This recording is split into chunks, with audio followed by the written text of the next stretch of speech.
Good morning.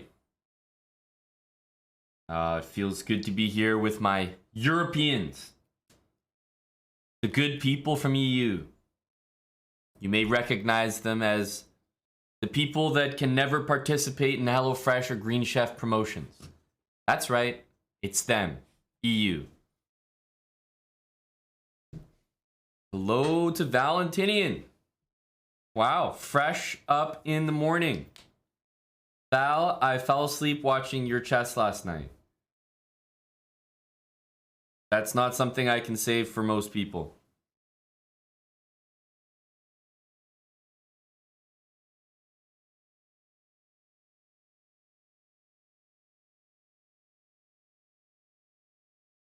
Hello, Rebecca. Indeed, it is a good morning. Sometimes people say that, just to say it. But I actually feel that this one's good. I feel good this morning. I feel refreshed. Like I said, we've been hosting a lot of people lately. Magnus and his Norwegian henchman.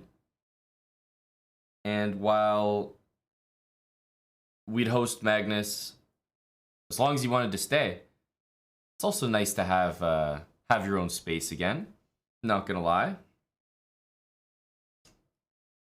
So it was a lot of fun, but just like every time you take a trip, it's always nice to come home at the end, right? So it's nice to just be back with the stream, with the ladies, with the gentlemen, with North America, with Europe,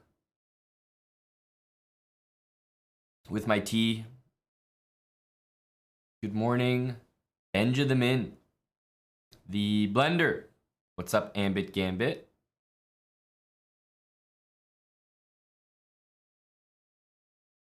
How can you find DJ Asios' account? I don't know about his chess.com account, but I think you can find him on Instagram, just Asios. Thanks, Memories of Taco.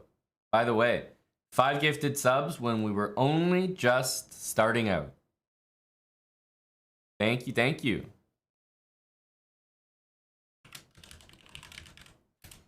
I thought I would start today by offering the challenge link to Europeans only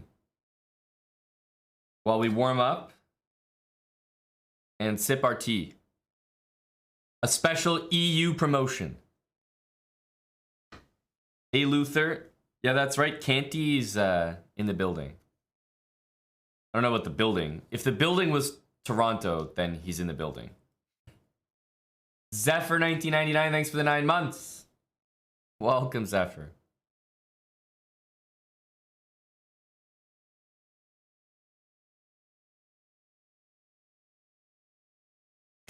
It's a big building.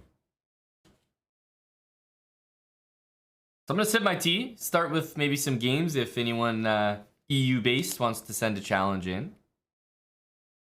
I'm just gonna change, looks like we have it on Ariantari. Oh, that's right, put that guy to work. Aryan thinks that he left. He doesn't have to work anymore. No, he's got to field challenges for 30 more days. That's how it works here. All right, here we go. Update that command there. Should work now. Yes, 2800 on the dot, Jumpy. Not too shabby. Thanks again for the Cinco there, Memories of Taco. While we were starting off here. Hello, Motorboater 4. Salty Clown. What's up, Darkbone?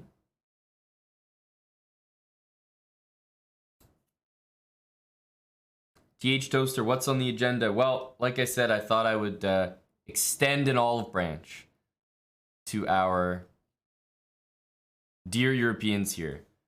And then I thought we'd get another session in on the Jerome. You know, it's been a minute since we've looked at the Jerome Gambit.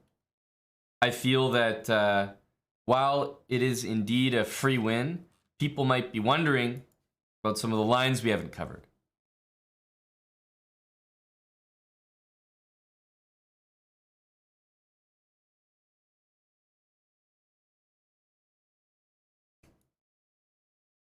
Let's get castled. Bishop f4. It's like a combination of the Nimzo, the Queen's Gambit, and the London. All at once.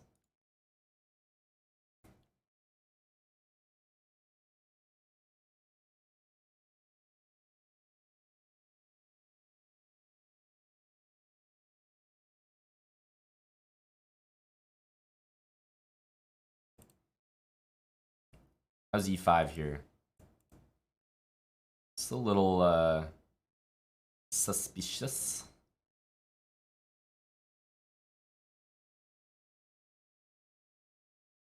There is queen takes on d8.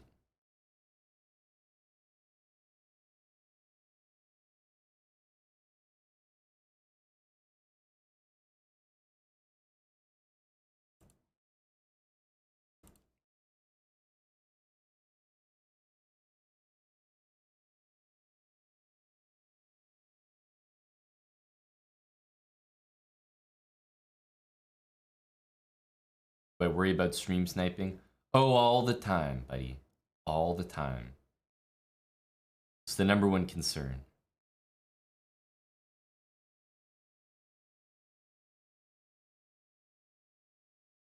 Maybe b6. Do I accept noob challenges? Of course I do.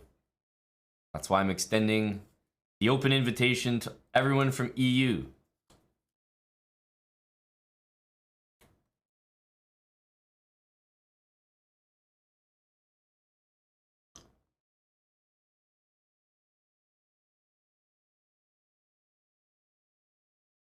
Bring the rook over.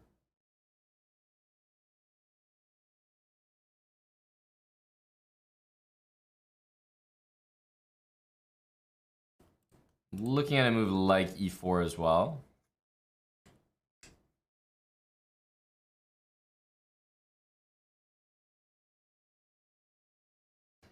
Yeah, I tell you, when we do those promotions, everyone in EU is like, damn, no, don't have that NA address to participate. But now, a game against KNVB, and all of a sudden the tables have turned. Being European is the most sought after attribute right now.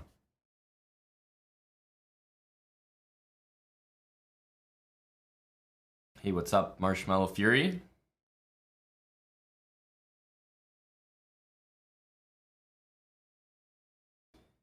We can win, quotation marks, win upon here.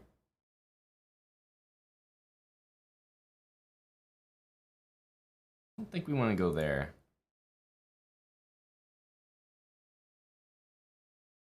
I'm actually going to do the unthinkable. And I'm going to take that pawn. And I'm going to try to do it in a meandering way.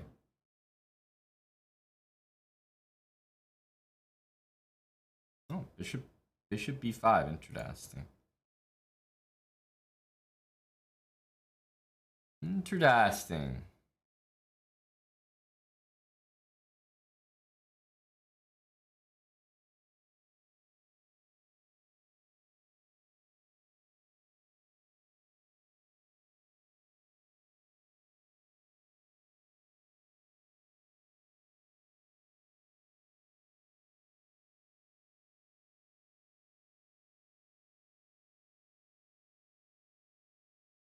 Gonna move this guy. Gotta move this guy. Let's get a trade in. Get another trade in. So what are we? One pawn up, but you know, technically a7's fallen. It's not the most important pawn you've ever seen, but still a pawn.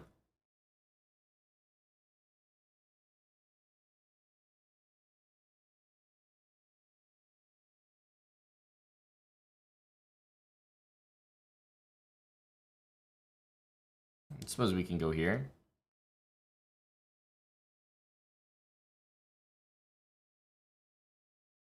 We have some pieces active.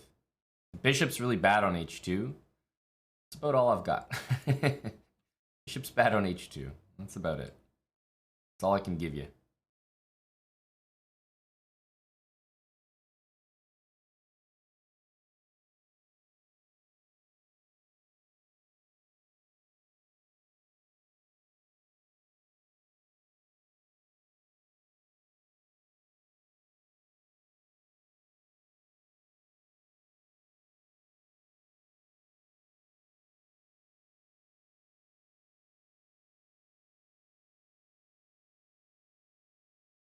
Oh no.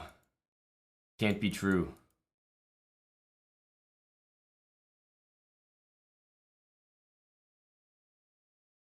Can't be true. You didn't just give up your queen like that to me. So kind, so generous. Curious chimpanzee, thanks for the 100 bits. Far too nice. What can I say? Europeans are very, very friendly.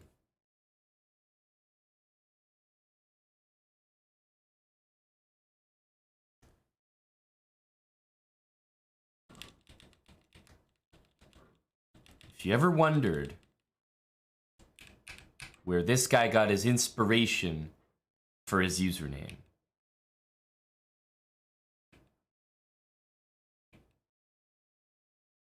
I have no idea. I've been wondering the same thing. Couldn't tell you. Couldn't tell you.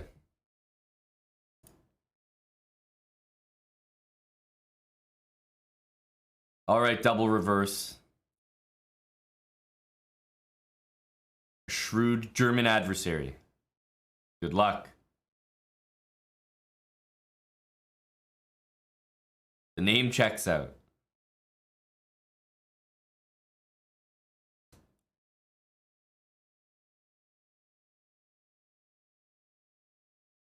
As usual, g6. They think bishop g7's coming, but you hit them with d6. The unexpected move. I mean, it doesn't really matter, of course, but I think getting bishop g4 is a minor achievement. Very small achievement.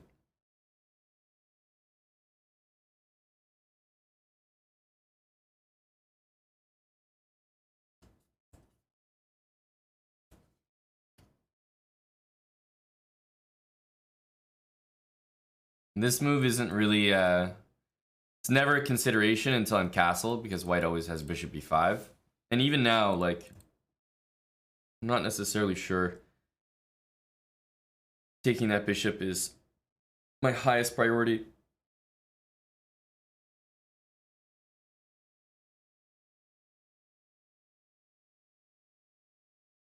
Mega Man Maniac. Yo, thanks for the 40 months, Mega Man.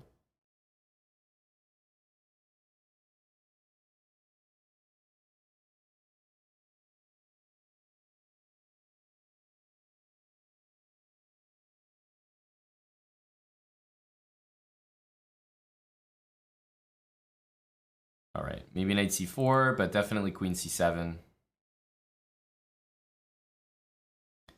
Have to watch out for e5. Queen e3 looks particularly friendly towards the move knight c4.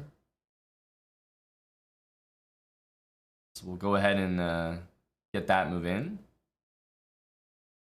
Queen c7 next.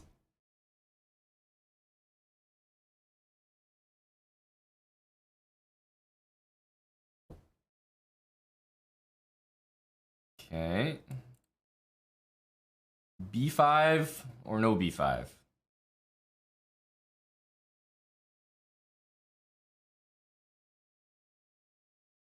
Start with this. Maybe if he goes there, I want the option of bishop h6. Although, if you ask me, I thought that this was a mistake because of takes and takes. And are the pieces really coming over to mate me in time? I mean, I was hoping not.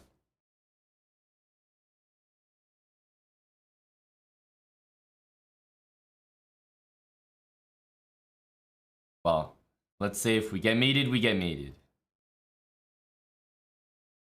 If we get mated, we get mated. So the knight's gonna go here.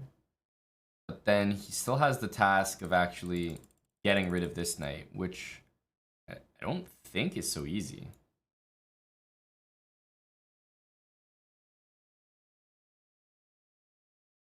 So we'll call him out. Try to call the bluff.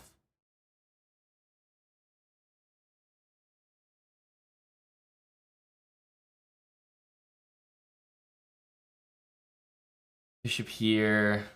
Oh. Well, We'll go all out.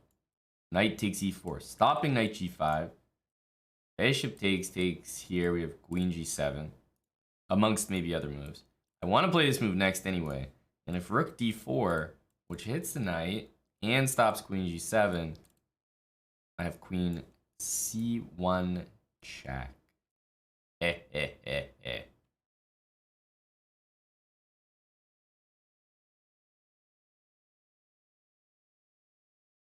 Austy 801. Thanks for the 8 months there, buddy. The queen trade should prove too much.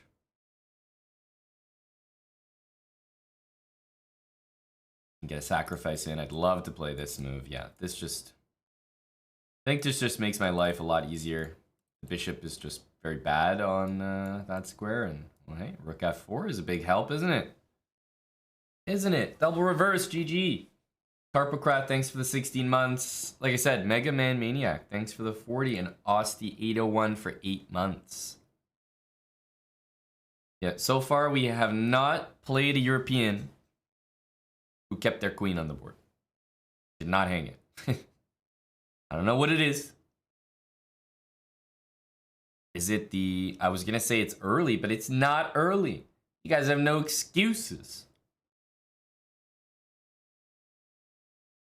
Oh, of course, double reverse. Of course.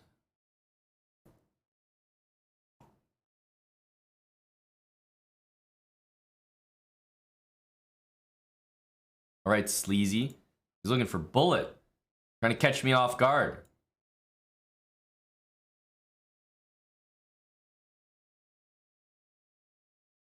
Trying to catch me off guard, but it's actually you, buddy, that appears to be caught.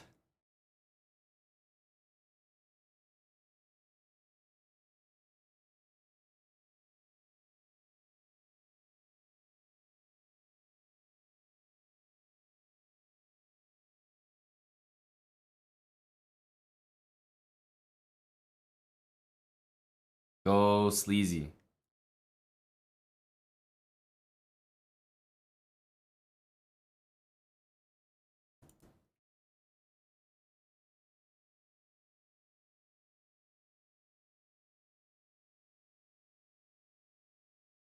Go Sleazy.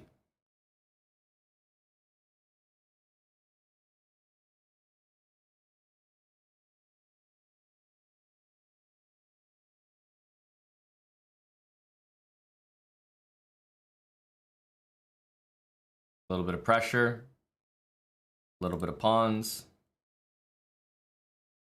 A little bit of more pawns. A little bit of rooks and a little bit of mate. Sleazy. Is this all Europe has to offer?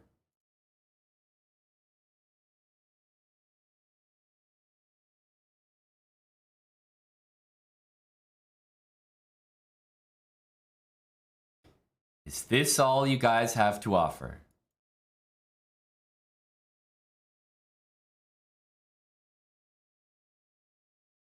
Thing is, it's far less scary, any kind of like sacrifice here, if the queens are off the board, right? It's just not as dangerous.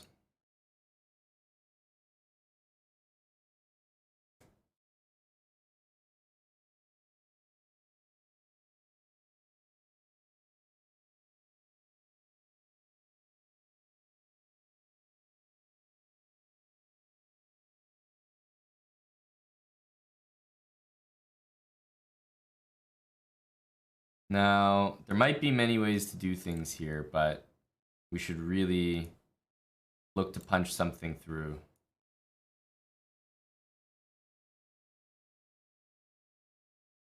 I'm up material, so the nice thing for me is that even if this backfires, the resulting position I don't think will be so bad.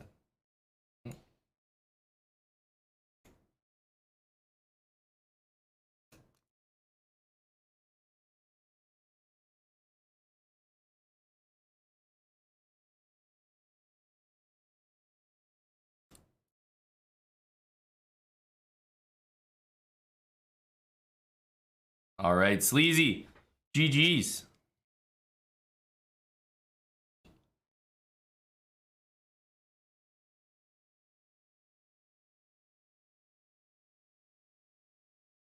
In all of life, there is a rhythm. And that rhythm involves the Europeans bending the knee to the morning stream from Chessbra.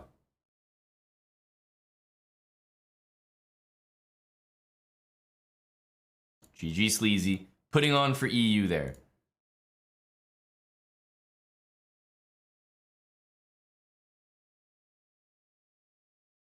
The best game was the first game.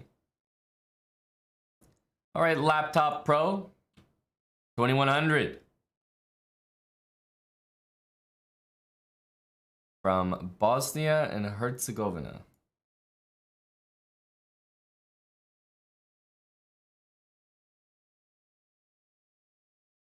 Abstract Kid 2000. Hey, hey. Thanks for that resub there. Half a year. Saturdays are for the boys.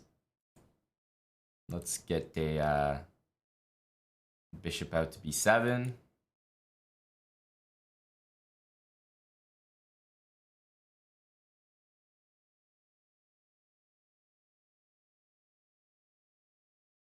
Hey, Austie. Where are you from, buddy? Where are you tuning in from?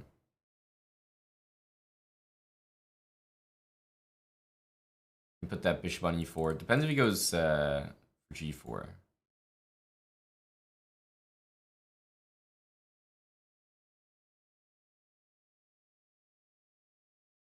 Go h6.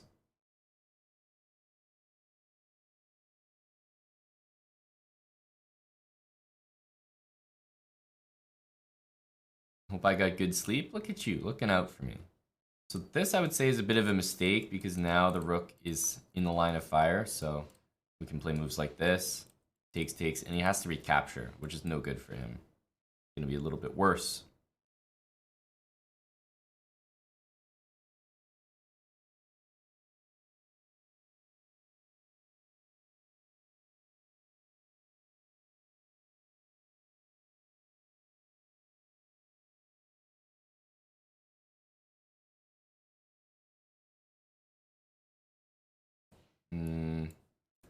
I wouldn't say that's the move.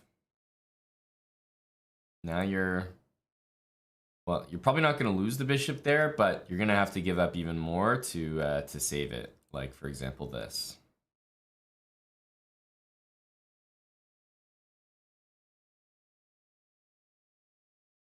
But now you've lost the exchange. You're losing even more here. Both rooks are going to come to great open files, and I wouldn't be surprised if there was some sort of knight b3, bishop e4 kind of mate. Wouldn't surprise me is all I'm saying.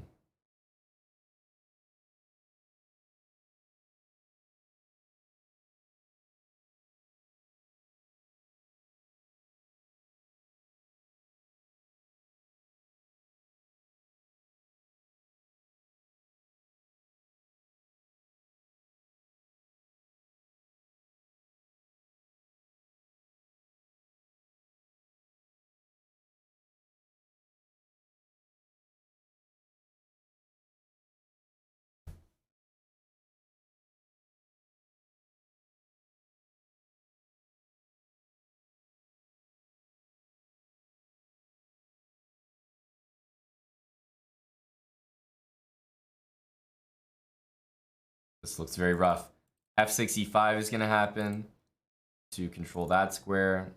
Goes here, which ain't a bad move. Knight d3 and rook c1 exists. But naturally, we're looking for better than that. Of course we are. We're looking for mate. And we're looking for a good one.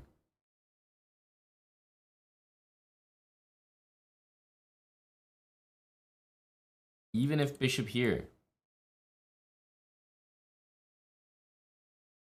Yeah, bishop here might indeed be the best move. but I'm not sure how long this is going to survive. Remember, we're still threatening it.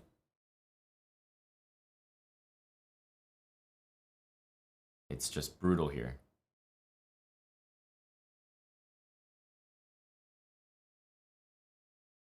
It's just brutal. Hard to get out of that one. Laptop Pro. Good game. Was King E2 any better? I don't think it changed your fate there. Bishop A6 and Rook C1 still forced mate.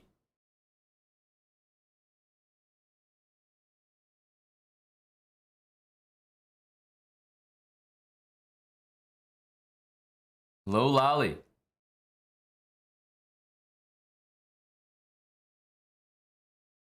Okay, we're gonna play our buddy from Estonia.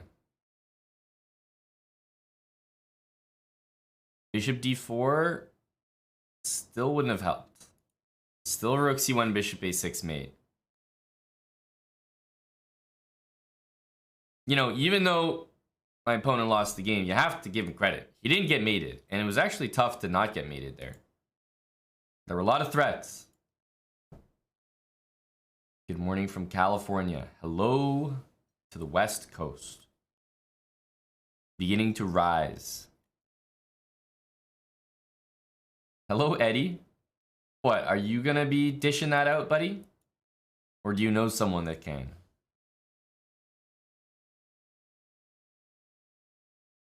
As far as I know, B6 is actually a mistake here. I'm going to attempt to prove that.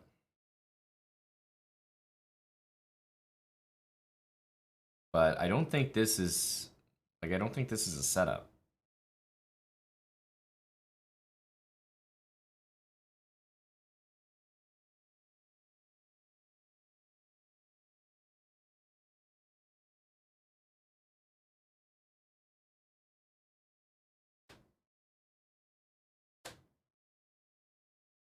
Because we want to get castled next.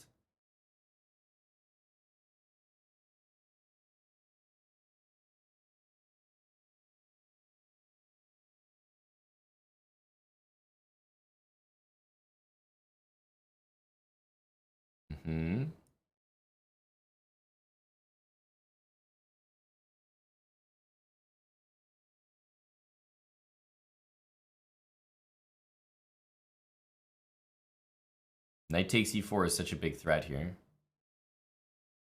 Has to be dealt with.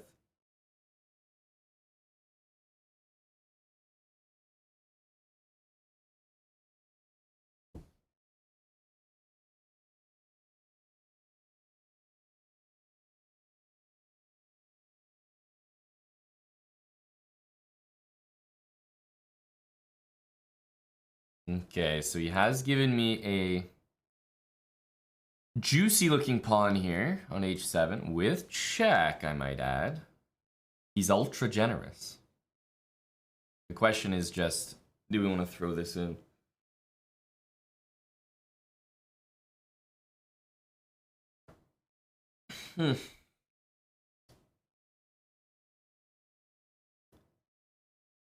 Well,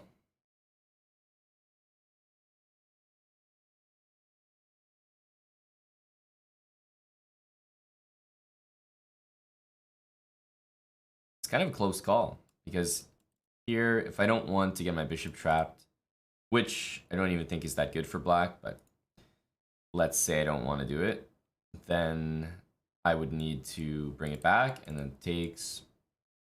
Question is, do I want that position or do I want with the queen already on d5? I think I'm actually going to go here.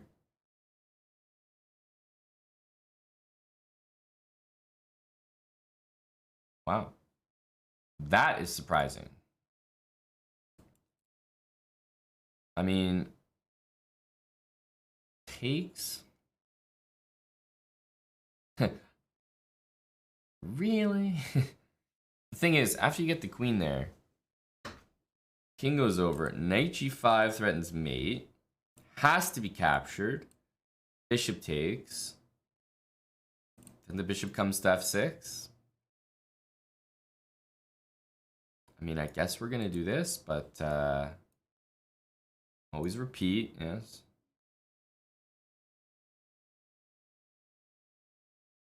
It's always important to remember when you sack like this that if they ever play rook here, you just mate them in one. So one of the more logical defensive moves is never available to your opponent,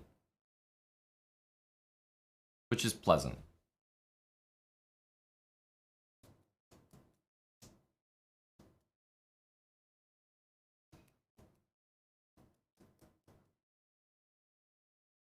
Keep in mind, of course, as well, takes queen e8, bishop f6 mates the king, so you have to take it, and then the queen's just hanging there.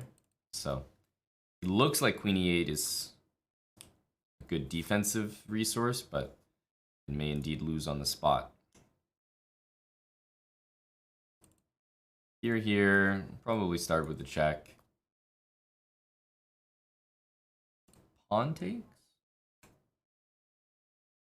It's looking like a pawn takes kind of situation, because if he moves the knight, then f7 is actually just going to win the game. Yeah, it looks like it shouldn't win the game, but that, sir, is mate.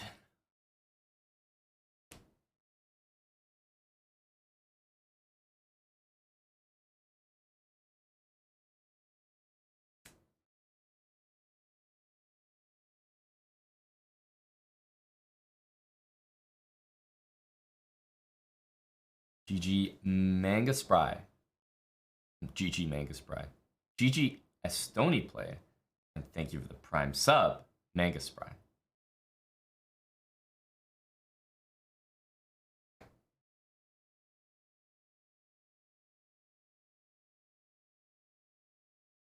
So, I mean, definitely friendly.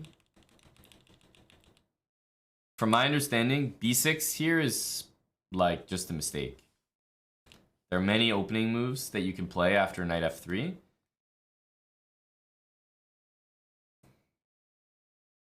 d6, even knight c6, queen e7.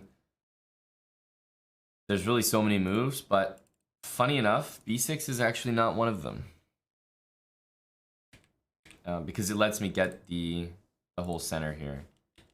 And if you take the whole center right away right now, then black plays d5. And essentially in this position, this is how I like to think of whether moves make sense or not. Like, it's like, does b6 make sense? Well, e4 looks strong. He played d5. Okay, that's the same thing as me saying, I'll play e4, you play d5, and then while all my stuff is hanging here, I'll play knight here. And instead of doing anything about that, you're just going to play b6. Makes no sense, right? So then obviously b6 immediately after knight f3 shouldn't make sense either.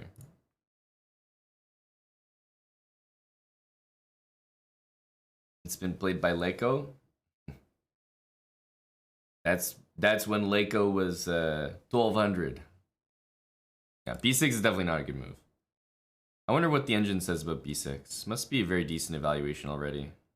Yeah, I mean, it's over +1 just from b6.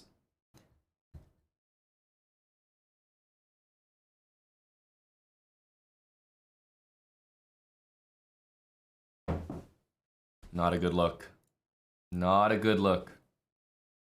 Scotch Gambit, thanks for the 10 months. Scotch Gambit 86 to be precise. Because we actually do have a few Scotch Gambit subs.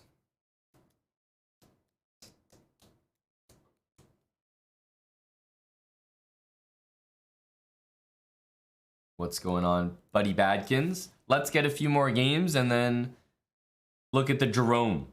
It's time for the Jerome. Who's gonna beat me? Aha, this is a good one. Danish Giri. It's a good name, right? Danish Giri. Danish Giri. Very solid, very solid. Strong username.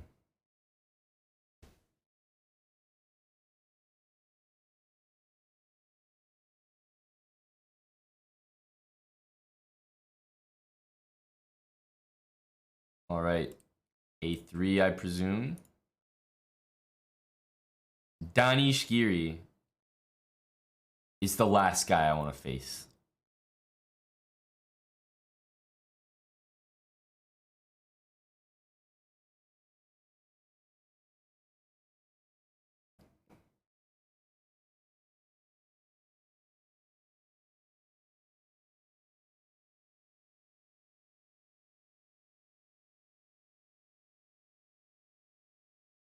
Bishop here is quite an interesting move.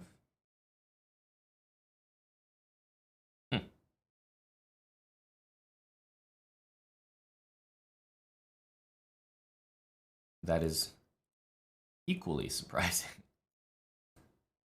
Bishop d3, bishop b5, and bishop a4 to presumably b3.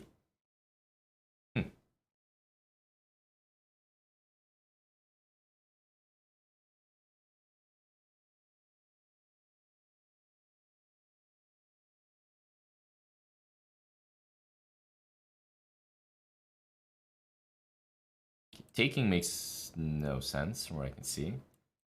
Bishop here, bishop f4.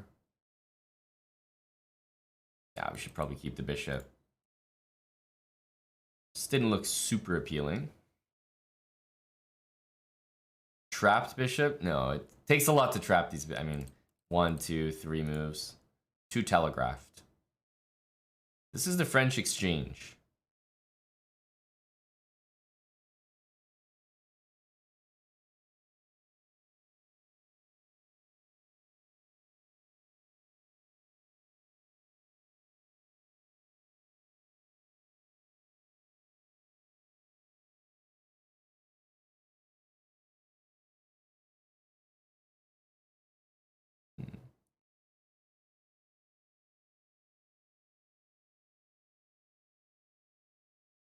Start with this. Probably save the bishop.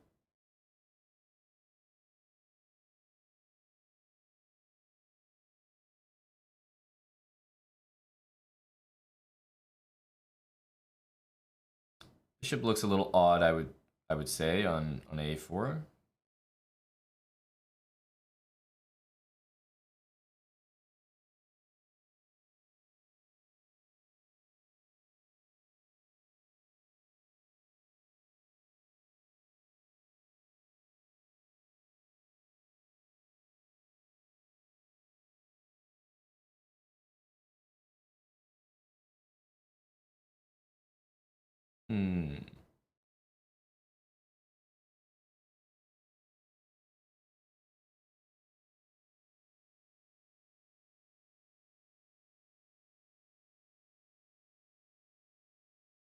Drop that back.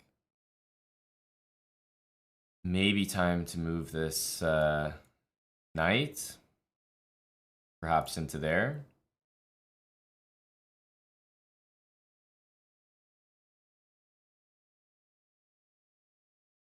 I have the d5 square. And I definitely want to play this move because when the knight comes here, I want to be stopping knight c5, which kind of feels good.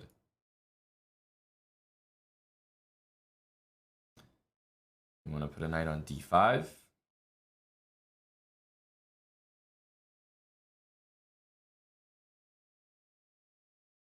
The thing is, this doesn't really hang a pawn, so...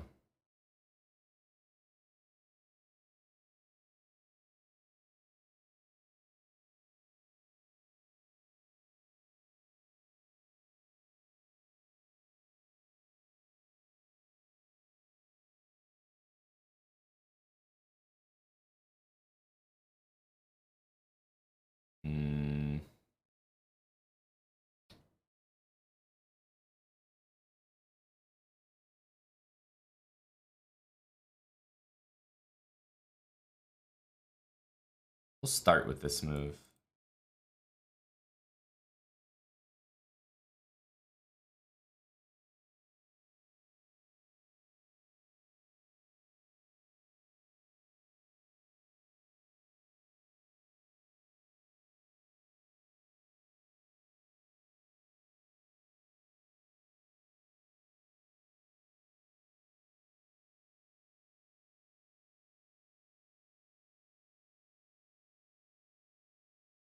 This is, I would say too long of a think.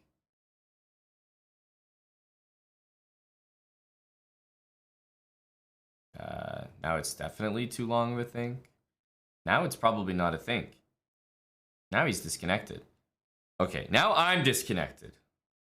When it comes to this much time, then you start to feel like you're the one that's disconnected. Phew!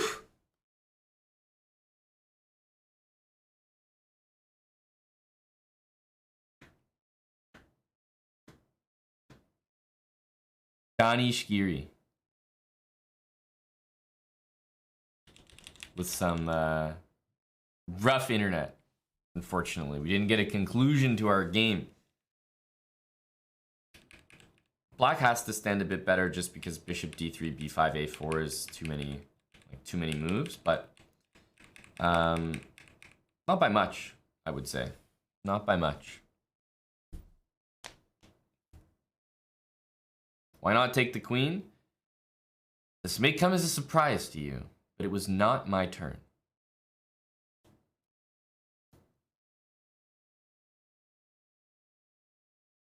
Jules Cheat says the lack of internet made him vanish Giri.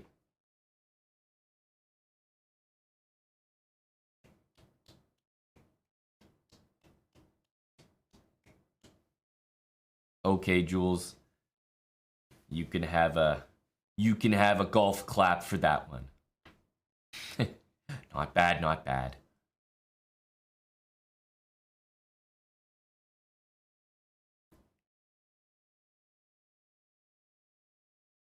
Are chess.com servers still unstable?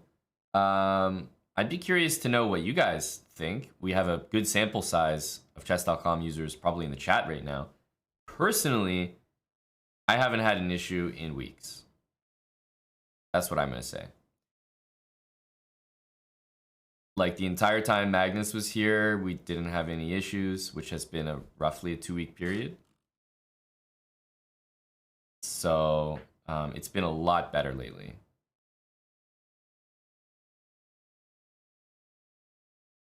But you also have to remember that your experience is going to be different from my experience. For example, you probably have seen that chess.com has like a... Sometimes you try to log on and it says that it has like reach capacity. So when that happens to you guys, you can't log in, right?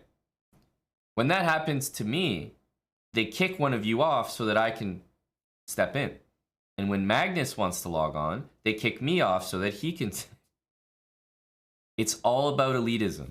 So your experience might be very different from my experience.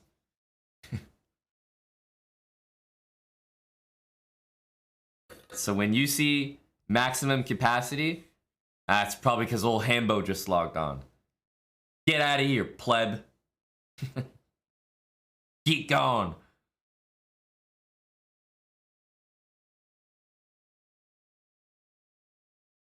That's right. We need... Chess.com bouncers are going to throw you out.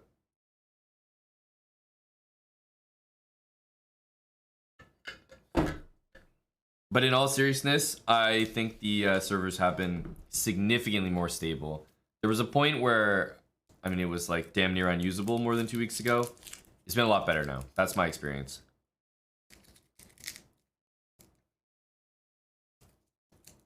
This feels like one of those like, you know, tell-all like Oprah segments or like New York Times best-selling book. My experience with unstable servers.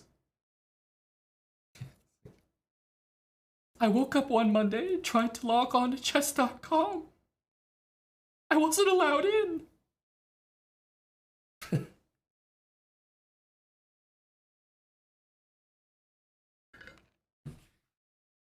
Sad story, I know.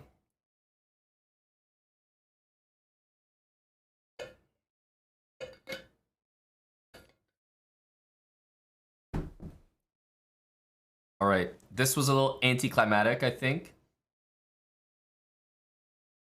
Danish Giri. So let's get one more game before the Jerome. One more before the Jerome. Who is going to be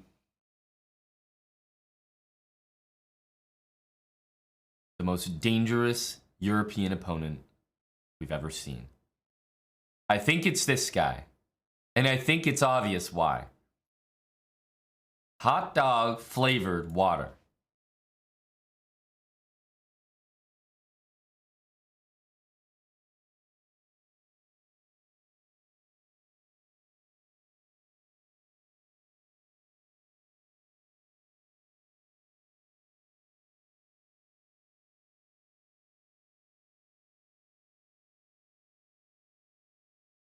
He could have been the perfect segue into the drone.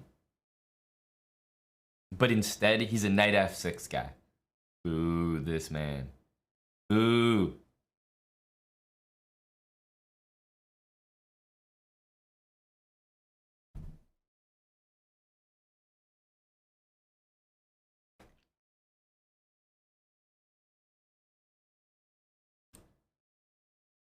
Knight takes d5.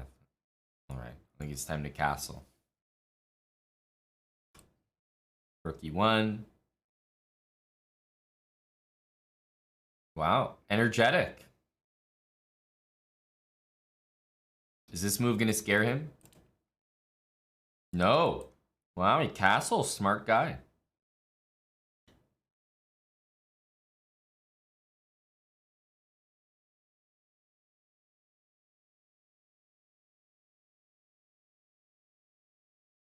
Smart guy.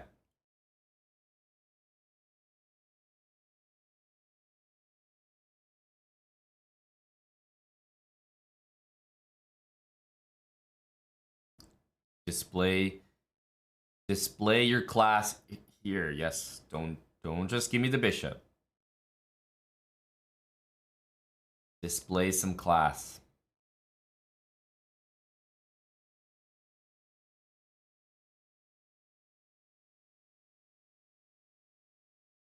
I mean, this move is playable, but after the bishop moves, queen b3 doesn't do much. Start with a4. But now queen b3 actually does do something, right? So now there's no knight a5. Genius.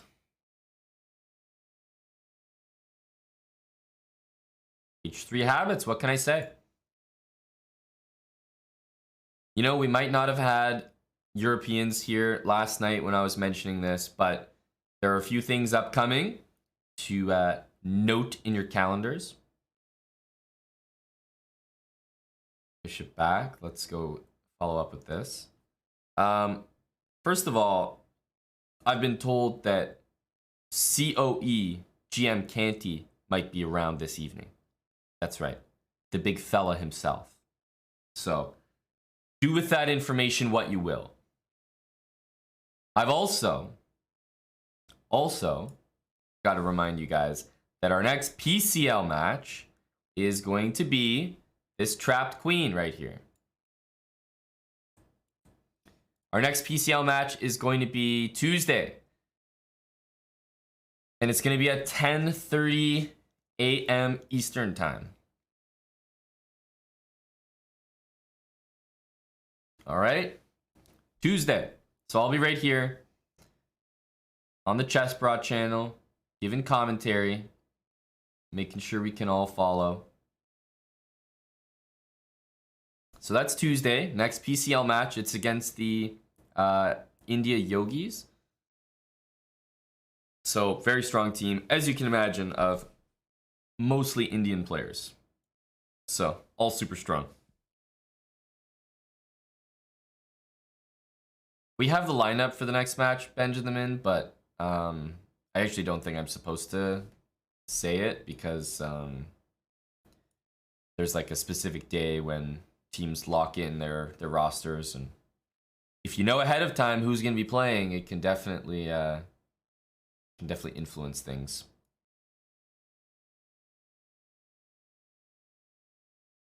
So that's on Tuesday. And then following Tuesday, Meanwhile, we're just going to be farming a bunch of pieces from this guy. We need to see this from you. Because remember, this would be mate. Can't have that.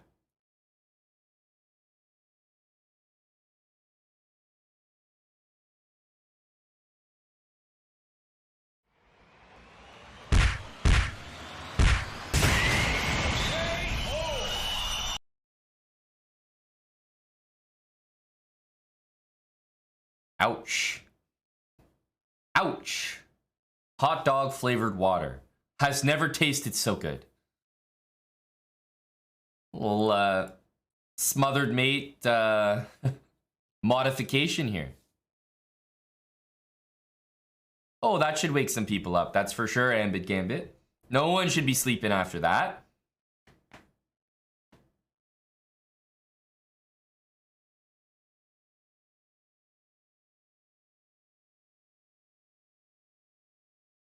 Levon just destroyed Abdusatorov. I mean, that's the thing with top level chess. Like, I don't know. It's not like you're just watching the, you know, Premier League soccer or La Liga or something where there's like a couple teams at the top that like should win every game. And if they lose to teams in the middle or at the bottom, then it's like, it's a huge deal. You know, the management gets called into question. In chess, the thing is, there's so many like 2700s on a given day. 2700 can beat another 2700 for sure. Like, so even if a player is like dominant, for the most part, they can still drop a game easily. Hello, Jeff. They can still drop a game very easily to another strong player. And I mean, Lev has been 2800, so not surprising that he could dust Abdusatorov in a game, but still a little bit surprising because the kid's on a hot streak right now. But yeah, that just happens in chess. Like, so many of them can beat so many of their colleagues and counterparts.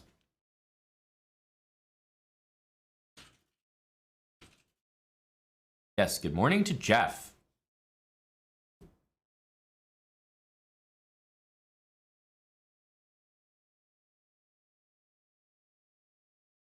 All right, so I say on this great note, this fantastic KO made possible by hot dog flavored water, then we move on to the Jerome. Oh my goodness, what a resub. Big beast in the chat. Left bridge chess, 75 months. Holy cow. Mod, someone restrain this man. He could go off at any moment. Major beast alert. 75 from LBC. Oh, I know. I've been telling him, Lisa. You know, put that thing away in the morning, would you?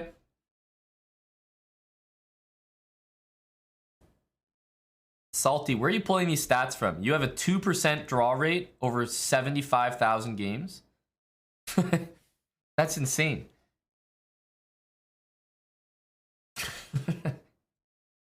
Where is the stat coming from? I mean, what's a normal statistic? I'm not sure. Maybe like at least over 10%. Probably like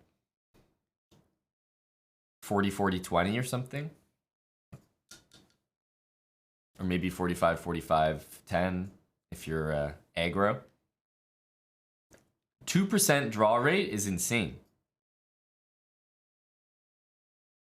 I wonder what mine is. Now I'm curious.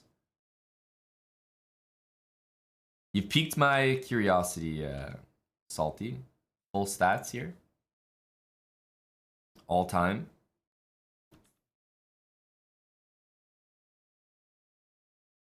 %6. Now that's because I play you guys. And you guys suck.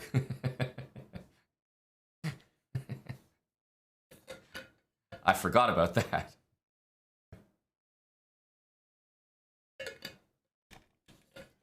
My mistake, my mistake.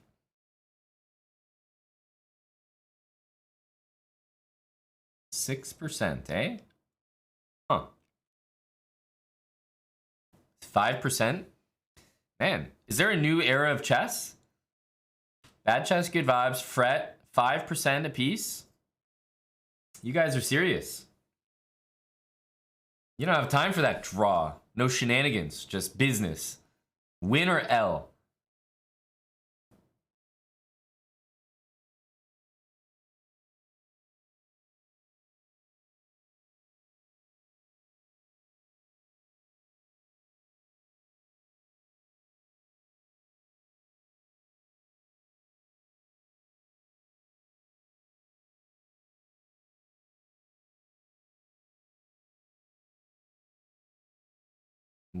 What are you looking to see here, Lisa? You want to see 28.99? This the high reading, just under 2,900. This is just the profile. I think this is just literally profile.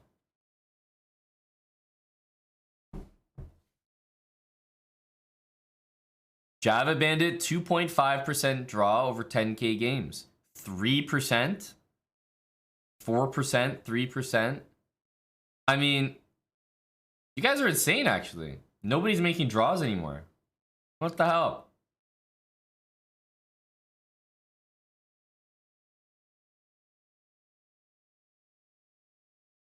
Everyone is just full send, win or lose. Yeah, I guess so, Berserk Man. Win or go home. Interesting. What about rapid games? Buddy, I can't even... These are gonna be like my pro chess games or something. 0% draw rate. I'm a beast. You catch me in rapid, the fists are flying. There's no draw. It's a fight to the death.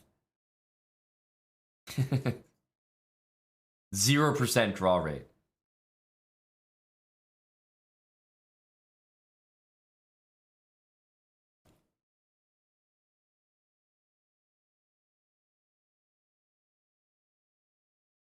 Yeah, it's just smoke. It's just smoke.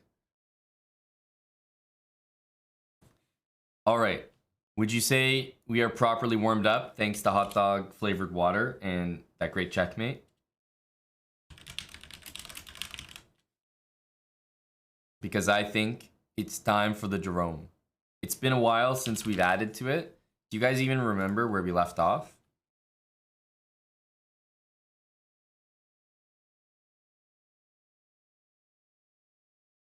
GG there, hot dog flavored water.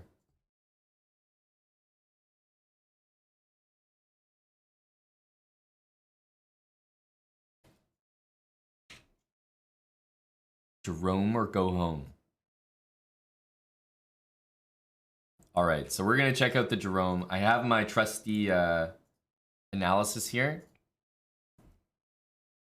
And you know, great thing about analysis is in the past I actually used to save it and then re-import it, but I actually realized that chess.com has like a saved analysis thing, which is like kind of useful. I honestly didn't know about that, but the Jerome just saves in there, so there we go.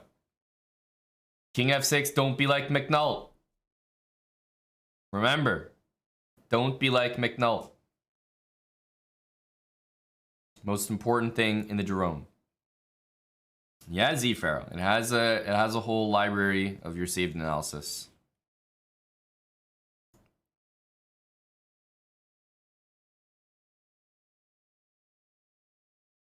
Hello, Valab. You've come at a good time, Soldier Neil. We're about to investigate the ins and outs of the Jerome, which is characterized by these moves right here. And we've already looked at this a little bit.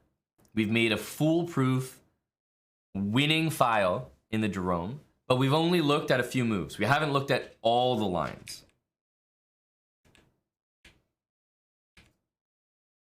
No. Queen h5. We've fully entered the Jerome gambit.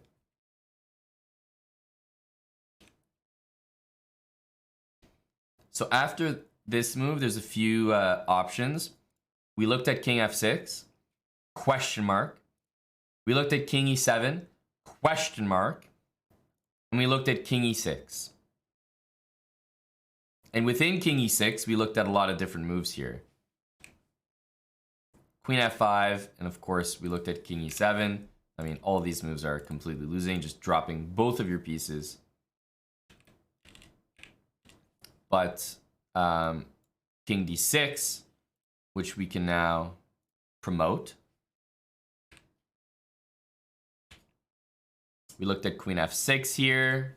We also looked at knight c6. b4, big time move, exclamation mark.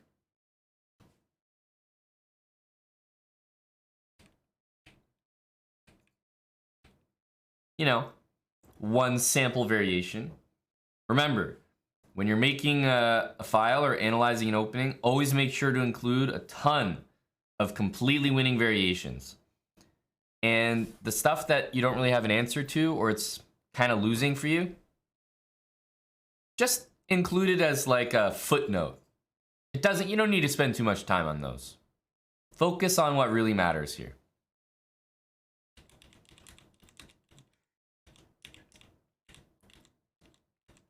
So, what that means is that after queen h5, we've looked at this, this, and this. Okay. So, oh, really cracking up there, Jeff. No, it's really funny.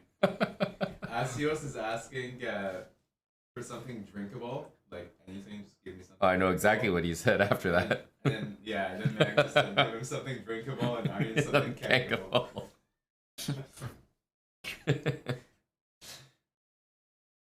What you have to understand is that after Magnus visits the house, we spend the next 2 weeks after his 2-week visit rewatching the 2 weeks of the visit.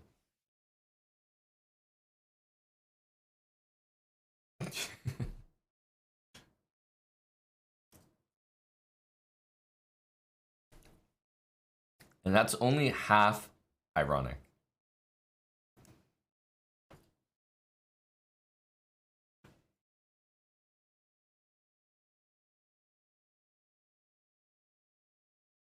Show winning variations for black again, please. Sorry, we don't do that. We don't do that in this stream. So we looked at these 3 moves, which means there is king f8, knight g6, and g6 left. So we have g6, knight g6, and king f8. Those are the only options, right? So obviously, of these 3 moves, you know, which ones are the best? Probably these 2, right? G6 is actually a very, very devious move. We're going to get to that. Now, knight g6 seems to be the weakest of all 3. So, of course, we're going to start by looking at knight g6. Always save the most disappointing variation for the end. Because then, by that time, when you're teaching someone an opening, they've already invested time learning and loving the previous 5, 6 variations. So they're already too invested to put the opening down and forget about it by the time you reach the variation that's actually the most challenging. So you start with the responses to the opening that are like, you know, really exciting and cool and might actually make you want to play the opening. You know, go over the bad lines for white first or for black first. And then once you've done that, once you've done all those sidelines, people are really excited about the opening. They can't wait to learn it. Like, damn, what the hell? This is like unstoppable. Then you show them why that's wrong. And by that point, they're so deep in, they're pot committed. That's how you teach someone an opening. That's how you can get someone to play any opening in the book. So knight g6. Now, by now, any good Jerome player should know not to take this bishop. right? You always give this check first. And you never give a check on f5 when something can block. It just doesn't make any sense. It's only helping your opponent. So you always give queen d5 check, and then you take here. Right? Now, you're probably going to see your opponent play d6. I can't imagine why you wouldn't. And when you get attacked, you're almost always going to go queen to e3. Seems to be the best square. It supports d4, f4, and it guards the pawn. So I've always liked queen e3. I think that's the main square you should be considering. Knight to f6 will almost certainly be your opponent's reply. And now it's important to get those pieces out. I will tell you, one thing that I consistently try to avoid, like if you go knight c3 here, a move that's always bothered me a little bit is the move d5, because my desired response, e5, can be met with d4. And if we take it, there could either be queen e7 for a proposed queen exchange, or king f7 and rook over and take this pawn later. So I don't really like to play knight c3. And in fact, we can append a comment. Knight c3, hasty in view of, and then let the variation play. Hasty in view of d5, e5, d4. Exclamation mark.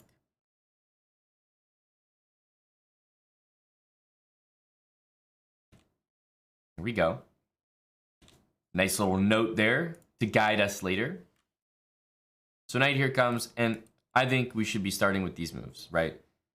d4, f4 should be the first moves flying off the handle here.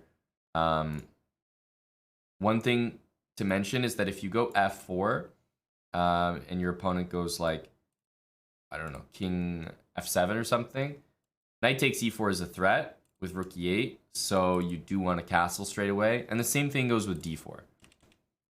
If d4, let's say king f7, technically that move is a threat. So your follow-up would be knight c3, right?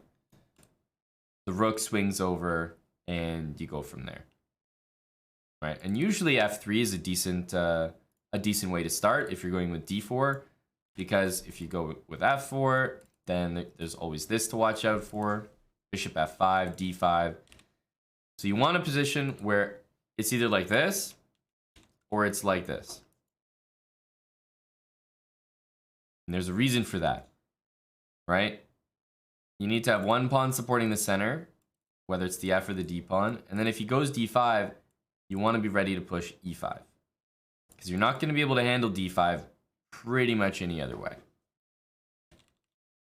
So d4, king f7, rook e8, f3, for example. And now if d5, you know, e5, knight e5, takes, d4, right? We're seeing some lines here. Knight e5 takes, and you might get excited here. But I would suggest that after d4, nobody would expect the Jerome special queen to d2. Now, black here can play rook takes e5 and get a great position. Great position. But guess what? They're not going to be up a piece anymore. And we all know that it's about the small battles. If you're able to get a position in the Jerome where you're no longer down a piece, we consider those positions winning, regardless of what they look like. Winning on the spot. Nobody in their right mind, as black, would play a position where they immediately give the piece back. It doesn't make any sense. So here, rook takes e5. Let's say there's knight e2, but we can also move our king, alpha. Right? The queen is hanging. And if instead pawn takes here, well, then we can take here and grab on f6 because there's no longer a pin.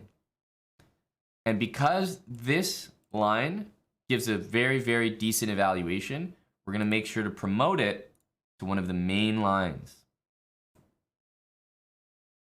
There we go. Always promote the good lines. Queen d2, we'll make sure to give that a nice exclamation mark.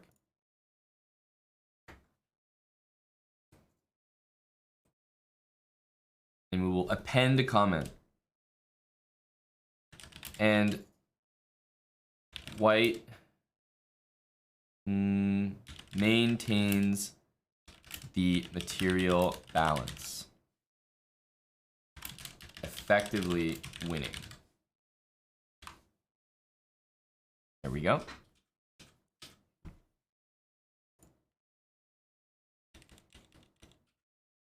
So this is d5, right?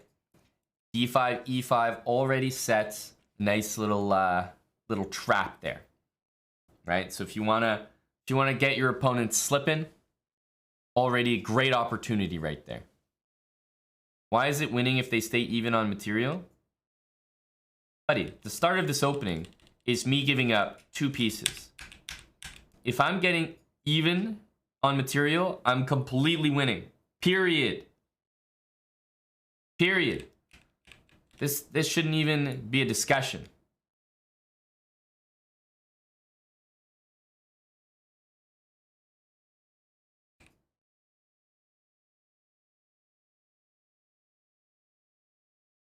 Right, f6, and I recommend 2 setups, right?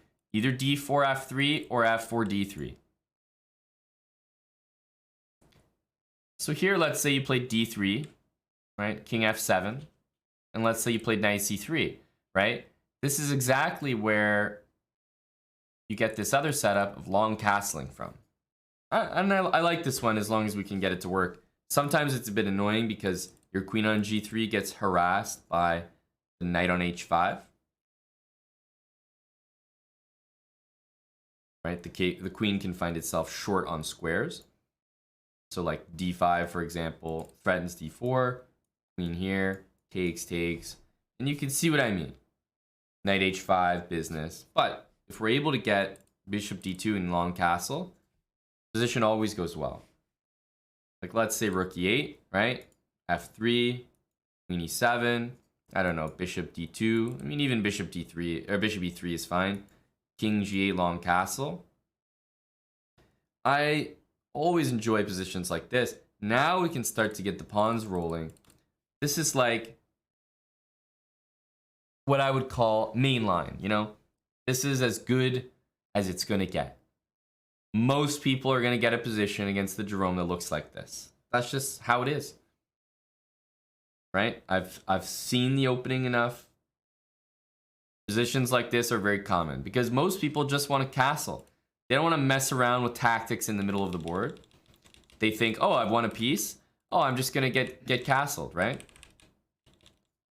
Really, the most dangerous way to play is probably for black to play ultra aggressive. But most people, when they have an extra piece, they just want to consolidate, get castled safely, and then deal with things after. But it usually works really well for the Jerome player when the second player has that mentality. Has anyone ever seen that type of language, by the way? Reading a chess book, and all of a sudden you see something that's written the second player? It means black, but I always found it very professional. Like, queen e3, passing the turn to the second player. You mean black? That's right, the second player. So if you've ever read an old chess book, they'll often refer to black as the second player.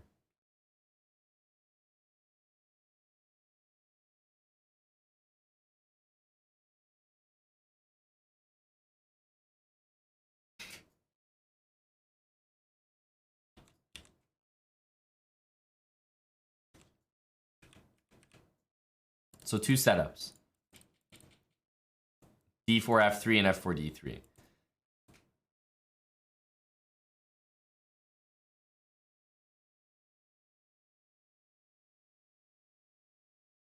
Let's say something like this. We could short castle here. This is always an option. Don't think that just because you short castle, there's no attack. Personally, I like castling long if I can, but I wouldn't worry about short castling either. Because the nice thing about white is, I mean, you just have so many pawns in front of you that it's difficult for black to do something. Like, for example, this top line, what is this? B6, C4. I don't even know what these moves are. King G8, B3. Like, I like white here. Got a nice pawn structure. Go bishop B2, rook E1. Got a great diagonal there. Stuff like this should be very enjoyable. What if black plays King E6? We've already analyzed that. We've already analyzed that, and it is indeed winning for white. But that line has been analyzed in depth. So you can see how good things can be.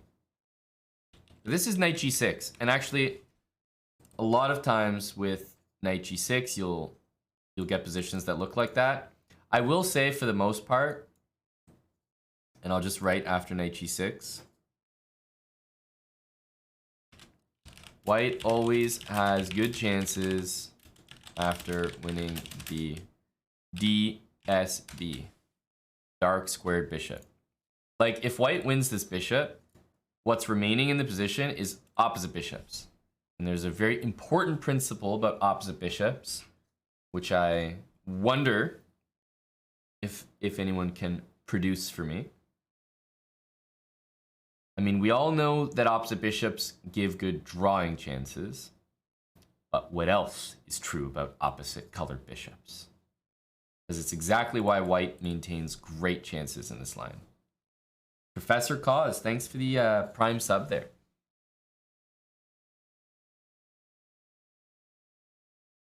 Wow, we have some scholars in the chat. We have some scholars here. Indeed, it favors the attacking side. So the fact that we have opposite color bishops, let's say those bishops were on the same color, then I think all of a sudden,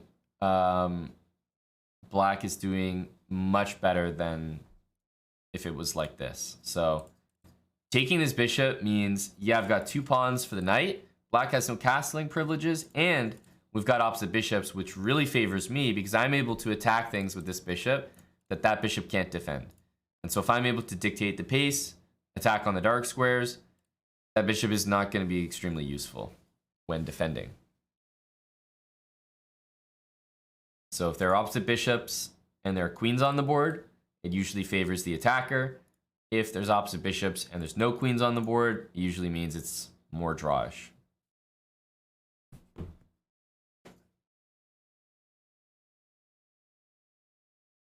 So that's the main point about knight G6, is that say what you want about knight G6, but I am personally always happy to see this move because taking the dark square bishop is very comfortable. Very comfortable. Okay, so knight G6 is always a good move to see.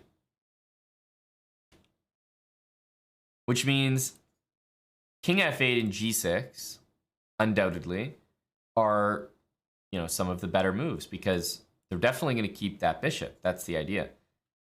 G6. So we've actually seen the move G6 before. Do you guys remember when we saw G6? So I wonder if this is... Yeah, here we go. One game.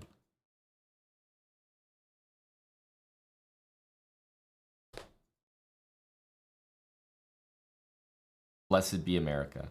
And blessed be Chess TV. Do you remember this game? Does everyone remember this game?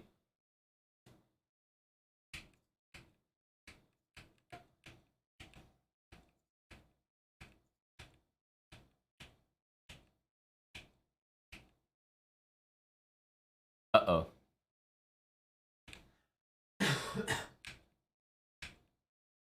Uh-oh.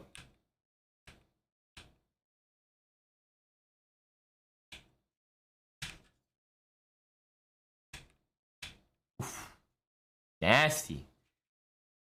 Nasty. M Spacefarer, thanks for the 15-month resub.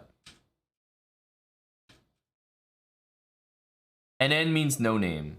Probably he wanted his name removed from the game after after it ended like this.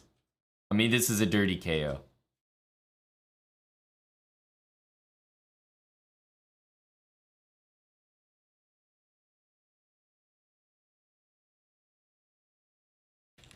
So, we have to keep this game in mind when talking about this. So, for example, G6, queen takes knight. Of course, we have to take it. And there are many moves here. In fact, you'll notice that D6, as played by our buddy Blackburn, was not one of the top engine moves, right? The date is unknown. They don't know when this game was played. But still, D6 needs to enter our file, right? Of course it does. We have to respect the classics. D6. Queen takes H8. Queen H4. Threats, right? Okay, castle. Well, here comes knight F6. Knight G4 is a big threat. And you'll notice that the engine here produces a move that was likely unbeknownst to Mr. Blackburn. Queen D8. A reverse pin.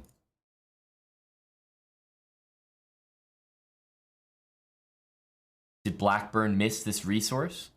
Well, no doubt, after this, he's ready to sack the rest of the house, right? I think if you don't keep sacking, it just doesn't make sense. Right? You have to keep sacrificing. So for example, if you go bishop f5, there's no way we can take that. So you have to start with a bishop move. I think it's the only thing that makes sense. Let's say bishop d7. If you take the rook, pay attention, mate in 8.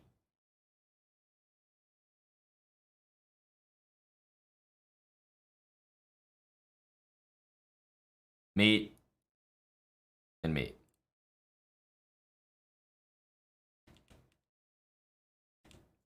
So very important to understand that when we play this move, we're not trying to take another rook here.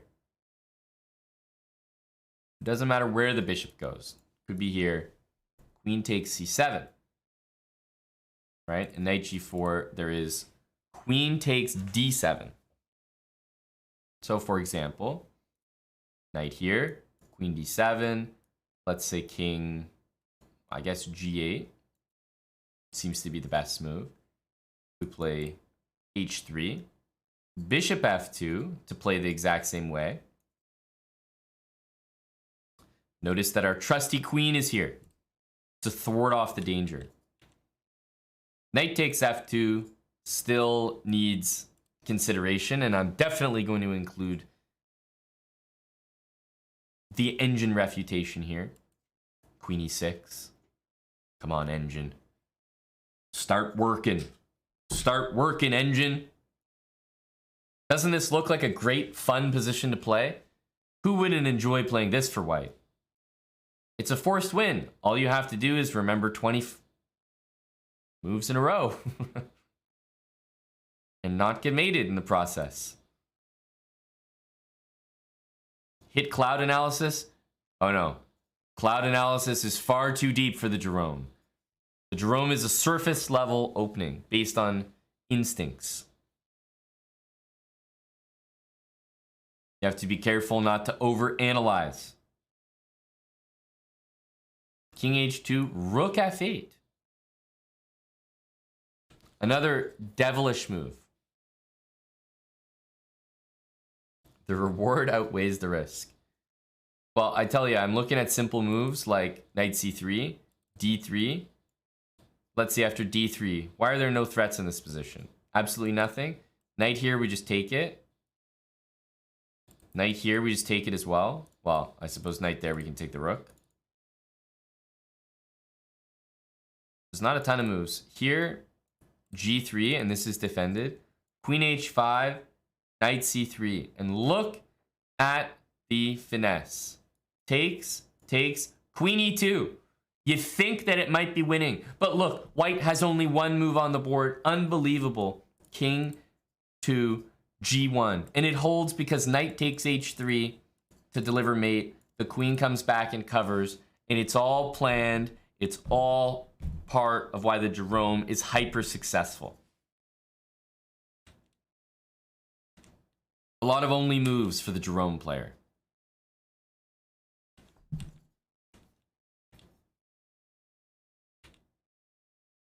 Winning on the spot.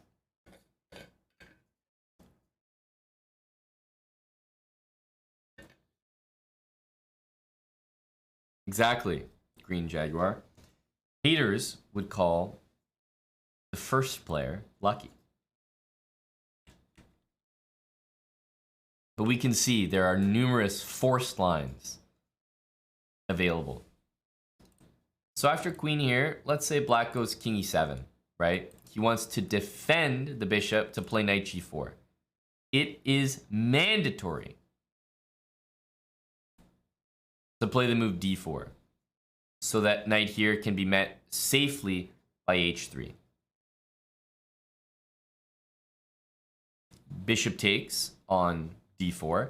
Now, knight to g4 is certainly not as scary with the bishop on d4. I think we all know that. I would wager that one of the simplest ways to play is just to bring the queen back into action, but extremely tempting is knight to d2, knight g4, and instead of h3, knight f3, guarding the pawn and hitting the queen.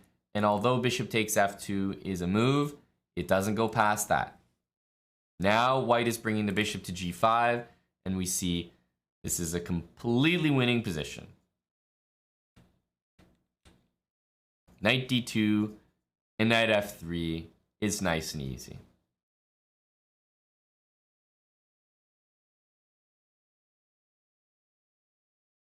Takes knight g4.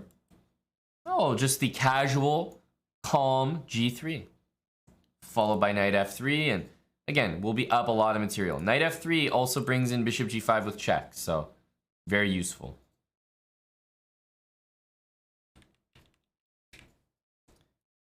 Now, of course, you might be wondering, what about rook c8? Now, there are many moves here. Queen takes b7, queen a5. But the cultured players understand that queen takes c8 is an immediate refutation. Giving up the queen, of course, bishop takes, knight f3, only move for the Jerome player. You must play it. And queen takes on e4 runs into rook e1, so you're going to lose your bishop here. And the resulting position is a stone cold win for the Jerome player.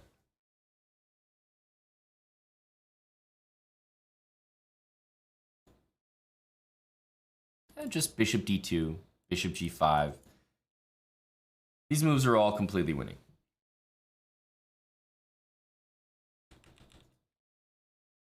Right? Notice how there is no queen takes e4 due to rook e1.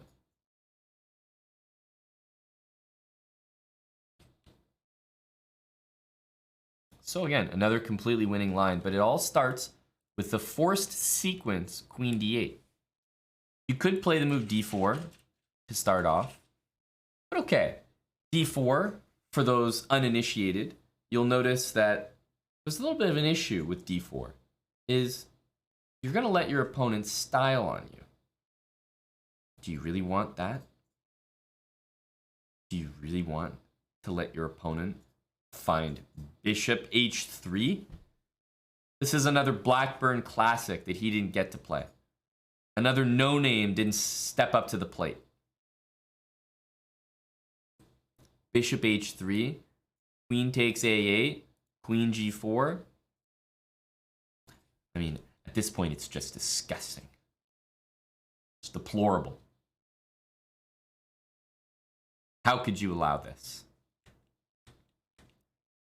Now, you might be wondering, hang on a sec. Queen d8, bishop h3. How come this doesn't work? And you'll notice that the Jerome has a ready-made refutation. Everyone, strap in. This is going to be the most exciting draw you've ever made. Queen takes c7, inviting the complications. Naturally, at this point, Black has to find an only move. If Black doesn't find king f8, forget about it. The whole line comes into disrepute. King f8 is the only move. Now, finding an only move here is extremely difficult. So we can already say that a large percentage of the Jerome Gambit games will be concluded right here on the spot. For example, natural move, king g8. Makes a ton of sense to me. In fact, absolutely terrible. Just an awful move. Black can effectively resign here. So instead, after queen takes c7, Black needs to find the move king f8.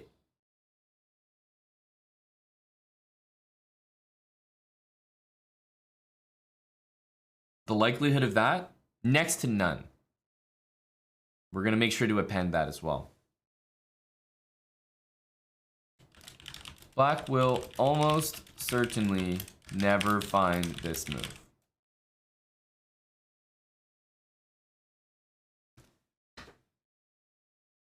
Oh, king f8. And you might be wondering where this 0.00 evaluation is coming from. And indeed, after takes on h3, queen takes h3. By the way, queen takes h3, another only move. So you're putting your opponent on the ropes here. They have to find only move after only move. And what's their reward? A draw. You know, they're lucky to get a draw. Queen takes h3 is difficult here. Extremely tough to find. But if they do find it, okay, power to them. Queen takes on h3. I think it usually makes sense to throw in a little d4, a little spice. Because remember, if knight g4, bishop f4 covers. So we like to have that d4 move out there. If bishop takes, once again, these moves are all available. Bishop to g4, or bishop to f4, as well as queen takes d6. Right? Let's not forget. So after this, Black has nothing better than to beg for this draw. Hands and knees, begging for a draw. And as the better man, we agree. We'll give a draw. Thank you to Ambit, Gambit, and Lisa for the back-to-back Cincos. Thanks for the 5 gifted apiece. No doubt for this riveting Jerome Gambit commentary.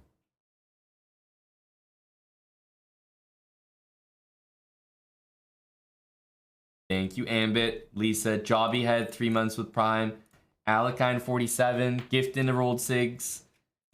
Shirts, we got a good time zone for you, shirts. 32 months, shirts are rare.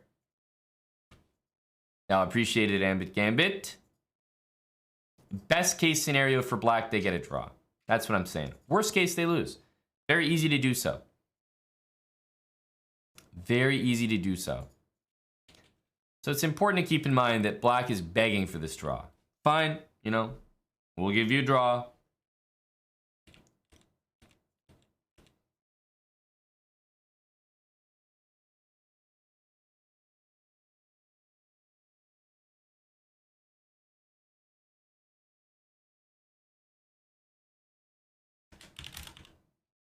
Black begs for draw and gets it.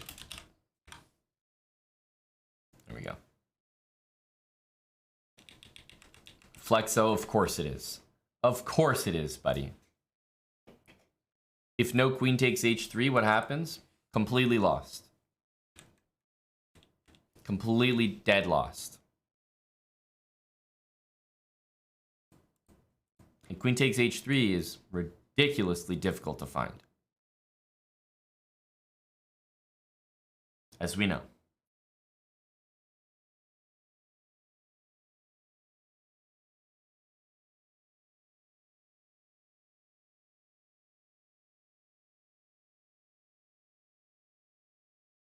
Queen takes b7.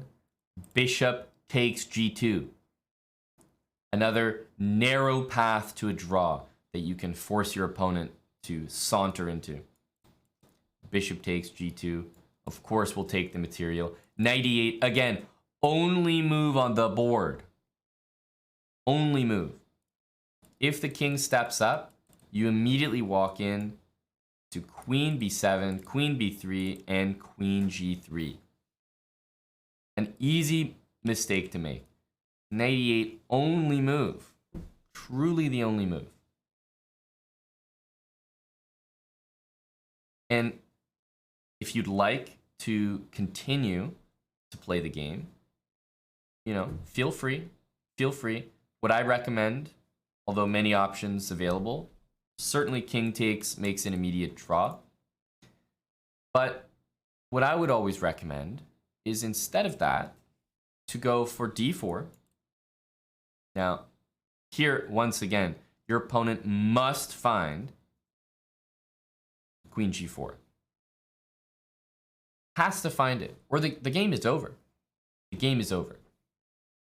Naturally, we will continue with bishop to h6 check, indicating to our opponent that yet again, they must find the only move, king e7.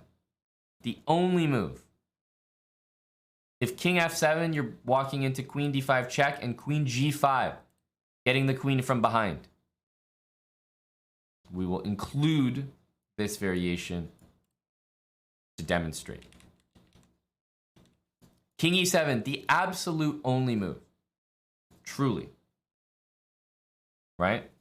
Now after king e7, of course, you know, after queen b7, we want to give our opponent yet again an opportunity to make a mistake. Right? King d8, only move. It's the only move. Queen b8 check, king e7, and now, once again, queen c8. This puts black to the test.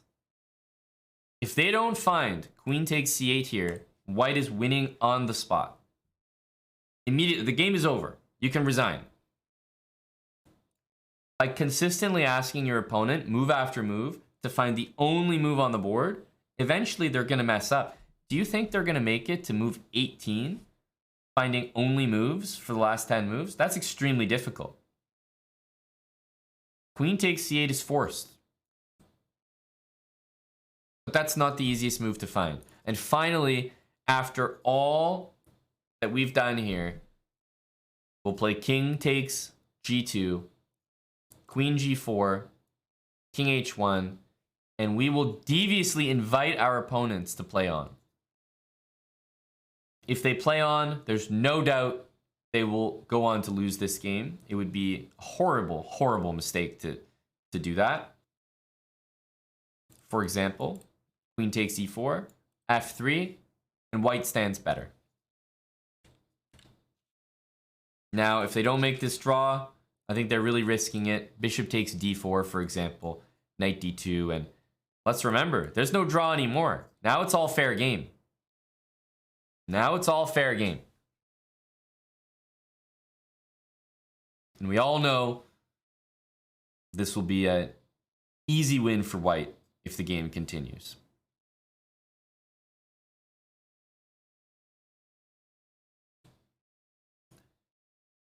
And black regrets not taking the draw. There we go.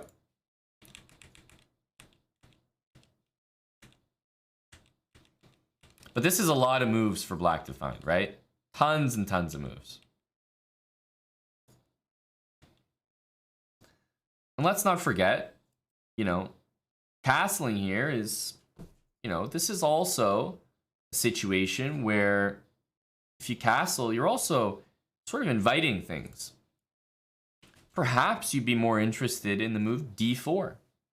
Perhaps this suits your style more, right? Instead of castling into all that stuff. The thing is, the Jerome is such a flexible opening. You have so many ways to pressure your opponent. Not only do they have to know the ins and outs, the intricacies, the subtleties of everything we just looked at, but they also have to study d4. There's so many options for the first player. d4. Queen takes e4, for example. Bishop e3. And immediately white has knight c3 and long castle incoming.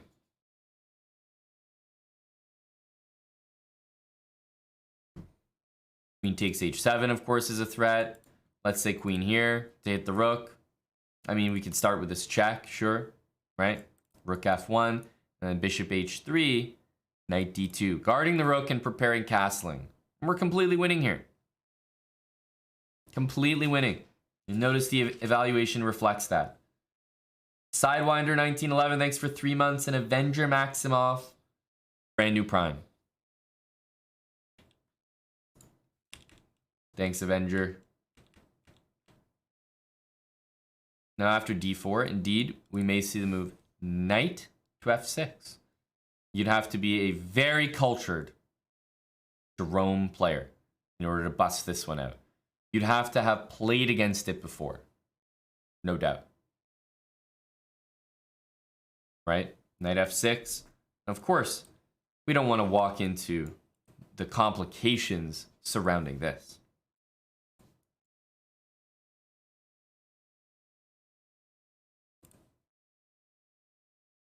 We're going to lose our queen.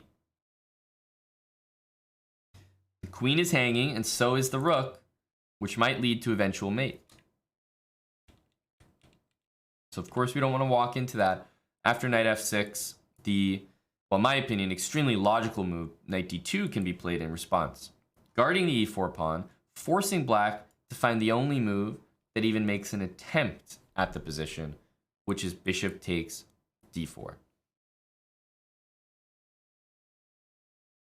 Rook f1 to guard, and now black has to find the once again ultra resourceful b6. White's position is very comfortable. We've given up our castling privileges to match our opponent in order to maintain the status quo. Our queen is nice and secure on h8, and our bishop has lots of scope from the c1 square. So we'll just append a comment after rook f1. White clearly stands better. We'll also include a little evaluation there. Plus over equals. There we go. The likelihood you see this in some of your games is also very low. I would say you have to be quite a strong expert, quite a leading expert on the Jerome for this to even be in your wheelhouse.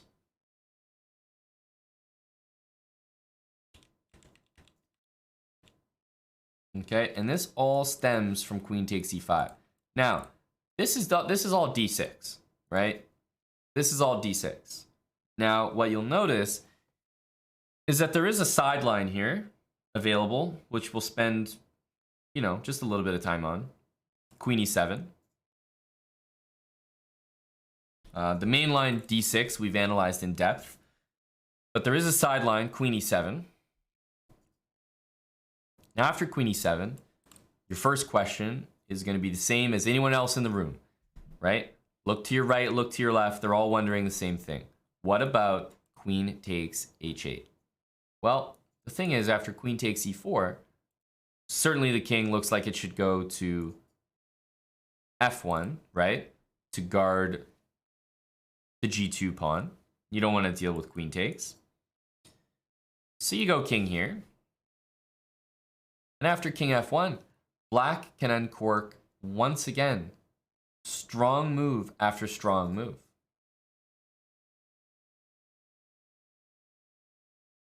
For example, queen h4. If g3, queen h3, and the very logical continuation, king e1, queen e6, king f1, knight f6, and white stands worse.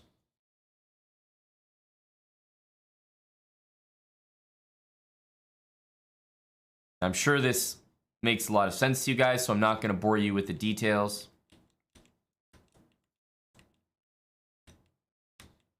But we can all safely be assured that white definitely does not stand better after queen takes h8. So no queen takes h8, which means we need another move, right? We need another move, and we've actually got a lot available to us here, which is a good thing. We have a couple checks to choose from. Of course, we have to keep this pawn defended, so these are the only real considerations here. Queen d5 check, for example. If queen e6, queen takes c5, the queen is tethered to the bishop, which means the king has to move, right? King has to move, and then we can continue with development. The other option here is queen f4 check. Now, after queen f4 check, you might find a lot of your opponents decide to play queen f6. And this is designed, to play against moves like queen c7. Because immediately you'd be hanging f2. So we have to watch the f2 square, which means our next move after queen f6 certainly needs to be queen to g3. Right? If you play the move d3, which is fine, you can recapture here, you can play this. 2 pawns down, it's about equal. But we're looking for, an advantage here. So queen g3, and now black has to develop the knight to a subpar square. Instead of knight f6 available, it's actually occupied by black's queen, so we can see the blatant uncoordination in black's position. It's just incredible that black is even remotely doing well in a position like this, when the knight can't even access one of the most powerful squares that it usually has access to, f6. So instead, queen g3, black has to play the subpar knight e7. Naturally, we respond with d3. What else? d6 in order to defend that pawn there. And again, white stands better. Knight c3. Now black wants to get developed, so they play a move like rook f8 to play king back to g8. But unfortunately, rook f8 just consistently walks in to moves like bishop h6 and bishop g5. d3, once the knight gets to c3, or the pawn, right? All you need to do is just stop the queen from hitting b2. So as soon as you do that, all of a sudden moves like this come into effect, and white starts to claim a real advantage in the position. And, throughout history, people have tried to crack the defense, but they haven't been able to do so. The Jerome has stood the test of time. Rook e8, for example, and immediately I'm looking at things like bishop g5, like d4, like knight d2, right? Castling, of course, is a world-renowned move here as well. And you'll notice that our opponent's position is not getting any better. That is the most important thing to remember about the Jerome. When you play the Jerome, your opponent's position starts at a point where it's as good as it's going to be, up 2 pieces. And what happens after that? It can only get worse. They lose one of their pieces back. All of a sudden, maybe it's opposite bishops. All of a sudden, they can't castle. It never gets better than when it started. Now, take the Jerome, for example. You start down 2 pieces. You win one of them back. You get the center. All of a sudden, you find yourself with immeasurable compensation. And such is the tale of the tape brought to you by Modelo. The Jerome always gets better over time. Meanwhile, the second player falters. And always does.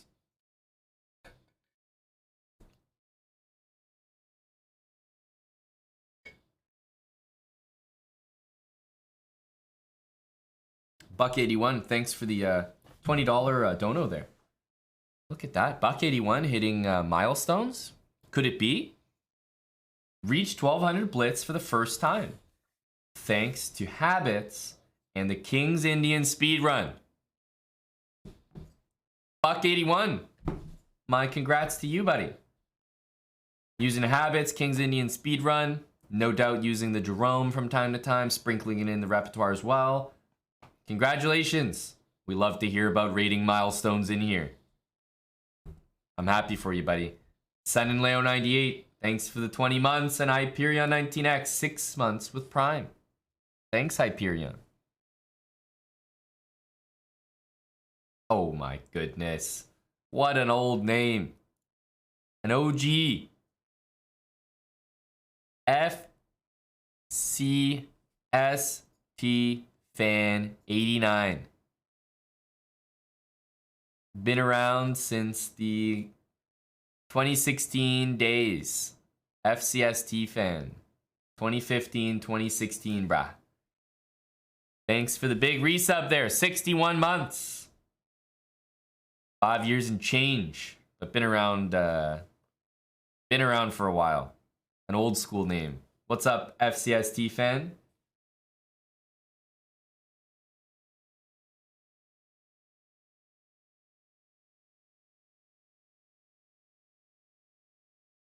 So, I mean, C3, Rookie 8. Do I need to explain further? A tremendous evaluation. Great position. Bishop has nice dark squares to hop into. And in the meantime, you know, I'll leave you with this gem. King G7. And of course, after King G7, bring it back to Habits, baby. A4. And will they see a move like B4 coming? Trapping their bishop. They might not. And in fact, you know what they might do? They might go bishop e6, saying, hey man, after b4, I can play bishop takes b4. Because you missed this. Well, guess what? The joke's on you. After bishop g5, white will be able to play pawn takes b4 next. And the Jerome is yet again victorious. Winning. Easily. All about a4 to prepare b4 and a5. Z the Pony, thanks for the 40-month resub.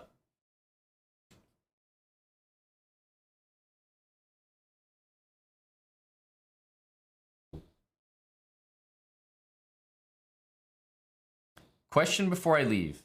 What rating level do I think French theory...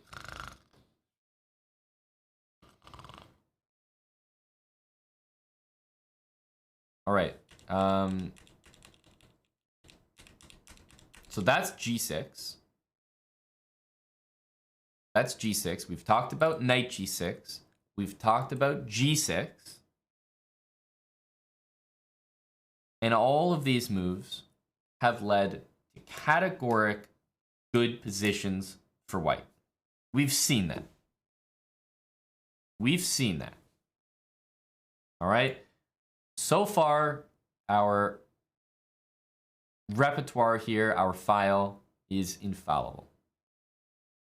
But we haven't got to one of the most devious and devastating moves in this opening.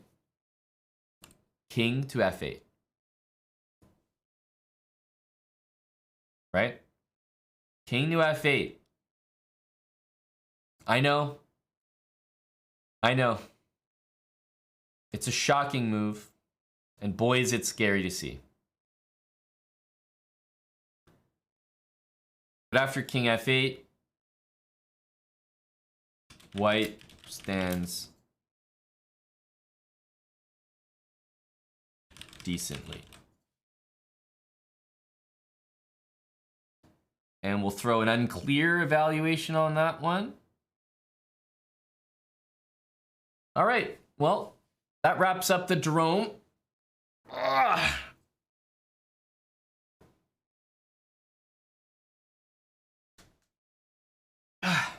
Well, thanks for watching the Jerome, guys.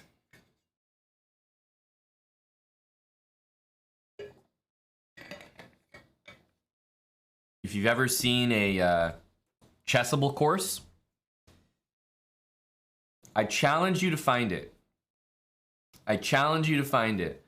But every Chessable course on planet Earth, I challenge you to find the hidden gem. But there is always one variation in every Chessable course that they just didn't want to fucking analyze, and they put the unclear evaluation on it and called it a day.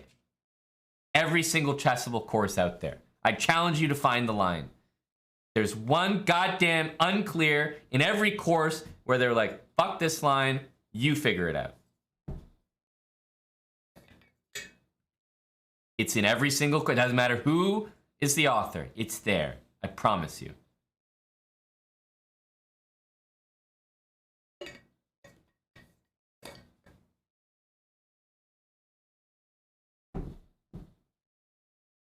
Does not matter who it is. That is a universal rule. A universal rule. You have to have one line that you just didn't feel like analyzing. Did I already cover King E6? Yes, I did. That was the first line we covered. King E6 is one of the weakest attempts to dismantle the Jerome.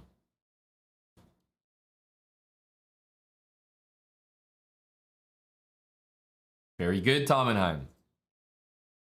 Very good, Tomenheim. The stutter step is important. Obviously here, if you try to stutter step, you're going to get called for traveling. Because of this.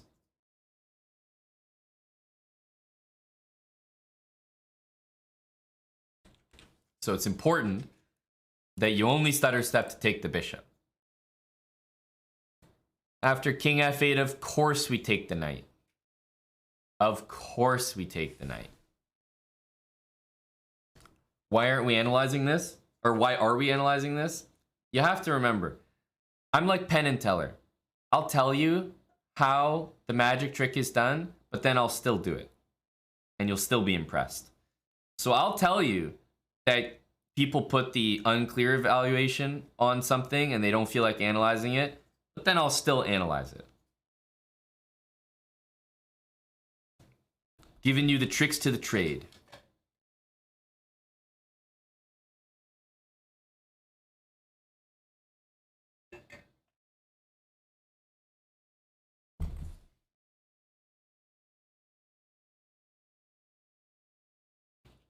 Queen takes c5.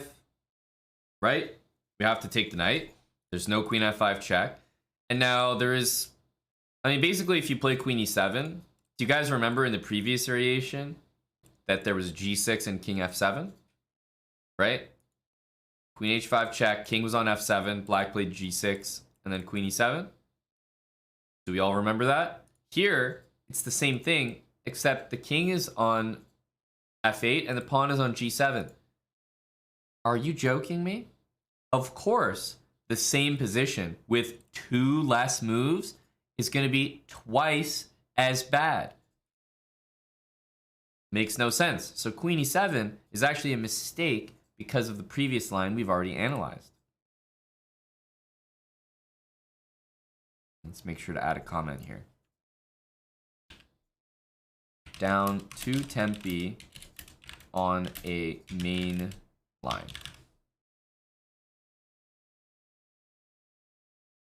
So queen e7 needs no consideration. So after queen here, the only reasonable move seems to be d6. And now our queen needs a square. Now it needs a square. Two main squares. You know, queen f4 check can be thrown in, but you're kind of wondering, like, why am I throwing in queen f4? Right? Does it help me in a specific way? So queen g3. This is a normal square for our queen to end up on. right? We don't want to block the f-pawn. We want to keep an eye on this. We're always intending queen a3, so we just want to keep that option open. Many reasons why queen g3 is nice. So queen g3, of course, black should probably play knight f6. I mean, it only makes sense. Hitting e4, right? Where we go from here. d3, knight c3 are the easy options. Both are good. I can hardly distinguish between them. Right? Queen g3, knight f6. Let's say knight c3 to cover that pawn. And no matter which move we do, you know, black has the idea of knight h5, but everyone knows that after knight h5, queen f3 wins the knight.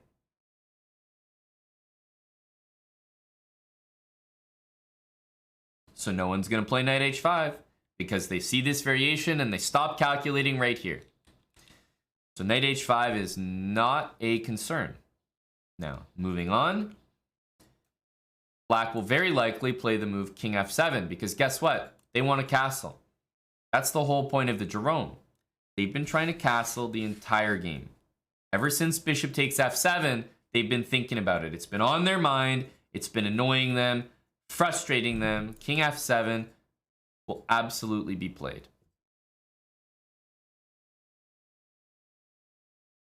Of course, we want a castle. d3, a far more flexible option. Of course, short castle is available, but we want to entertain long castling. Now, the rook will probably step out here.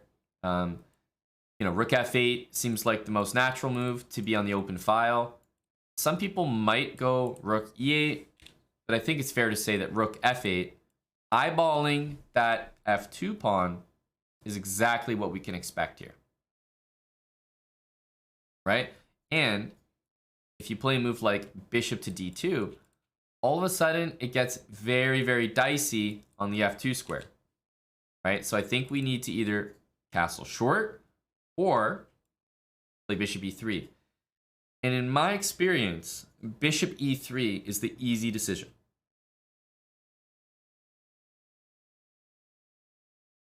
Of course, they're going to exchange. They want nothing more than an exchange, right? They've been dying for this.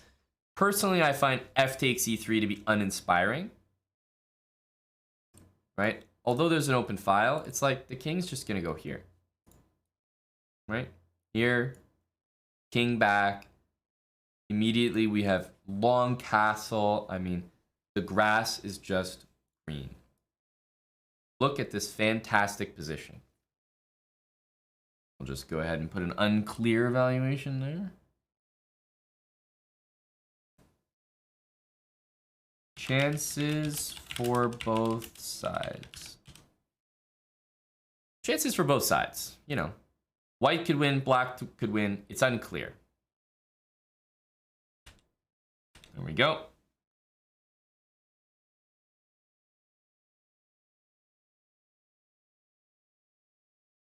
The nice thing about queen takes e3 is leaves the option open for d4, f3, f4 with d3. Plus, short castling doesn't even stop us from sending the pawns here, right? At this point, short castling with f4, f5, h3, rook e1, right? This makes a lot of sense.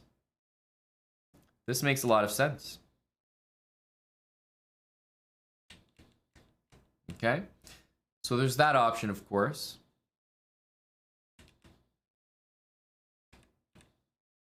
Rook f8. I think we should stick with this. Castling short was the other option. Again, knight h5 never is a concern due to queen f3. Right. King g8. Okay, sure. Right. Bishop g5, and you'll notice that h6 is not playable. Bishop h6, or h6 is not playable due to bishop takes h6. That already provides a very strong bind. You know, if black just goes ahead and develops, there's a great option here, knight a4. As I mentioned, if we are able to get opposite bishops, that gives us very real attacking chances.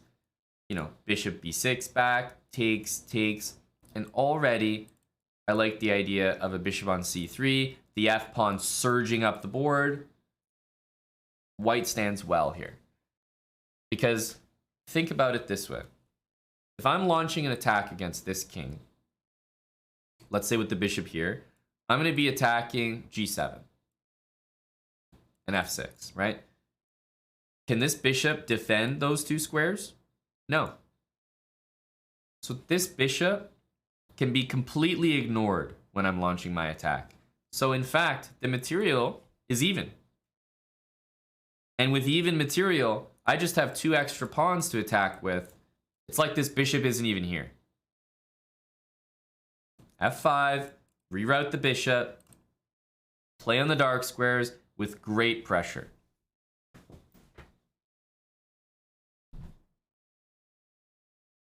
At the low level, this is winning for white. Danger Dolan, every Jerome Gambit takes place at the low level. And I'll tell you why. It has nothing to do with the ratings of the players involved.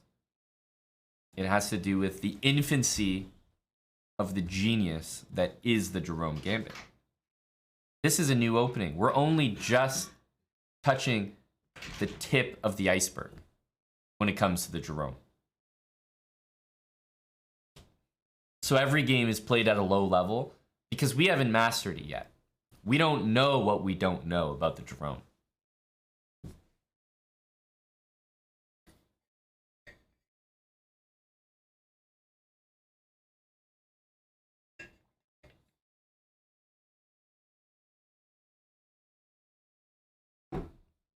Eddie Barber says the only thing genius about this is the brownie I had before joining the stream.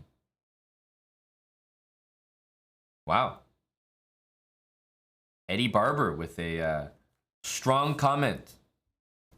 Well, go ahead, Eddie. Tell us his name.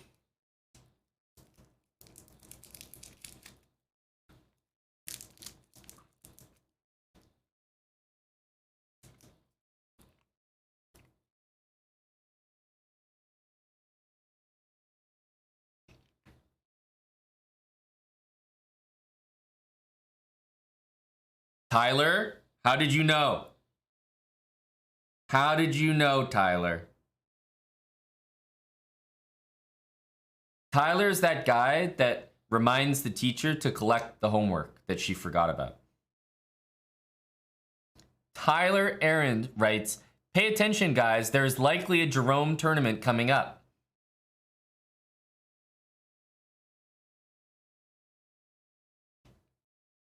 That's right. That's right. How did you know there was a final exam? I forgot about that, but thanks to Tyler, we will have a tournament. And you will all be judged and graded according to your performance.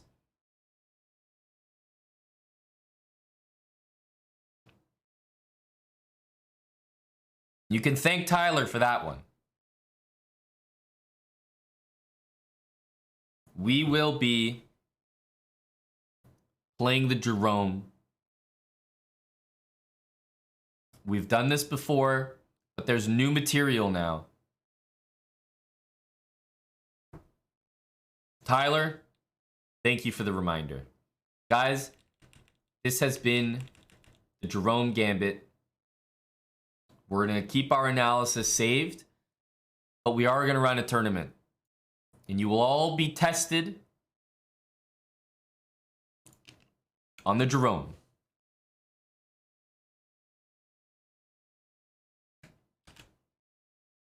We're going to start with the position with the queen on h5. Club event. Do we do it like this? Let's do Swiss.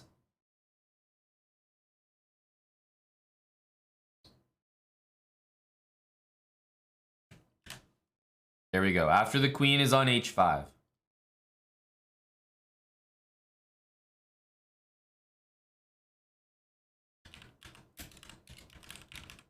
For Jerome, midturn.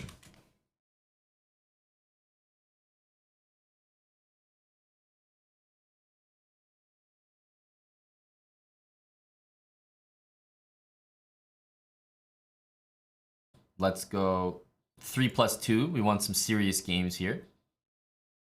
We want some nice serious games. We want to be able to follow the theory. We'll have it start on the half hour.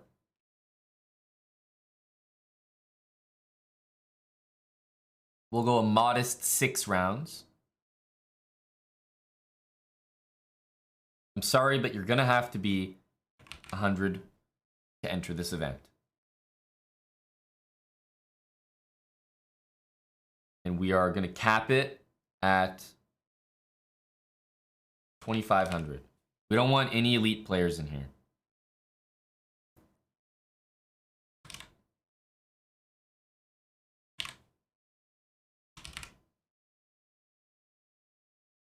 There we go.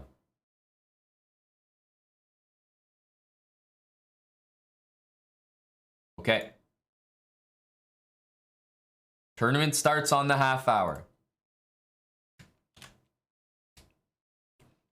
There's the link. I'm going to update our join command as well. If you're playing in this tournament, know that the games are unrated. Don't worry. This is only a midterm. This will not be worth 50% of your final grade.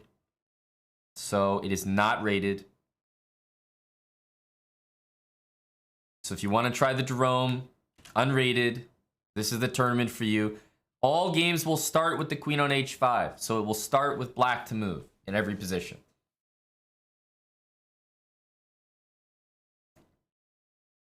And we will definitely be paying attention to who has been taking notes in class. You have 10 minutes to cram for the exam.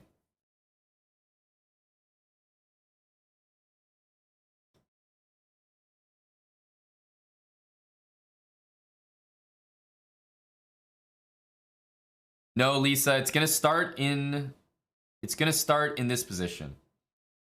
This will be the starting position for every game you play. So if you're with the white pieces, your opponent will make the first move. If you're with the black pieces, you're going to start. So all games should start like this. So as black, you have a choice between the many variations we've looked at.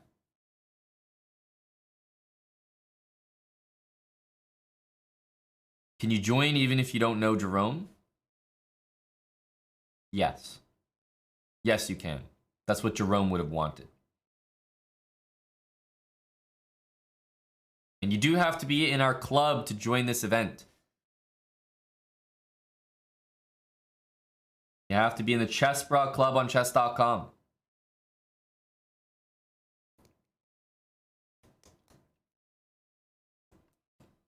You can't participate due to illness. Do you have a signed note? Otherwise, I'm going to have to ban you.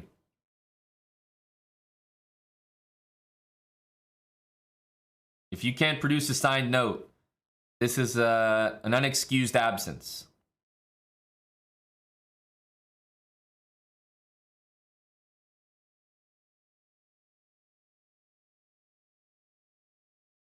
You haven't played enough games. Well, yeah, of course.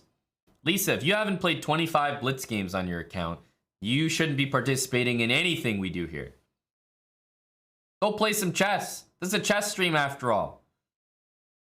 Get some games in. Put some mileage on that car.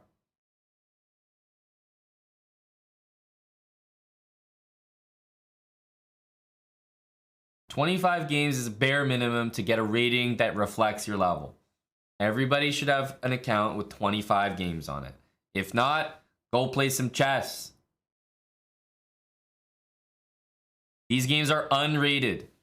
So for those joining the event, they are unrated games. You will not lose rating. Don't worry.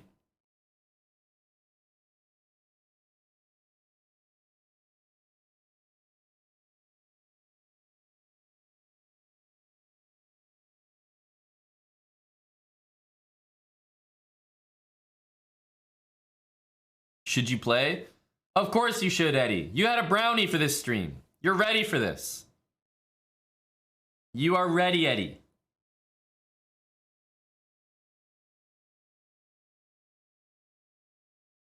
Bortha the Boss, thanks for half a year with Prime.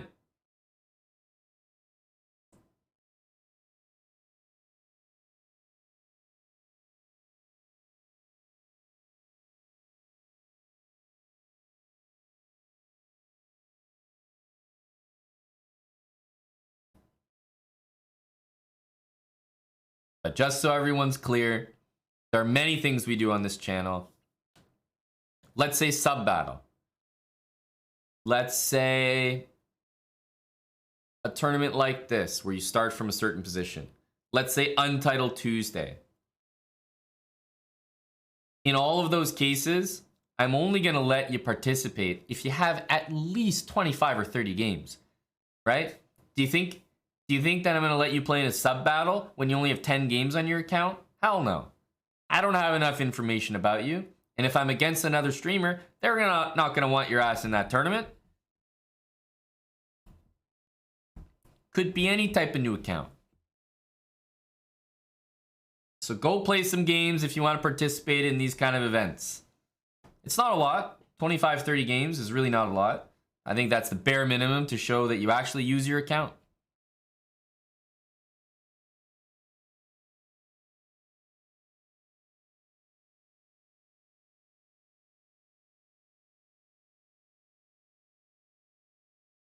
The Jerome Gambit notes and file will be made available in the Chessbrad Discord. Perhaps it may find its way into the first class channel in Discord, which you'll notice is a tier 3 privilege.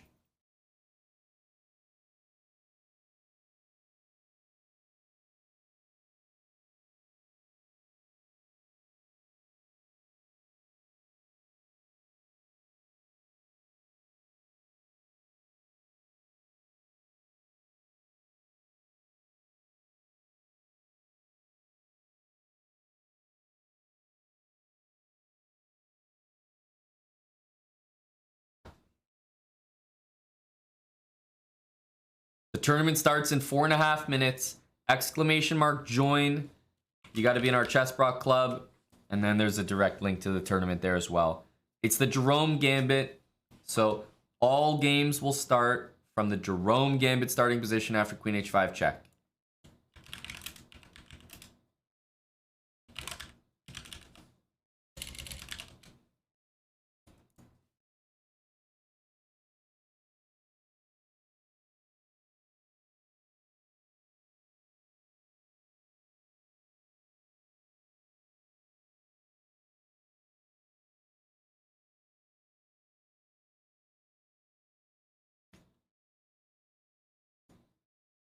For Jerome is in the tournament. Wow. What an inspiration to us all. For Jerome.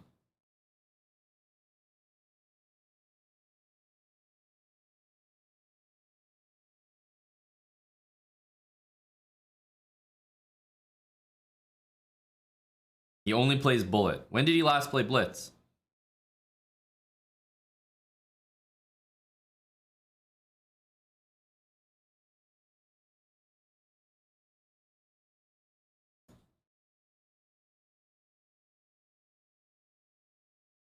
Are there any Dutch buddies that can translate? Because I can do a pretty decent translation myself.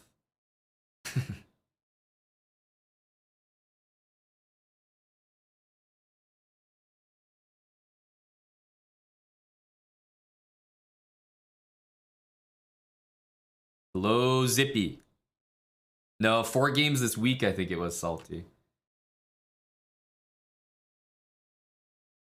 Yeah.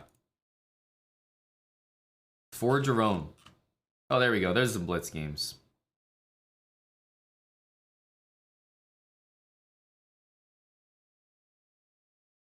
Tournament starts in 2 minutes. It's 3 minutes with 2-second increment as well. So we get some nice clean games.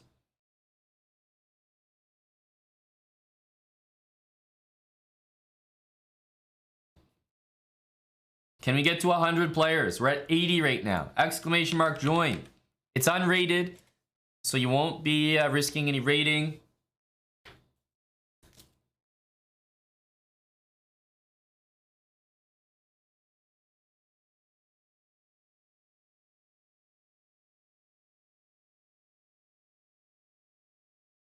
we have some new variations discussed,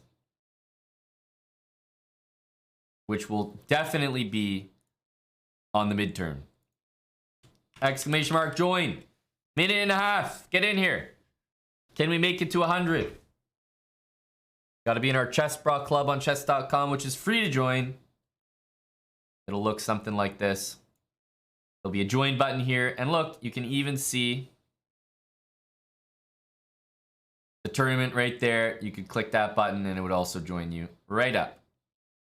Oh, Zippy, thanks for leaving a note here, buddy. Go, Zippy. The engagement is high from Zippy.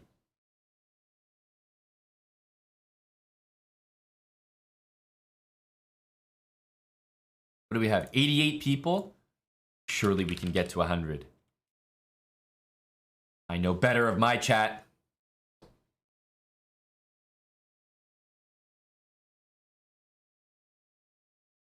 Surely we can get to 100.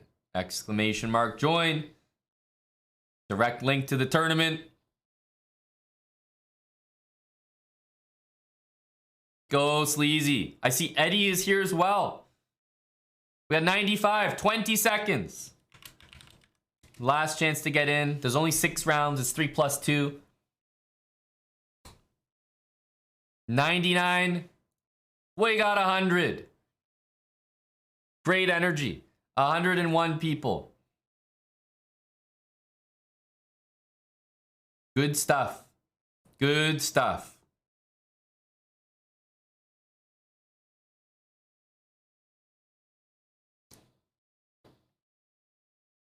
For Jerome. He's got the black pieces now, so he's likely out of theory.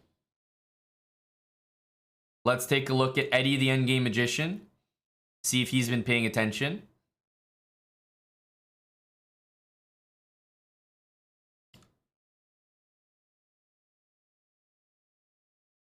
Do you think some people don't realize that it's their turn? Because I'll tell you one thing. Not many games start off with black to move.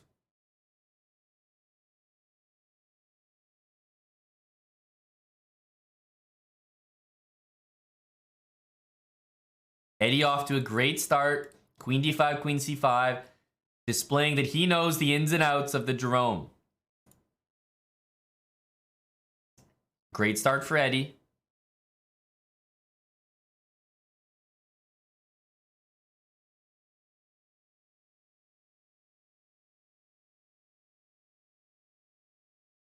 Ambit Gambit and AG. Ambit Gambit going for the jugular here. And AG is willing to play into a very, very important line. This will be a massive test for both of these players. Who is going to come out on top? Ambit Gambit is willing to tango and AG is going straight for it. He castles.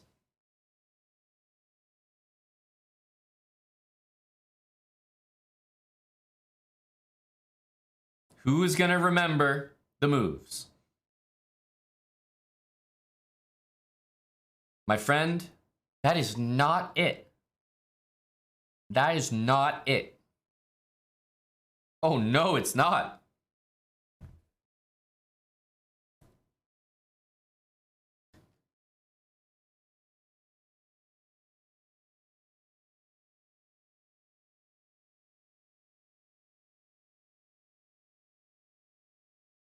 Oh, Ambit Gambit choked it out. Choked it out. What the hell is that move? I'll tell you right here, guys. White to play very likely wins by playing this, and your queen just gets back. Nice and easy. Plus you're attacking the bishop. Here, black I think has the draw again by playing knight f6. Queen takes a8 and queen takes h3, threatening the draw and knight g4. I wouldn't be surprised if that was a draw. Queen g5 looks horrendous, and after knight f6, I mean, you could probably even take that. I wonder if that's even a threat right now, because I don't see any draws anymore. Yeah, it's a Swiss tournament, not an arena.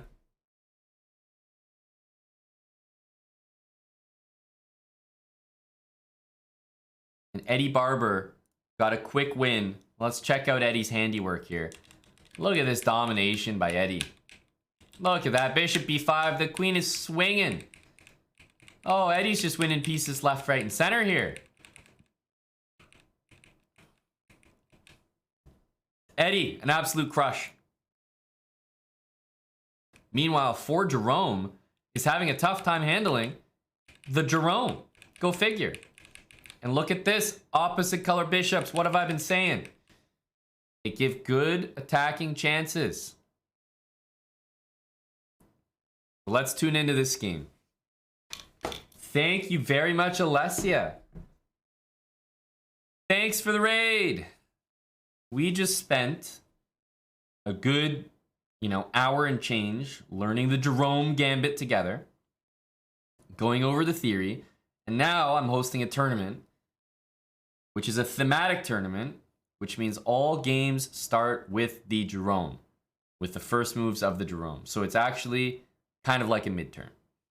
People are being tested, see if they remember what we looked at. Thank you very much. 221 of you. Thanks for the shout out. Neil.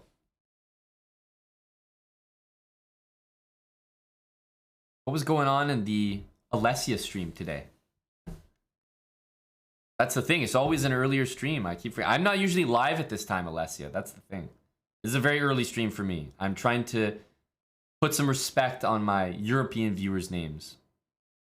But what were you guys up to? Kamarainen, thanks for the 6 months, by the way. Oh, AG looks like he's handling business here.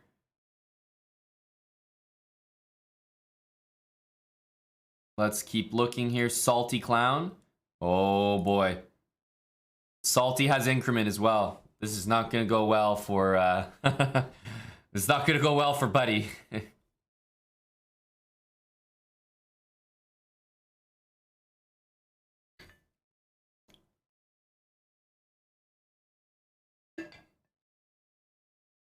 Yeah, what am I doing? Exactly. Trust me, I'm as confused as you are.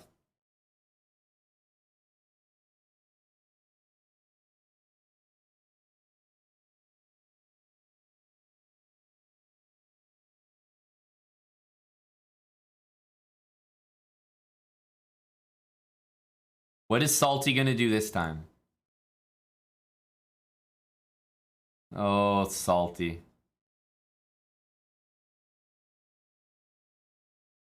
What is Salty gonna do this time? Meanwhile, Rain 2-4. What happened here? He did go for that. Ooh, Rain went into a very bad variation. It worked out for him, but I mean, this should be dead lost here for White. Dead lost. A bad line there.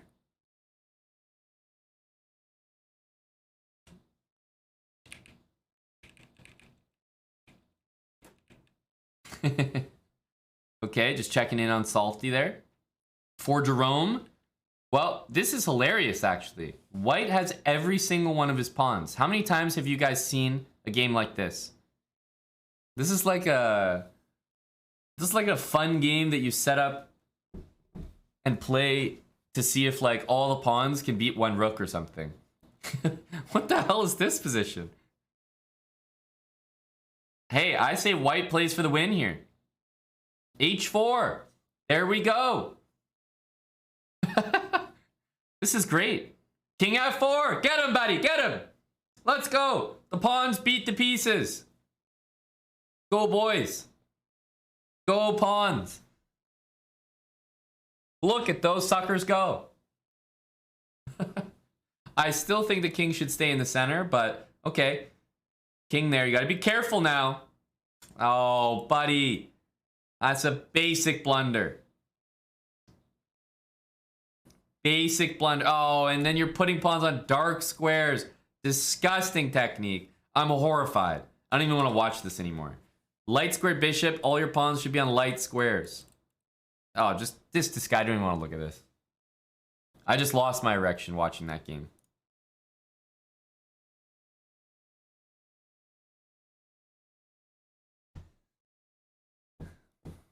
All right, Salty has a 2 bishop mate. Now, he was banned for failing to do this. However, he demonstrated that he could do it effectively. And he did it so perfectly that he was unbanned. Let's see if he can demonstrate what he's learned. The technique from Salty has been impeccable so far.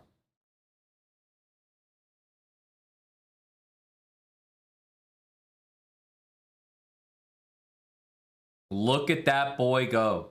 It's like the back of his hand.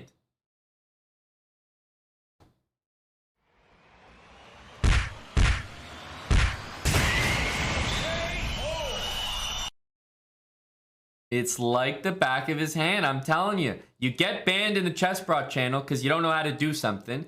You go and you damn well learn it and you come back and look at that. No issues. No issues at all. That was perfect. Does Eddie know it's his turn?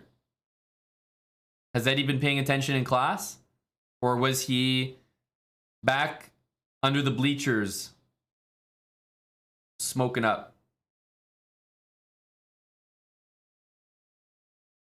How did that queen get on f5? Oh, okay. Let's not forget.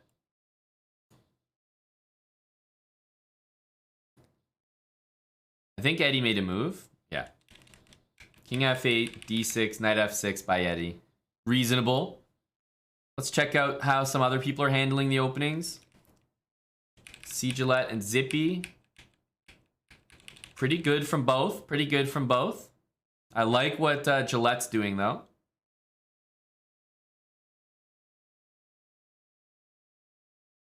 Let's have a look here. Danger Dolan. What's going on in this variation? Queen g3. Very solid stuff. Great opening from a Nightmare 502. 900. I love it from the guy. I think he played that very slick. Grinifwin. Oh, what did I say? Grinifwin. I mentioned this, didn't I? I said you don't stutter step to take the knight. You stutter step to take the bishop. Oh, Grinifwin deserves to lose to the 600. That was one of the main things I mentioned right at the end of class. Do not stutter step to take the goddamn knight. Grinifwin is currently boasting a D- in class.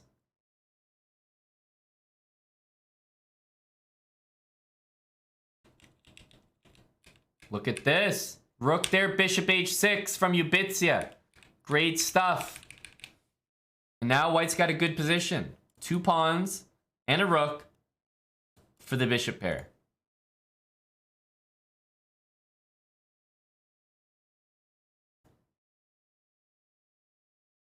Let's keep looking here. How are people doing? Shookwell against Big Warren. Oh, it's not looking good for Shookwell. Bishop d6. Oh, no. And not even taking the rook. Oh, this is not Shookwell's best game. He needs to trade those queens desperately. Desperately. There's a hanging bishop. Big Shookwell is up against a feisty 600. He does take that bishop.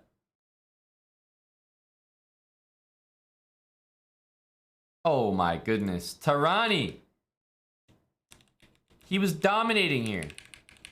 And look at this swindle by the 1400.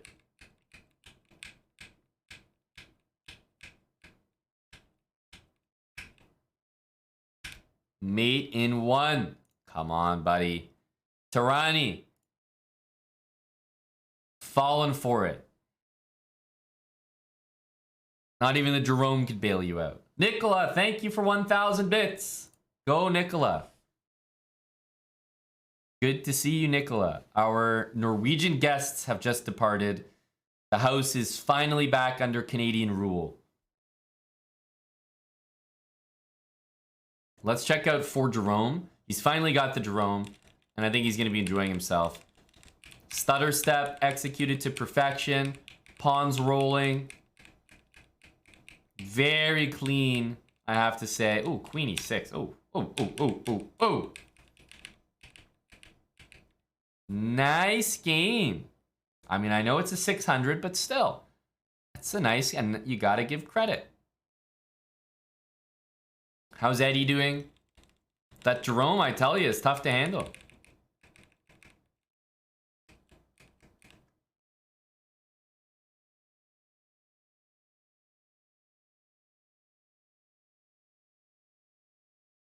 Yes, the Canadian flag is back up. That is just an insane move by the 1500. And Eddie is going to take care of business.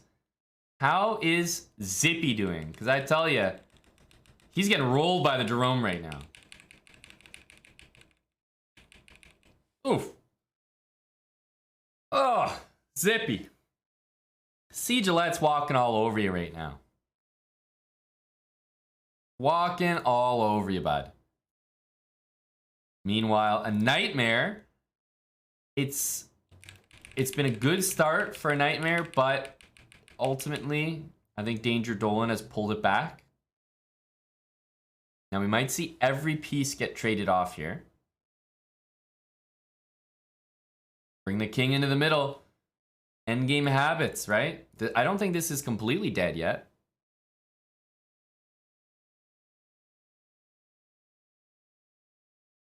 Not completely dead.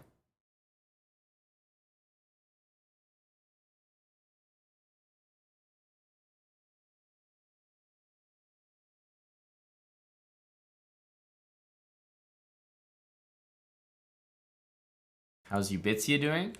This is a tense match. Hobo Joe has done a great job with the black pieces to nullify the advantage from Ubitzia. Probably need G3 and C3. Meanwhile, Grinifwin against R. Hudson. Grinifwin has made an impressive comeback. Nice tactic there. He's down a full rook here. But a piece blunder by R. Hudson. And it's definitely trending in Grinifwin's direction here.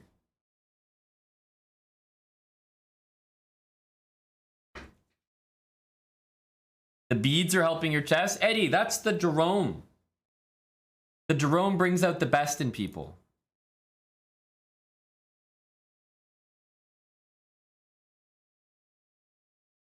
R. Hudson. He's trying to make it work here. Oh. Oh. Mr. Hudson. That ain't gonna cut it. This endgame's completely winning now as well. Aaron Gull. What happened here? Look at that king sauntering into the middle of the board. High energy king. But right now the 1000 is having his way.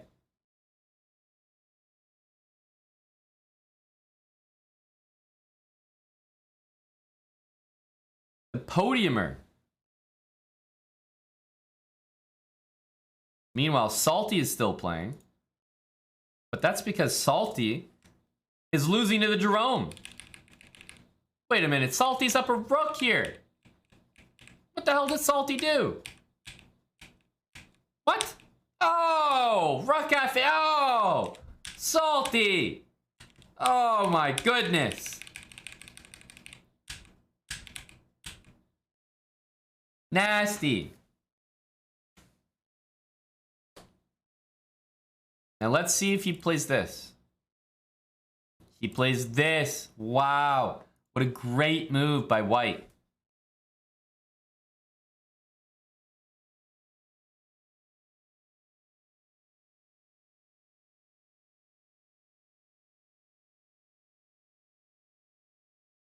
Okay, queen d7. Salty walking into mate instead of going up the board is so disturbing. What the hell did we just witness? By the way, is White going to be able to win this game? White is the 1800. You're telling me that the 1100 is defending this?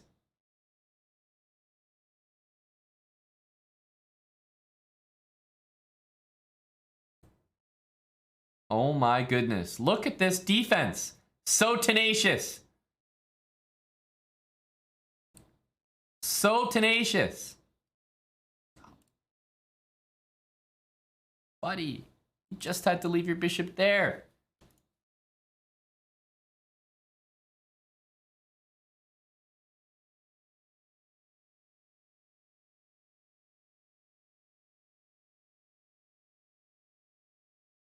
No, that's very unfortunate. Very unfortunate. I'm not saying that was a forced draw, but I'm saying that you threw something away. Because you had it going for you.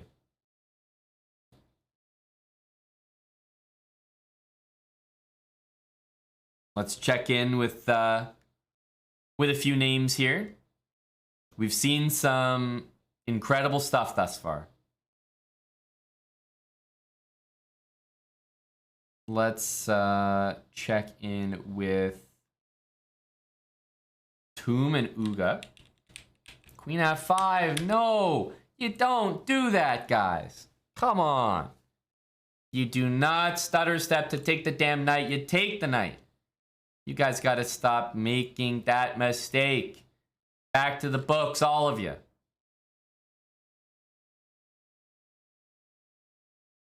All of you. Retrodictions. Okay.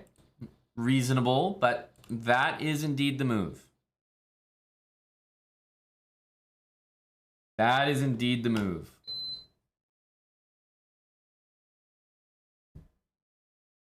Is this round 3 now? Yeah, there's no point in showing the leaderboard now. There's just like a ton of people tied with 2 points. I'll show the leaderboard after round 7 or something. Really try hard account. Might need to make another account.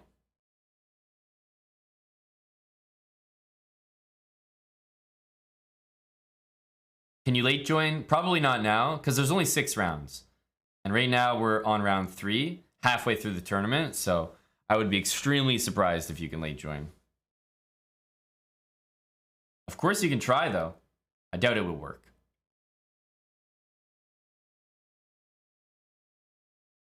Wow. Retrodictions is a sucker for a good time. And wait a minute, what the hell? How can you not play Rook E8? Wasn't that the whole point of Knight E4? Huh? I was ready to be impressed. Don't do it now. Don't do it now. Oh my. It's not the same thing, buddy.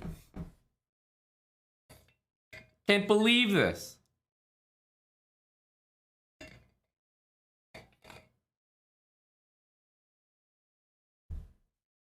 What the hell is this theory? This is the new stuff they've been talking about.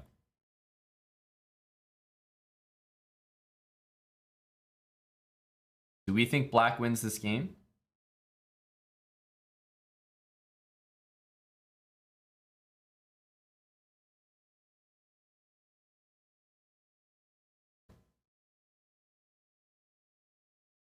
Rook E8. Does he think this is mate?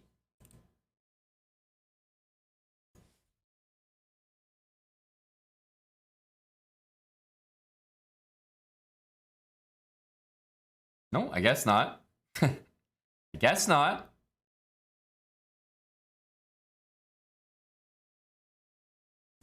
We have some perfect scores right now. Some 3 out of 3s already punched in.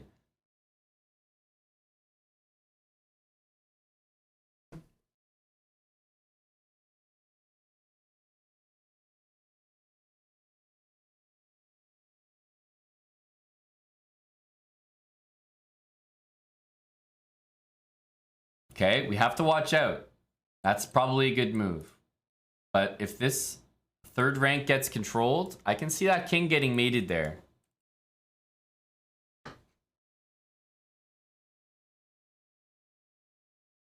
How's Eddie doing? Eddie's got the white pieces now. And oh, this did not work out. for black. Ooh, Eddie's a tricky guy, eh? Go, Eddie.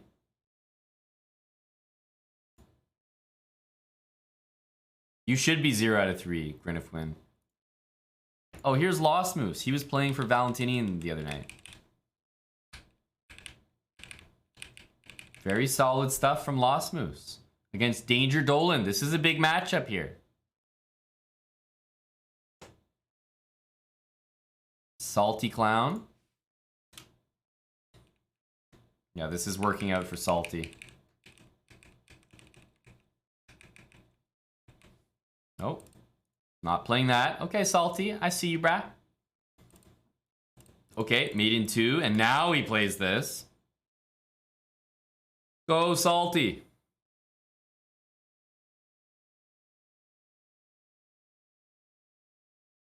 I think Salty's keen on this. Yeah. Oh, yeah. Oh, yeah. Salty's E6, brah. The clown is very easy to understand.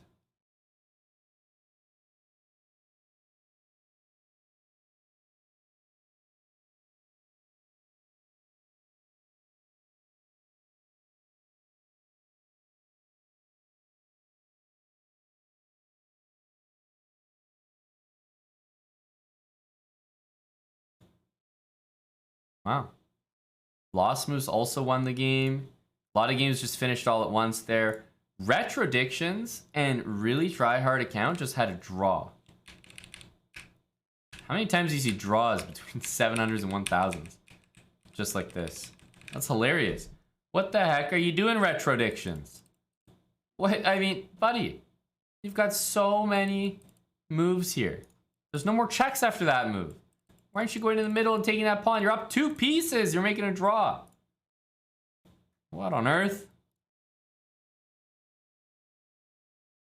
For Jerome and Sphinxy, and it's looking great for buddy Jerome here. How did he get that piece back? Oh, E5. Man, what a blunder by Sphinxy.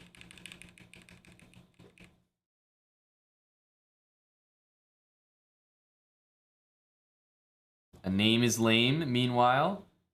In tough against Shookwell, the 1000, bringing out some great Jerome energy. Shookwell's been better the whole time. Can he complete the victory, though? Oh my goodness! Trade the rooks! Oh my goodness! Shookwell! My friend! Oh lord! Oh, King D4! No, but surely white wins this. You have 4 pawns, buddy. Oh no. Surely it's winning. The panic is setting in. Can Shookwell... Oh, why did we lose this pawn and this pawn? Oh my goodness, Shookwell. Get your damn pawns going, buddy. What's this move? Run those things.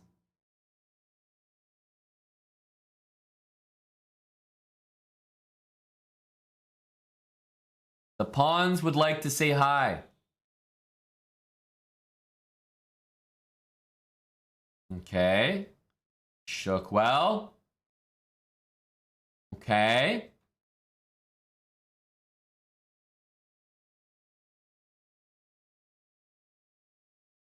Okay. The pawns are connected. There we go.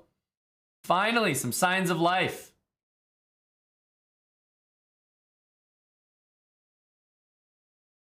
Now, the worst case would be rook here and rook takes pawn. I could see that happening.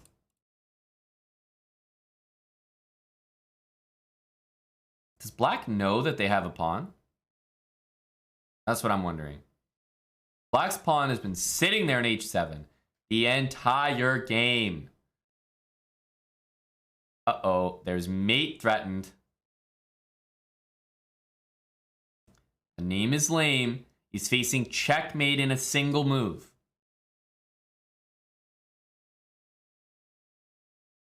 And he stops it, albeit momentarily, B7, I think you know what you have to do, and it's not that. That's right. It is not that move. It is that move. That's right. However, shook well. Is he going to close this game out? Oh my goodness. What the hell is that move?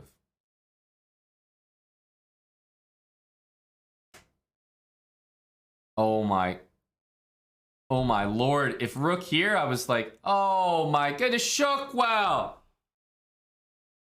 For fuck's sakes, buddy.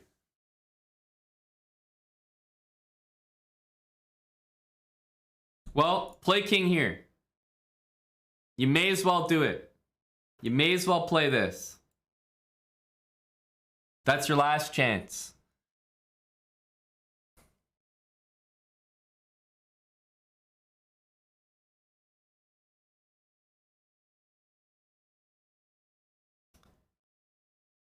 Just brutal.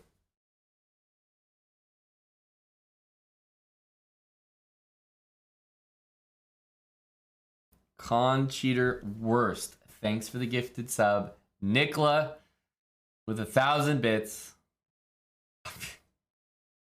More than therapy, Nicola. More than therapy. Thank you, buddy.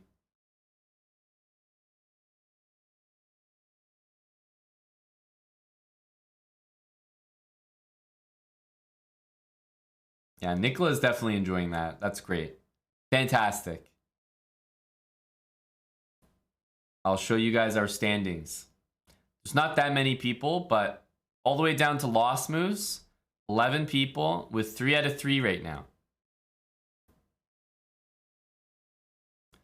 The lowest rating that has 3 out of 3 is 1945. Everyone else is over 2,000.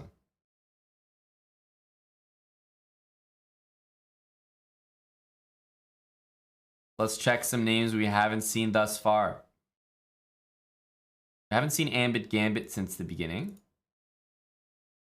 Oh, Black's really having to think there.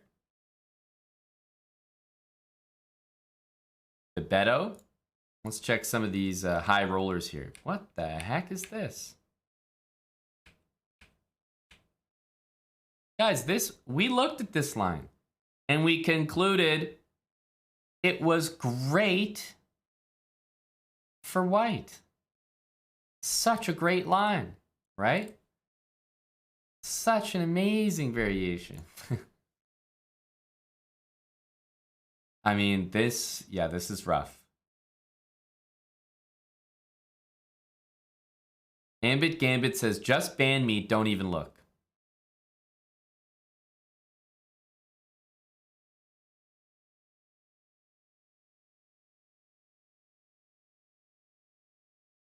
At F6. Indeed.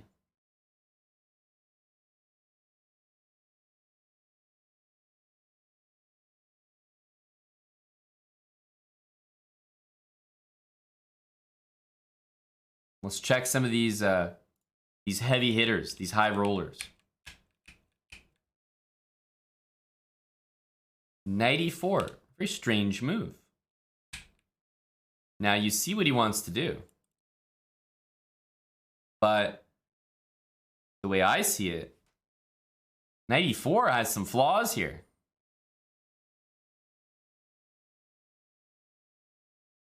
Sphinx, he plays queen c4, not the move I had in mind. Queen b3 looked better. Because now d5 hits the queen, and now you might be in serious trouble.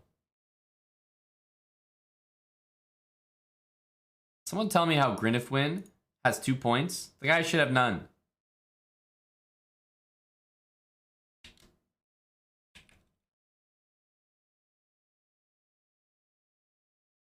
That's right, Ralph. Queen b3, I think, was needed. And meanwhile, Ambit Gambit. Well, this actually is a good. This is a good start for Ambit. Sandwich Enjoyer, 16 months with Prime. Thank you kindly.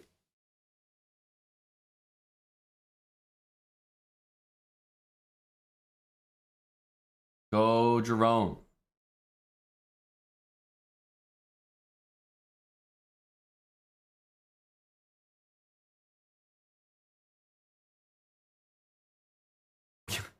Zippy, I don't know what labyrinth you were in, but I'm glad you found it.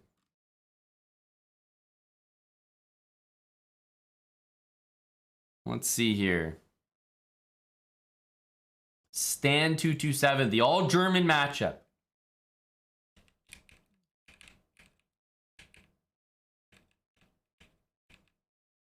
Probably force mate here, but it was not found. Queen a5, queen takes f8, blundering the queen, but not seen. Amazing. Rook takes d3, checkmate. There's still hope for both players.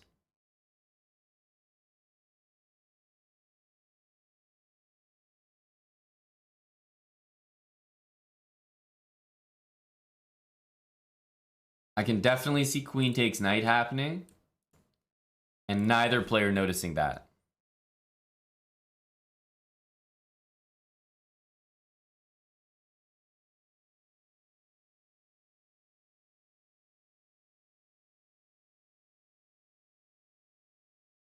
Here it comes. Queen takes knight.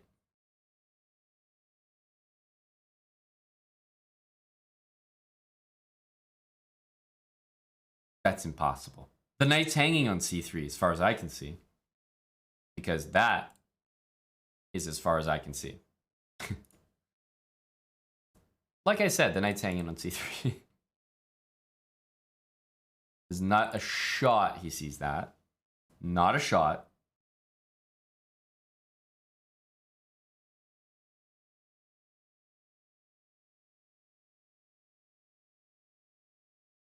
I would love to see this.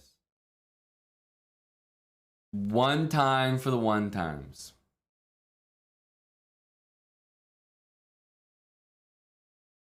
This changes the scope of the game. Anything could happen there.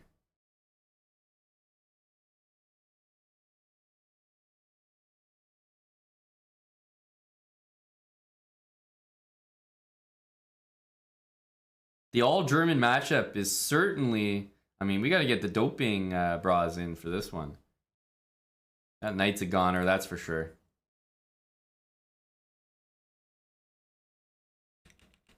Sleazy McCheesy seems to be handling business here. Yeah, well done to Sleaze. It's going to be 3 pieces for a rook. It's a very good deal. How's Eddie doing?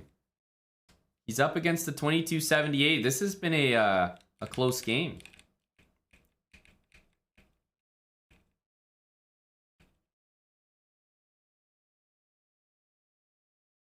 That rook on d6 is kind of trapped in there.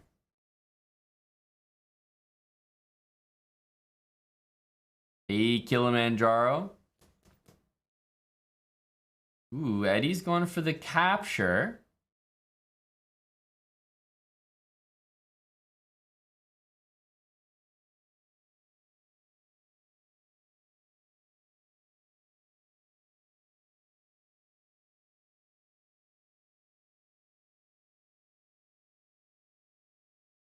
F5. Eddie missed that. He couldn't take either one of those pawns because of d7. So a bit of an error by Eddie, but he should still be winning.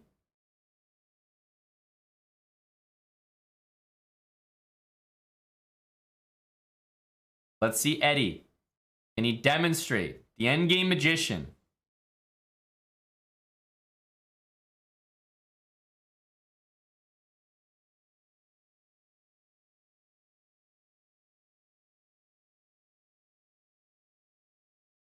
I would say king d4 is a bit better than that move, but same vibe.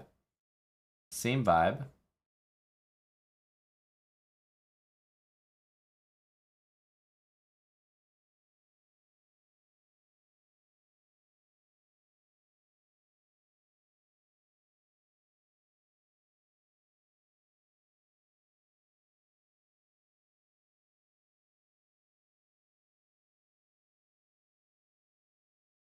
And the question is here, what can you actually do at... Oh my goodness, Eddie gave the pawn away. Why not bring the bishop here? Eddie. Eddie.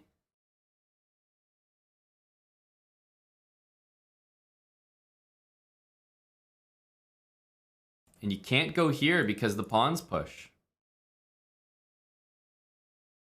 Oh, Eddie, it all came crashing down. The pawns beat the bishop against the endgame magician.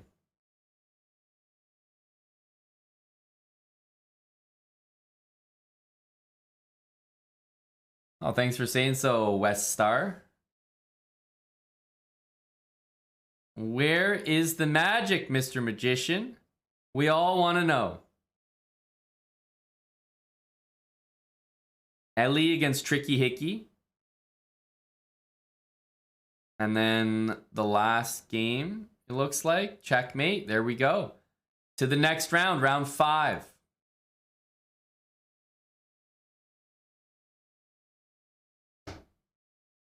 And these are our leaders right now.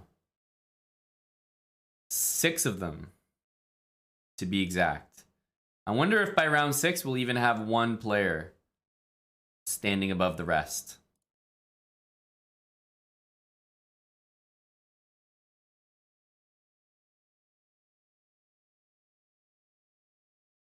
Go, Eddie. Will we get some of this?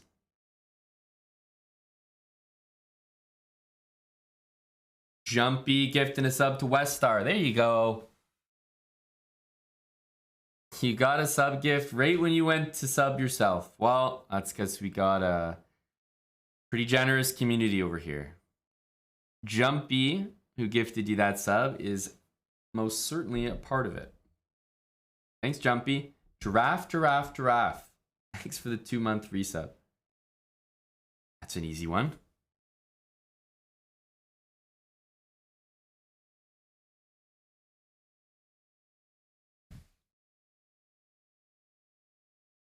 Okay, so people keep going d4, including Eddie. I think just f4 is the move, not d4.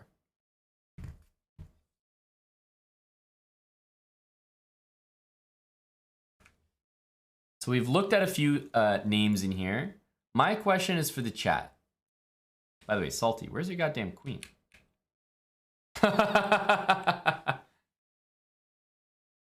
Salty pre-moved, queen takes e5. Oh, that's brutal. Oof.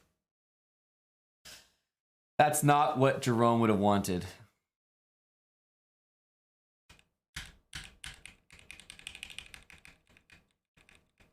How is Salty? How the hell is Salty still launching an attack and winning the queen? Can someone explain? No, there's no goddamn way Salty wins this. He's 1900.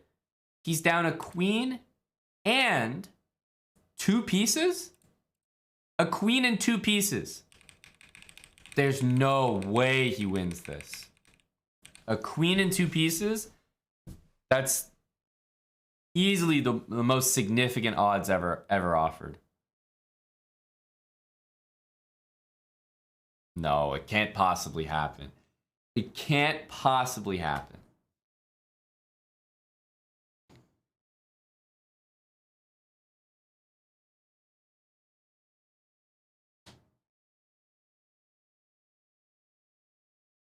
Sack mate, baby. Yeah. That move is gonna hurt old Salty there. Oh my god. Salty is disgusting. Rook f6? Salty's a menace. Oh my, that deserved to work. Might have worked on me. Rook f6 was slick with it. Oh my god, Salty wins that game just for the attempt, in my eyes. That was nasty.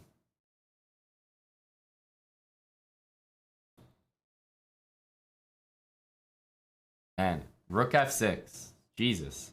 Salty's impressive. I didn't even see that idea.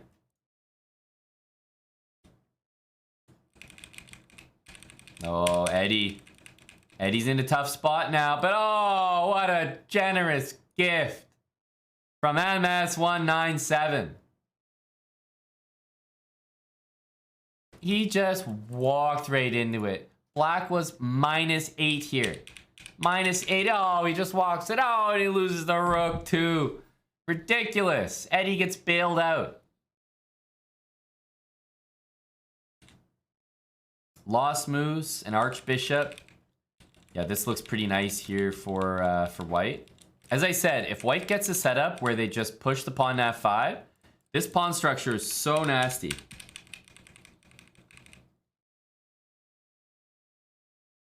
Meanwhile, how's Sleazy doing?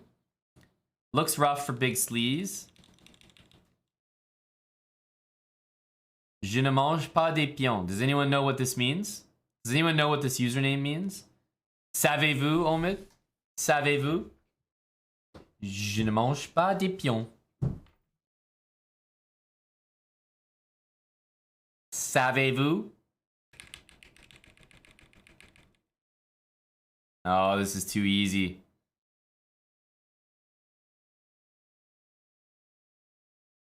A lot of people say, I do not eat pawns.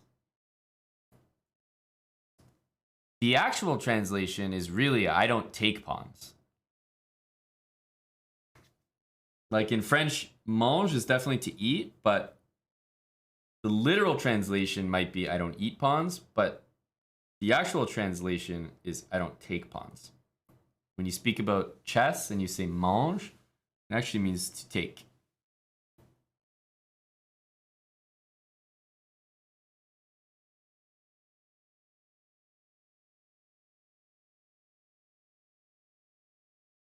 Very classy here.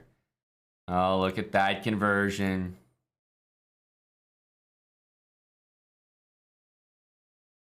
All right, Lost Moose and Archbishop. This has been very close, but Archbishop.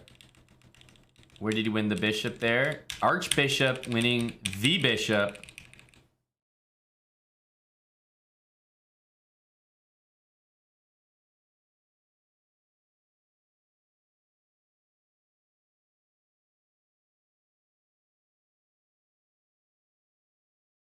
Tremaine26 says, happy side piece Valentine's Day to all who celebrate. Is that an official, is that on the calendar?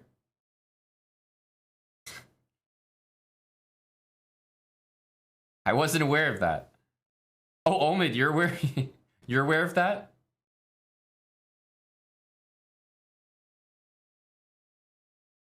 Wow, Omid forgot to buy a gift. Wow. A lot of beasts in the chat. Oh, Valentinian came out of the woodwork for that one. Tomenheim, it's been a rough road for you, hasn't it? What's up, Jesus Christ? Hey, Bert Tuna. Greg in the chat. I know you've been here, Val, but you haven't been chatting. But you came out of the woodwork for the comment about Valentine's side pieces.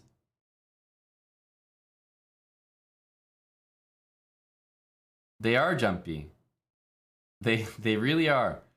Now, I'm surprised that this pawn doesn't get attention here. Instead, we're seeing like the queen go up and down. I mean, yeah, the queen takes c3 has been waiting to happen.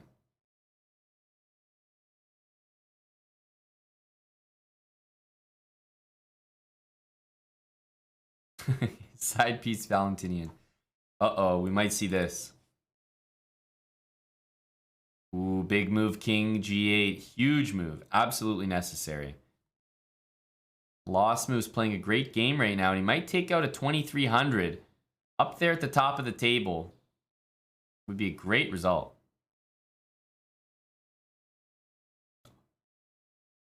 What an unbelievable blunder. He's got 17 seconds. Oh, I can't believe that. What a blunder.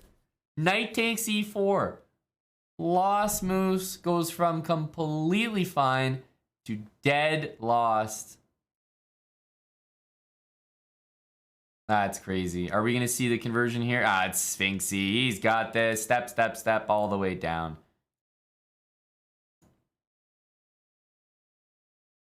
And as for our final game here, it would be remarkable if this was anything other than a resounding victory for white.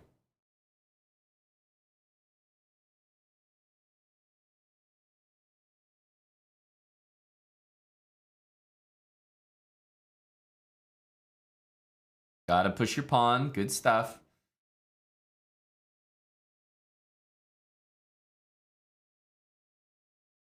Ah, wow. Very accurate by white. Very accurate.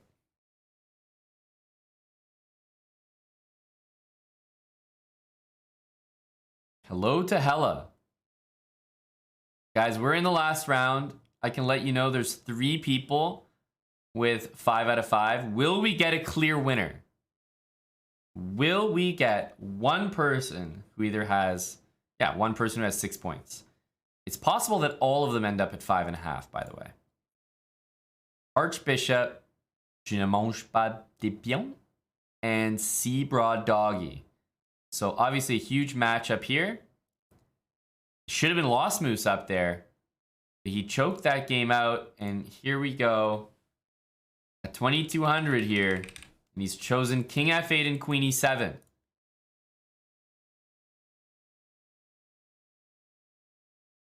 Meanwhile, on first board, we see Knight G6 is the choice and no stutter step. Queen takes C5 instead of the more natural Queen D5 check. Like what?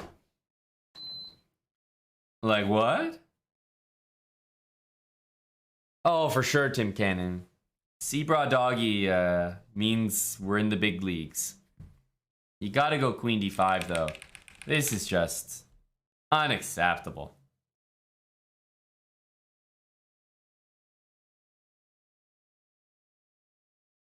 I don't know, Russell. I'd be interested to find out at the end. I was gonna say, for the chat, we can't obviously review every single person that's in this tournament, right? There's 130 players in here. But let's say if we had to pick, 5 to 10 players to do a peer review, who are we going to examine? We're going to take, let's say 5 players from the tournament, and we're going to check their games from the tournament and see how it matches up to the file and give them an overall grade on their Jerome performance. Who would we like to select?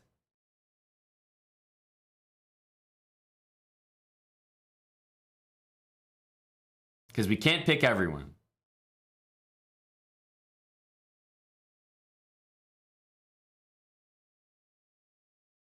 Definitely Eddie. Salty.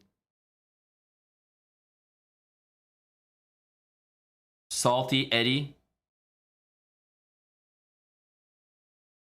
Let's get a list of five strong names. One from each ELO. Starting at 600. There's a nice friendly suggestion. I like the sound of that. Well, Salty can be our what? 1900 representative. Eddie can be our 2200. So we need a 1500, a 1200, and a 900, let's say. First and last place. Also reasonable.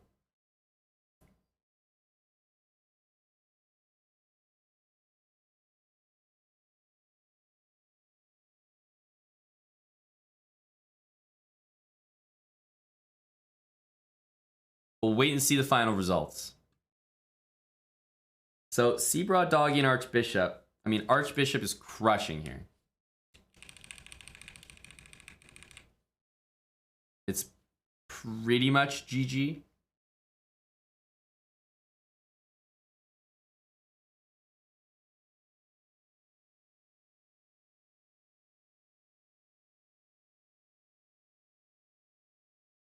Looks like this is the intention.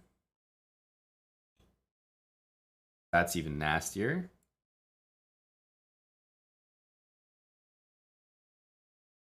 What's going on in the other game? Wow. White is down to only 30 seconds, but I think White's done a great job. Look at this.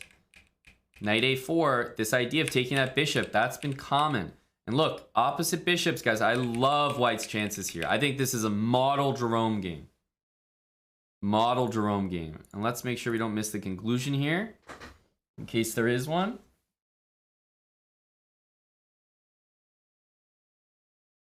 But yeah, this does look like a model Jerome game.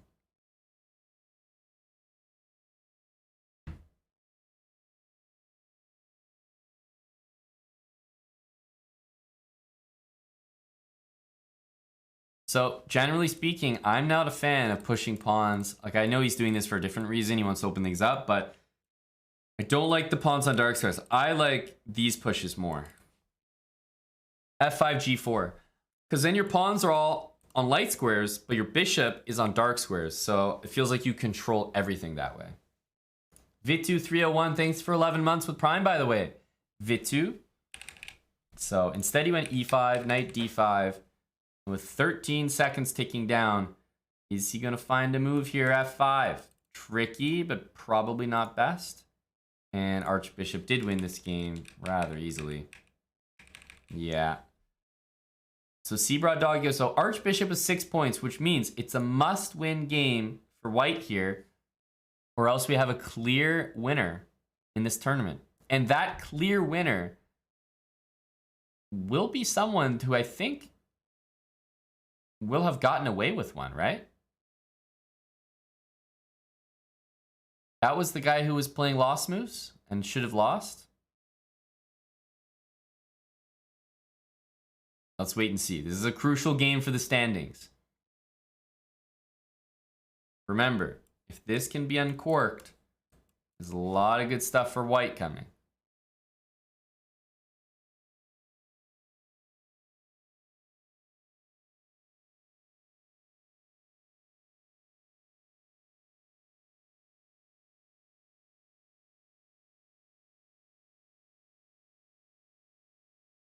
Wow, rook e8 played. Might be a good move, but it hands everything over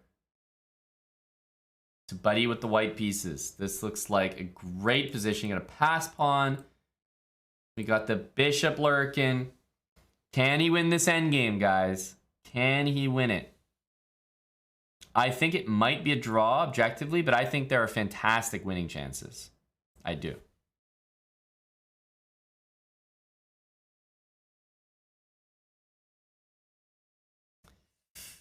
I don't know about h4 though. I understand wanting to put the pawns on dark squares, but I question that. Oh, b4. I don't like that either. Because now if black wants, he can always do this. It was nice to be able to play that move, you know? Yeah. Unfortunately, I'm not a big fan of how White has played this. Notice how White's bishop is trapped on c5. He needs to defend the pawn, and it can't move otherwise. And White's kind of realized that this might even be 3 times if he goes here. Yeah, it is 3 times. Which means he only gets 5.5 points, and we have ourselves a clear winner and a clear second place, I believe. And there should be a massive tie for third place, yeah. Let's look at the remaining games in the event. Lost Moose. This is interesting because this is probably winning, but black has to be careful when the white king gets down here that you don't go stalemate him. So let's see.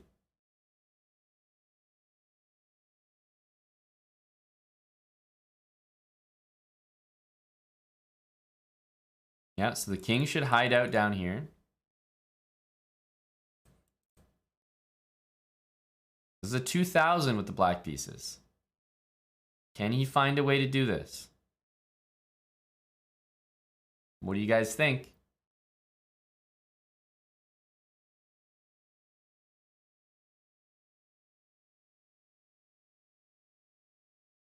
You noticing something?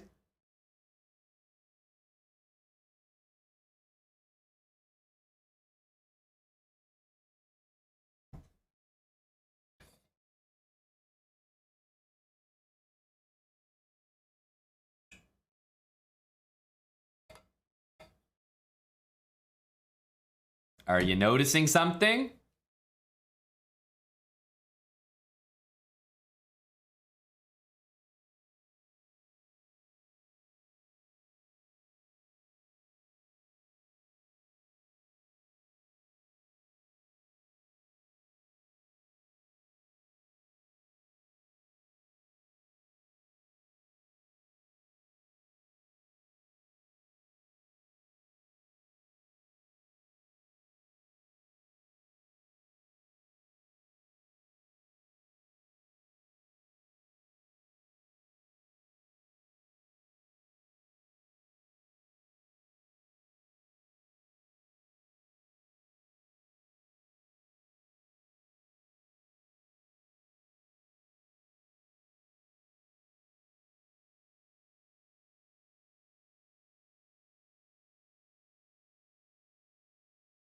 Fascinating position.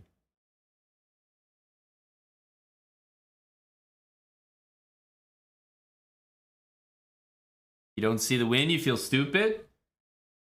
Oh, I'll tell you, I don't see the win either. I see some possible wins. But lost moves avoids one of them, which is to go here and get mated.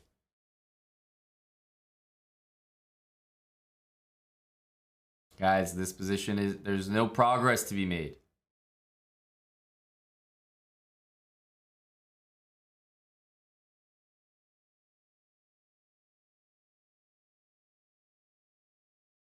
There is no progress to be made.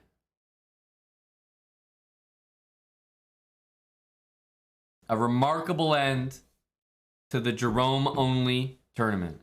Archbishop first place with 6 points. Je ne mange pas des pions. Second place, and Sphinxy third place, although Sphinxy was tied with many people. Danger Dolan, Eddie, the Endgame Magician, Seabroad Doggy, and Valencia Kiddo with a massive performance, 1397. That's insane. Valencia Kiddo. Oh, looks like he got a free win here, so that probably helped. But then he beat Sleazy in the final round. He certainly earned his keep here. Plus, wait a minute, he only played 5 games. Valencia Kiddo, he didn't even play the first game. He late joined. I think he missed round 1. Yeah, this position is a draw. I mean, Engine will say -4, but it's a -4 with no progress. First of all, White can go here and lose the game. That's mate. But other than that, no, there's no way to win it. Stockfish doesn't say it's a win for Black. Stockfish says it's -4, because Stockfish is like, oh, Black has the pawns advanced, Black has the king position, and Black has a bishop. That all equals -4. But it's not saying it's winning. You have to learn how to understand an engine. But what I will say is that if you take the bishop off the board, like it's not there at all, do you guys know that that is a draw, right? Just kings? Because the white king will stay in the corner and you either stalemate or can't make progress. So then if you throw a bishop on the board, how does that actually help you? All it does is move around and, you know, can't actually touch any of the pawns. Doesn't change the evaluation at all. This is one of those positions where if it was a knight, it's very easy because you just sacrifice for the pawn. If you added a bishop on, you know, every square here, right? The only reason you'd be able to win this position is because if you had a bishop on every square, you'd be able to force him to play king h1. And then you could mate him with king f2. But otherwise, I mean, you can't do anything. It is a draw. So don't feel bad there, Karuna Plague. This is just Lost Moose understanding the Jerome Fortress. There's no win here, guys. Ambit Gambit gifting a sub. Thank you very kindly. Nico How TV, 3 months. Guys, I said we were going to do a peer review of 5 people from this tournament. 5 people. Now, We're going to take them from different rating brackets. But 5 people will have their games matched up against our file. And we'll be evaluating them. So, I think we're going to take people from different rating brackets. I'll start with, let's say, around 1,000. It doesn't have to be perfect. Plus, remember, as I scroll down here, I'm not necessarily getting to lower ratings. So keep in mind, I mean, there are 1,000s around here, right? So do you think we should do it by rating or by score? That's another way to do it. Because we could also do it by score. That's a little easier to sort. It also kind of shows a better representation of how people did. If you did really well or if you did very poorly. Let's do it by score.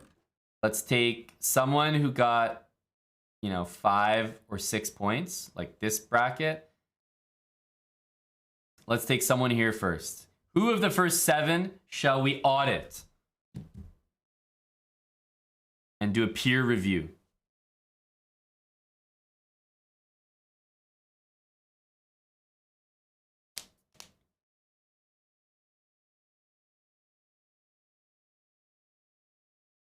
Valencia for sure. Well, remember, I just looked at his games. He only has 4 games. We can still pick him. He only has 4 games. So he missed a game, late joined, and there's like a 1-move victory. So there's only probably 4 games there compared to the others who might have 6. Doesn't mean he's a bad choice, but keep that in mind.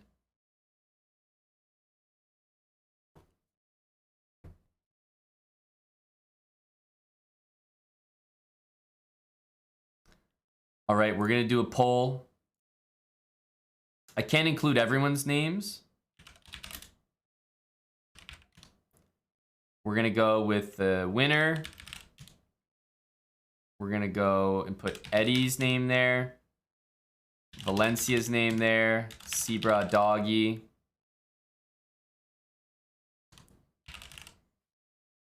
There we go.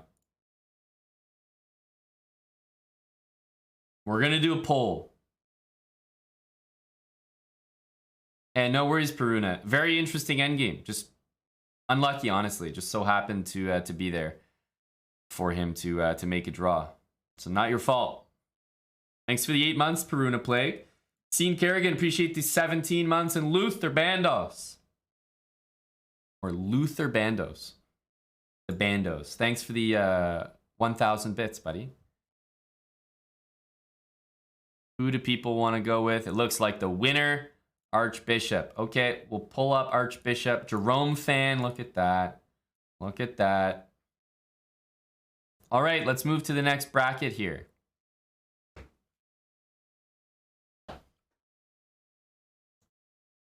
Who do we like in the 4.5? Here, I'm even going to move my camera so that we can see for now.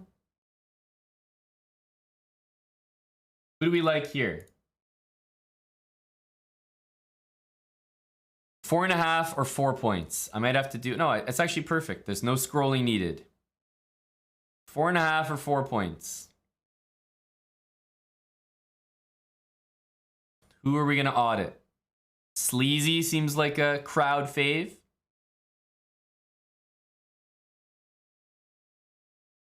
Salty is also here. We might have to do a poll. We'll put Sleazy there. Salty. What other names do we like? For Jerome. Okay.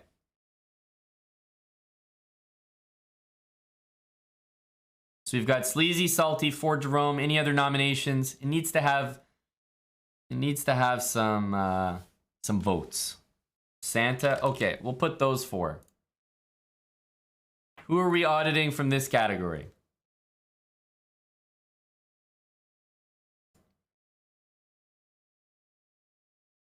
Sleazy, Salty, So we got Sleazy McCheesy here, 4 out of 6. Salty Clown, 4 out of 6. For Jerome, 4 out of 6. And then Santa, 4 out of 6 as well. It seems to be very close between Salty and For Jerome right now. Very even poll. Salty is pulling up with some last minute ballots.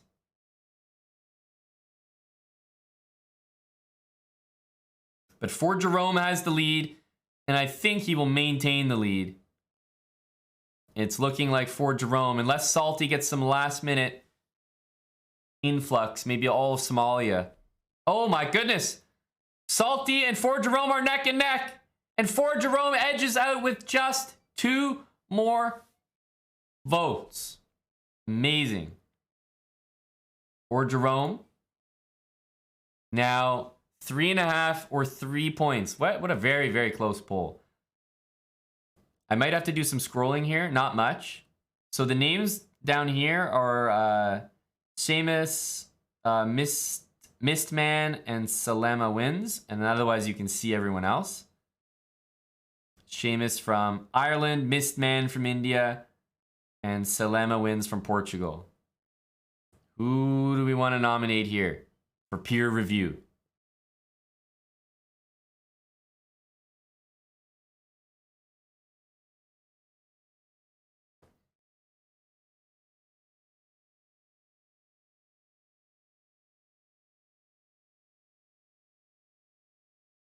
Only see 2 guys with Seabra flares. Hey, that's not a bad way to pick.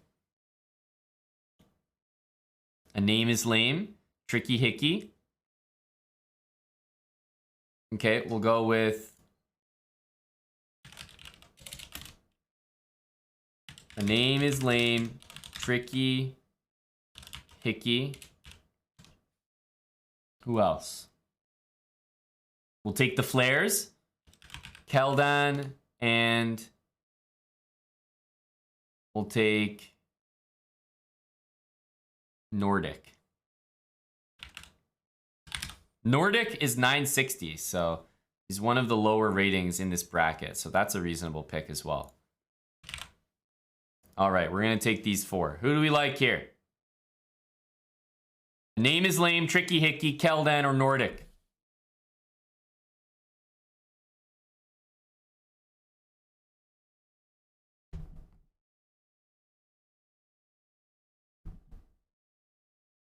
Go, Lisa.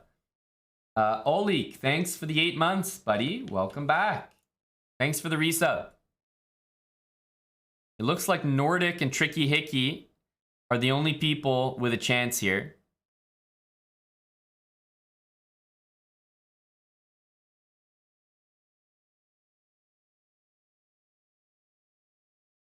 Should be an overwhelming score for Nordic right now.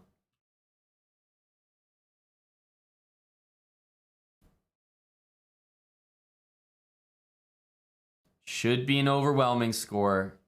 And indeed, Nordic will be our next one. All right. And then 2.5 and 2 points. The only name cut off is Rahul. Otherwise, everyone's here. Who do we want to audit from this group right here? 2.5 or 2 points?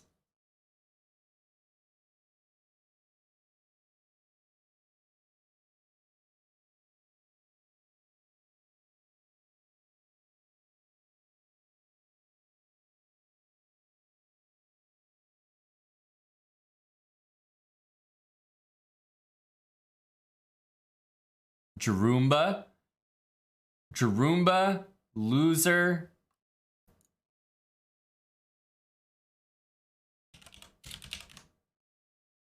Jarumba. Loser. Bortha.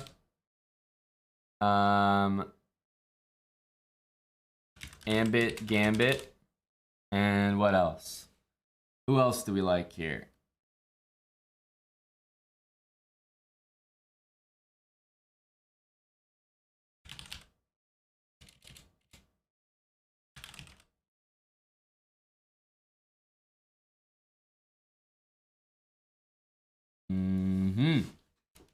All right, we'll put Mango. Nice name. Mango. Ambit Gambit. Loser Bortha or Jarumba. You all could potentially stand trial right now.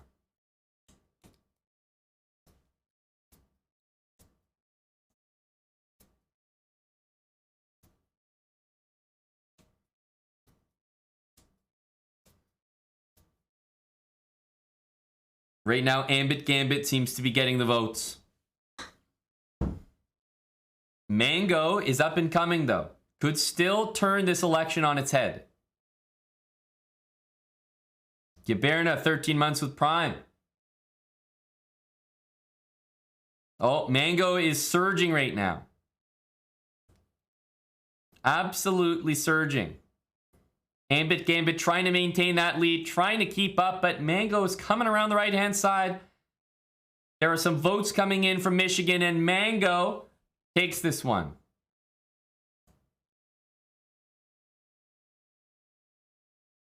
Mango with the victory. Now, 1.5 points or 1 point. Everyone's on the screen right here. Who do we like from this group of individuals? Who's going to be audited? Peer review.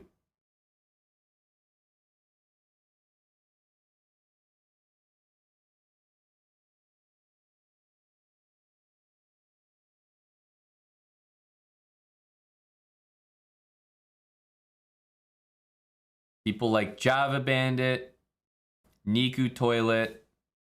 Okay, we'll add both of those. Java Bandit, Niku Toilet. Who else? Who else? The Portuguese dude. Who said that? The Portuguese dude. You want the 587? Are you voting for yourself or something? How are you the only one suggesting the Portuguese dude? Is that you? Is that your username? Senor Suds. All right, Senor Suds, we've added him. And we'll put R. Hudson as well.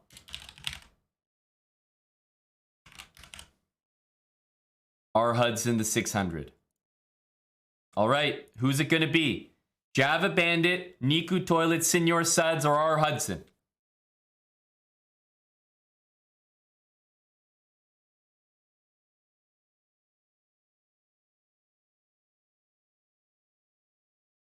Java Bandit running away with this one.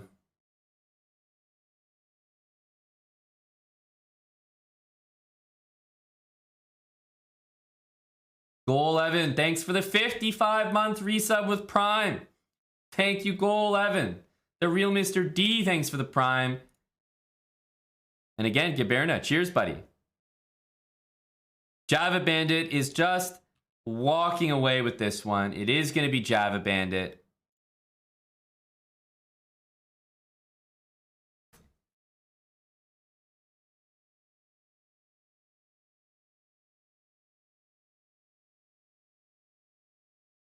Cleaning house with that vote there. Java Bandit.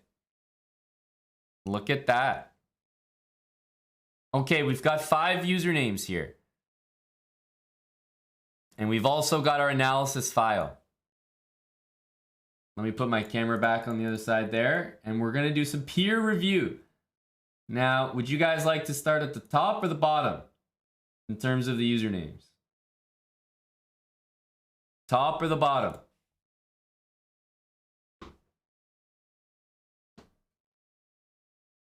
Start at the bottom means that Java Bandit would be the first one up.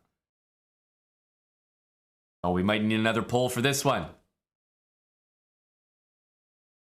We might need another poll for this one.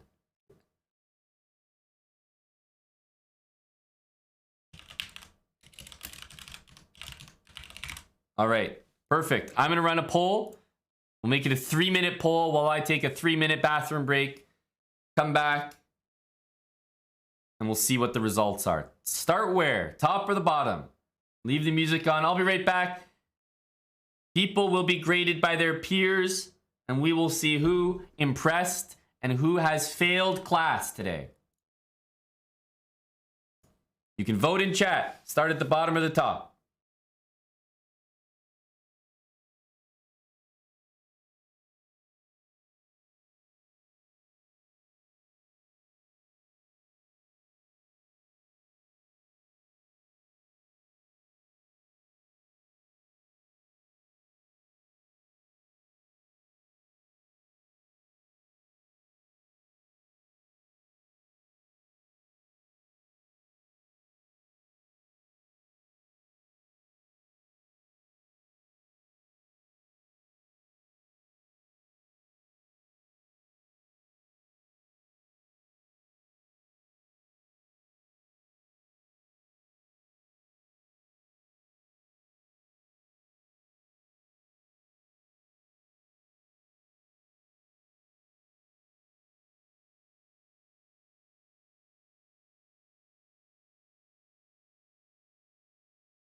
All right. How's the vote looking? Ooh, it's looking like bottom is gonna win. Yeah, this is a win. Starting from the bottom. Now we're here. Oli Pauls, thanks for the 19 months. Oli Paulson, appreciate it. Yeah, starting from the bottom. All right, guys. So that means that Java Bandit is on trial first.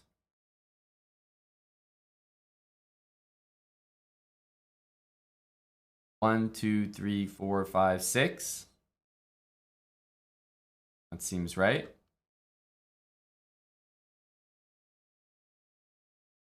Java Bandit.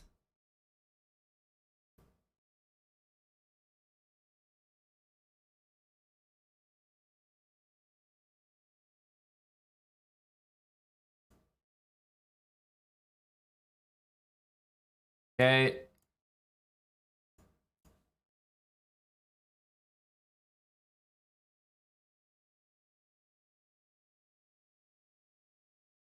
I'm ashamed to even click game review on this one.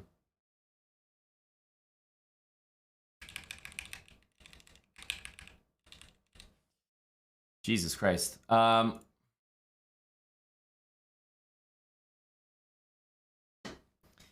Okay. Well. Well.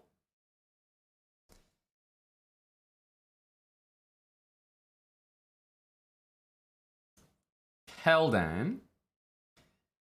Remember, Java Bandit's a 900. Let's see how he matched up to our file. We've got our analysis file handy here as well.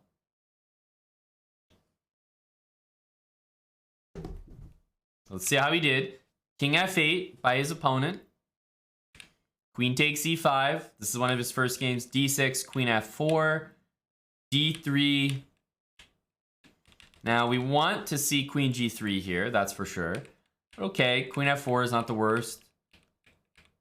Right, and then he goes after the bishop with knight a4. I would say this game against the 1500 as well. Knight there, threatening a little trickarooski. Winning a pawn. I think Java Bandit is, I mean, this is respectable. He blunders a piece here and resigns on the spot. Principled. But I think this is a great attempt. This is a great game. Queen g3 should have been the move, but queen f4 is fine. This is a good game. Java Bandit, your first game looks good. Your second game.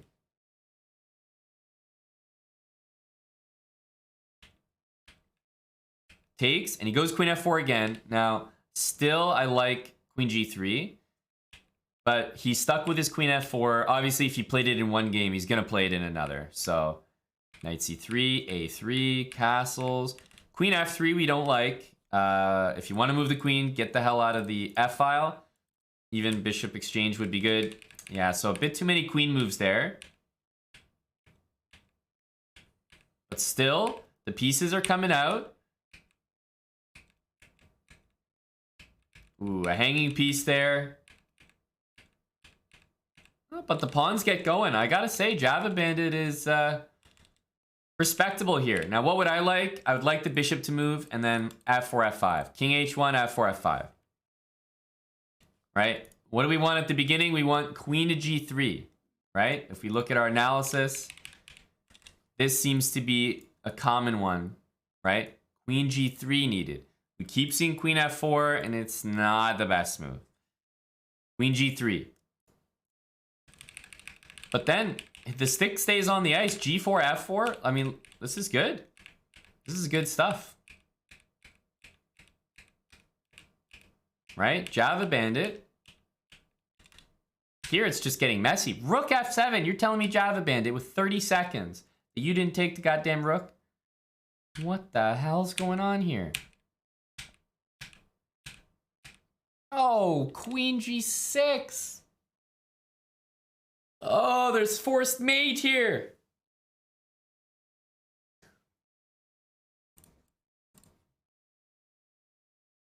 Rook g2. But instead of forced mate, queen here, walking into rook g7, pinning your queen, and now, oh my goodness. Feels so bad. Feels so bad. Man, Java Bandit only had, what, a point or a point and a half? Feels like he should have had way more based on the quality of these games. This isn't that bad either. I would say that's horrible. Not taking this at first and then not finding mate. Oof, that hurts. But the Jerome itself has been pretty decent. But put the queen on f3 and then you're not going to even need to waste time moving your queen like this. Especially if you look at his games and compare them to how you played in your games, because you guys all played as well. I think he probably did pretty well, right? King there, f4. Probably queen f5 check first, but still, f4, respectable. Oh, no, but this is going to get Java Bandit a bad grade. Oh, blatant plagiarism detected on the midterm. Queen h3 instead of queen takes e5. That you just attack that knight and everything would be hanging in the position. Oh, good gracious. I agree, Rebecca. He was at a B+, but after this, what are we amending that to? His grade right now, after queen h3, is dropping significantly. Queen h3 is bad. Let's see how he plays the rest of the game. A lot of queen moves. A ton of queen moves, actually. Wait a minute. Java's black.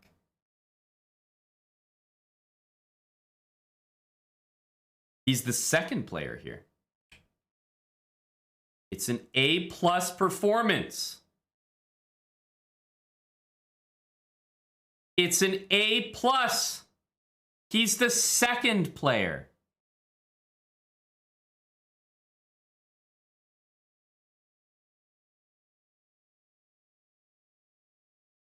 How enjoyable it is.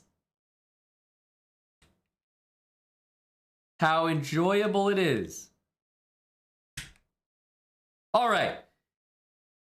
It's an awful performance. G6 is terrible. You allowed queen takes e5, hitting the rook and hitting the bishop.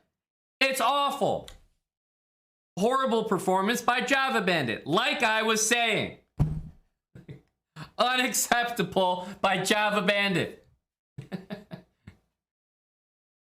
As I was saying.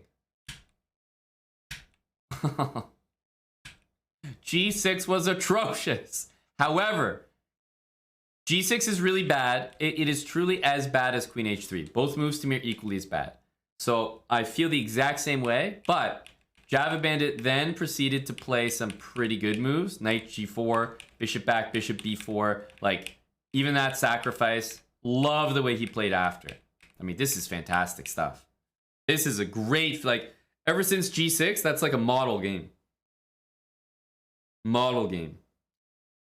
So what's the overall score right now for Java Bandit? Based on the 3 games we've seen, what grade would you give him? We still have more games to look at.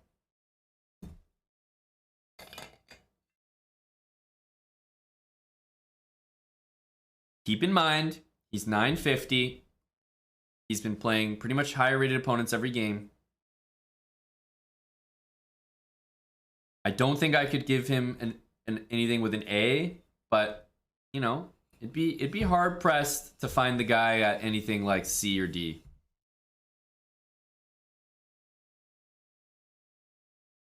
Maybe C+ or B-.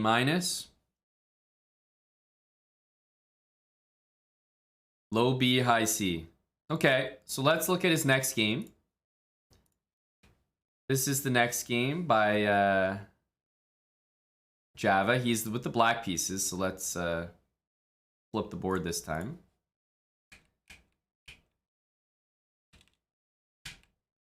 F4.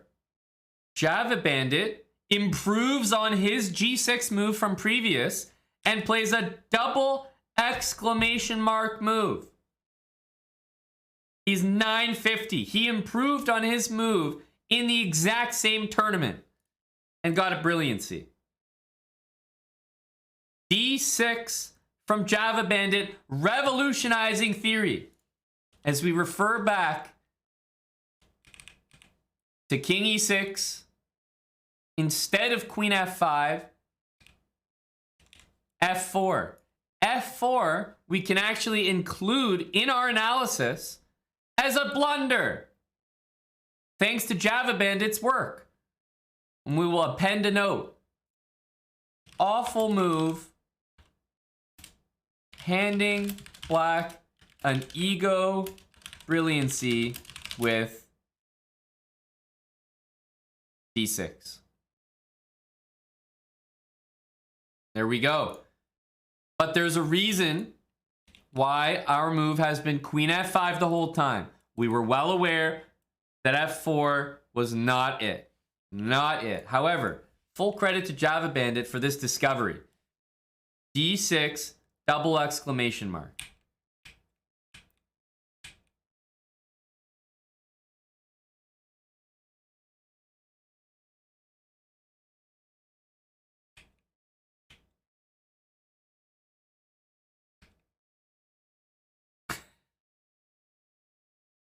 Full credit to Java Bandit for this discovery as well.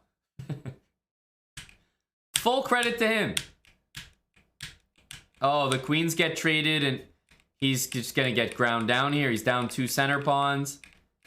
Let's see how he fights. Pretty good, honestly. Oh, but then 97, nasty. Well, we got a brilliancy and a double question mark.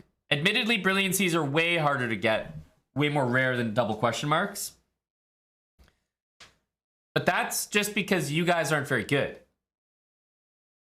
So I'm not sure. That seems like unfair data to use. So what do we think overall? At the end of this game, what do we have his score at? His grade? Keeping it around the same as before this game. He did come up with a brilliancy. He lost the game, but again, he's playing someone 300 points higher rated. He had a brilliancy. Okay, we can keep it around the same. Moving forward. Java Bandit now with the white pieces. Okay, good start. Queen f5, queen f3, a little unnecessary, but ooh. Okay, I want to say that he knew that this was pinned. He's against the 1600, by the way. h3. Okay, he's getting way too fancy here. Way too many queen moves, but the fundamentals are there. Good, solid position. No queen trade.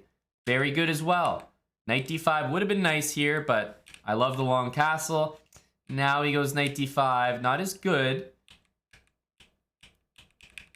And it just goes downhill. He's against the 1600. Wait a minute. How is Java Bandit 1229 here?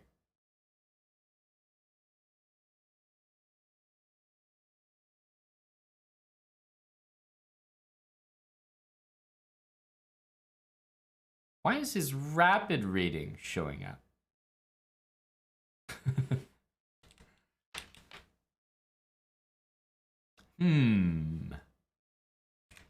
Anyhow, I will say one thing I've noticed about Java Bandit is he does not get the pawns rolling fast enough.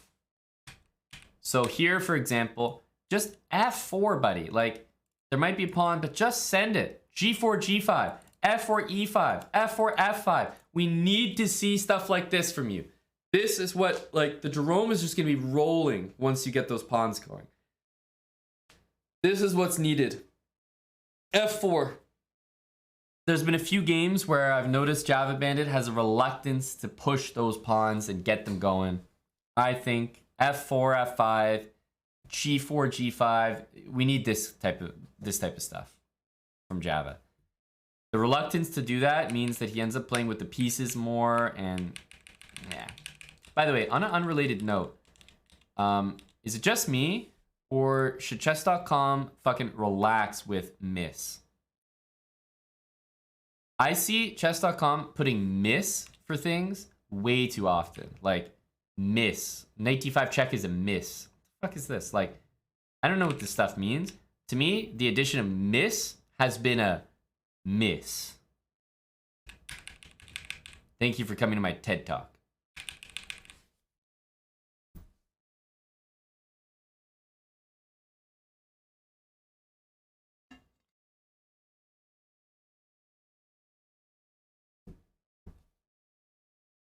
So, what grade do we give Java after this game? It's against the 1600. Don't listen to this 1200. He's still a 950. I would say a few too many queen moves. 1, 2, 3, 4 queen moves. Don't like how often the queen is moving and the pawns need to get going. But, you know, overall not a bad game. But he did lose and get mated pretty quickly.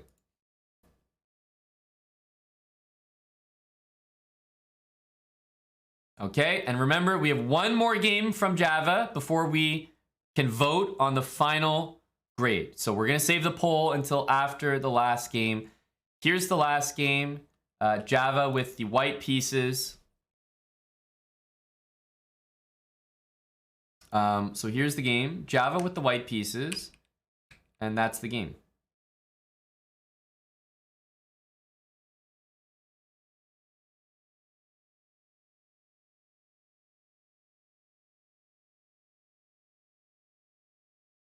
Note that queen e5 was played instead of queen f5, completely winning.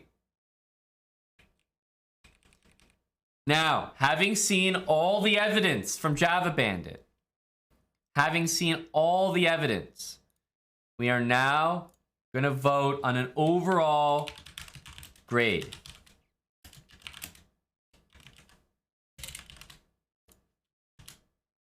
And if you have like plus or minus, doesn't matter. Just pick the letter that you think corresponds. Overall grade for Java Bandit based on everything that you've seen.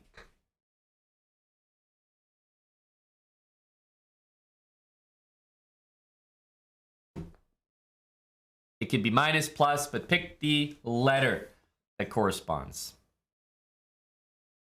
We're using letters. A, B, C, D, F.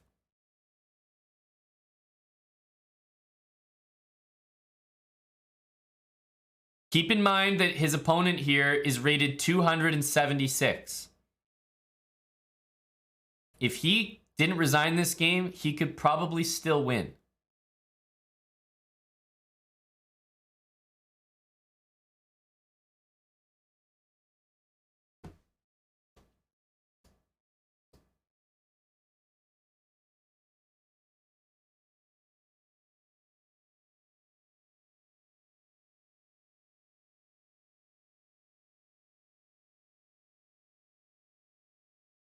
Yeah, we have some votes for D, votes for B, and the majority for C.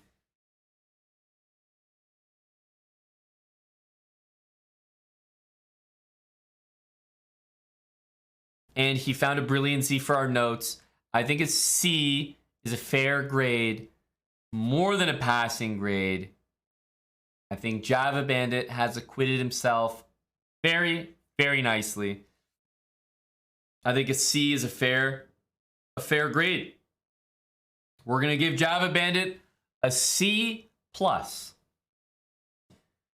because that is a bomb ass drink. C plus for Java Bandit. Good job, buddy.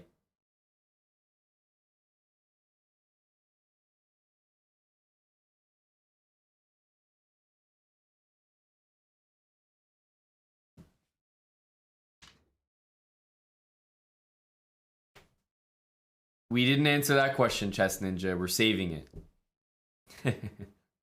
C++. Yeah, I think if I was, if I knew more about that, I would have been able to make that joke. C++. 1, 2, 3, 4, 5, and 6. Here we go. This is Mango. He is next on trial.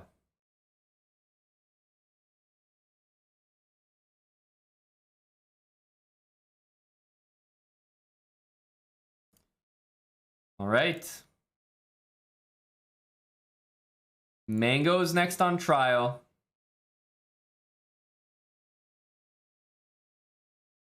We have our analysis here. Vex747, thanks for the 8 months with Prime.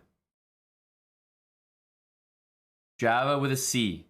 Very, very nice.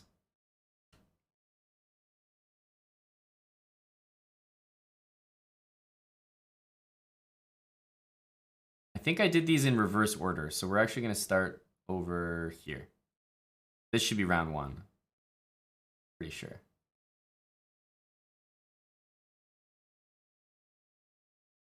Oh, it's doing the thing where it doesn't load the game. Okay. Doesn't matter. Let's flip. So Mango goes for King E6.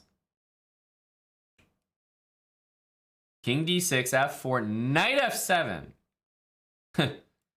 Strange. I would say Queen F6 is desirable and has been talked about in our file. Queen here, which I think is a reasonable move, but of course Queen takes F7. Okay, and then we see some pieces developing. Ooh, Knight D7, E6, Queen C4, and Rook takes F7. Holy cow, I mean, loser Bortha is just putting a game together here. Because look at Mango, he's coming out of this okay. Knight E5 was a huge move here. King D6 and Knight E5, gotta give him some credit there. Queens get off the board, and he's not doing that poorly at all here. Okay, he's down a piece. Remember, he's only 1,000 here. It brings the king all the way up. And then wins the piece back. Gets the rooks down here. And I don't know what the hell's going on here, but these guys make a draw like this. This 1,000 and 1,300 make an actual draw like that. Incredible. What do we think of this game? Definitely some missteps at the start. Knight f7 and knight d7, unfortunately tough, but I mean, should be going to the center there. We did talk about this position a lot in the file, but then I would say he played quite well.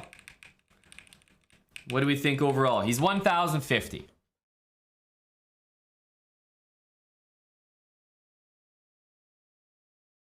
Low A, high B.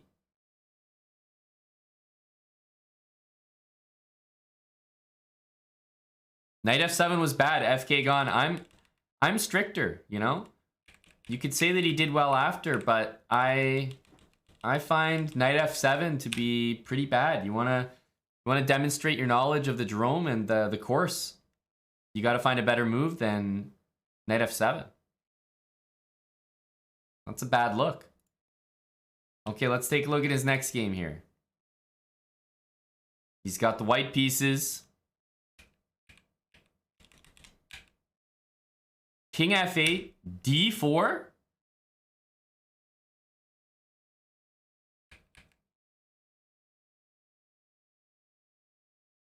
Oh, no, no, no, no, no. This is unacceptable. His opponent lets him back in, but d4 is not a move. d4 is not a move. Oh, his opponent is playing just bad move after bad move, letting him in this game, and he's gonna win a piece. As a result, I mean, I think Mango was bailed out by his opponent here. Shout out to Mango for still playing well, but I have to say, look at these misses everywhere. Miss, miss, miss. Like, what does this mean, chess.com? This is what I'm saying. What does this teach me? Miss, miss, miss, miss, miss. It's like, what are you telling me? Like, useless ass. It's so stupid. Well, actually, stop missing it. You missed it again, bro. You missed it. Well, actually, bro, you missed it. Missed it. Miss, miss, miss. Like, goddamn. It's gonna be in my fucking nightmares.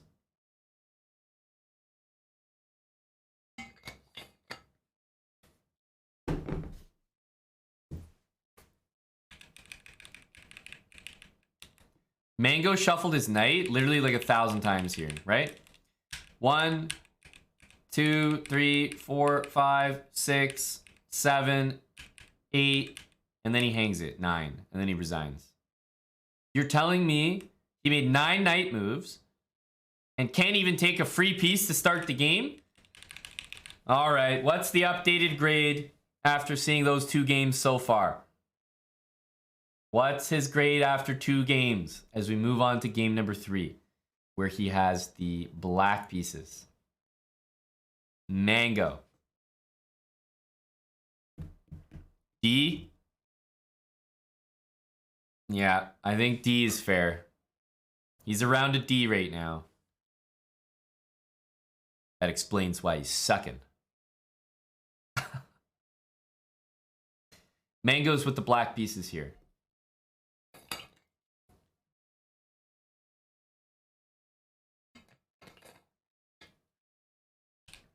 King e6 goes again. f4. Knight f7. And go. Stutter step by white. Swag flag. It's like the exact same game. Now, he's got his king as safety. But again, in terms of the opening, the Jerome, what he's being tested on, the material, knight f7 is horrendous. Oh my goodness. And then bishop e2 just hanging a piece.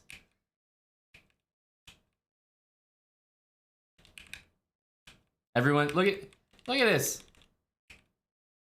Double question mark. Miss, miss, miss. Like, Oh my goodness, G5. Holy cow.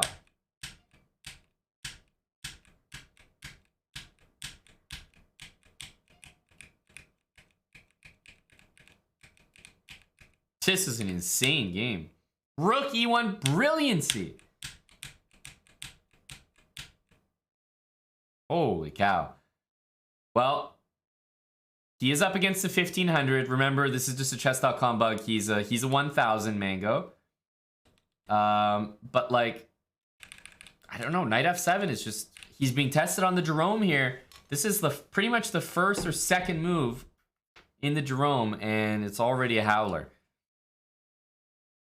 And his opponent got a brilliancy.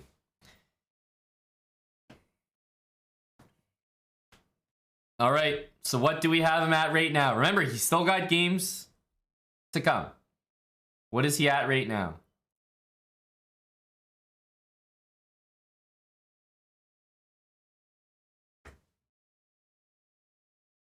D-/F? Yeah, it's somewhere in that territory. That's fair. Mango with the white pieces.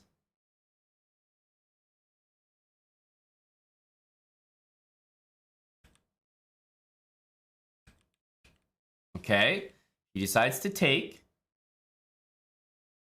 Very interesting decision, because if we remember, G6 here, D6 you take. Queen E7, you definitely do not take. Queen H4, Queen E5, and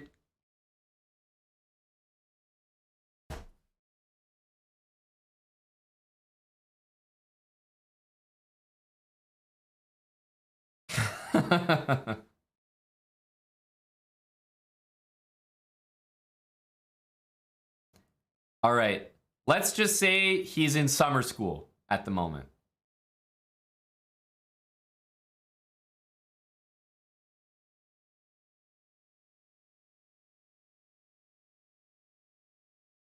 Mango with the black pieces here. Can he redeem himself at all?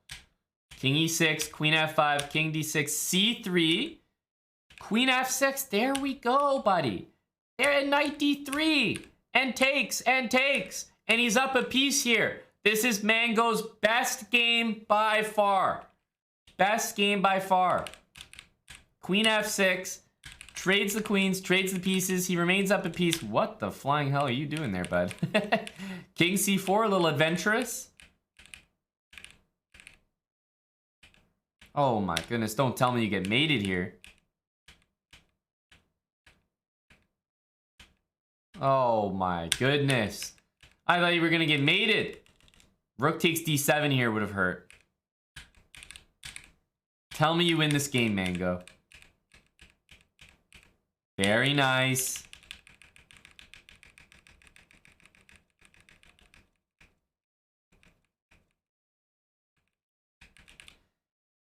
Pretty solid overall.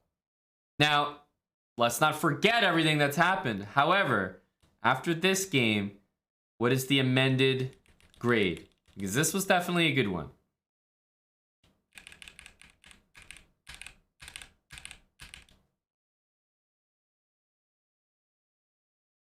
And yes, his opponent was 1800. Let's not forget that. And remember, Mango is only a 1000, not a 1400. That's his rapid rating. Or his bullet rating or something. He's a 1000.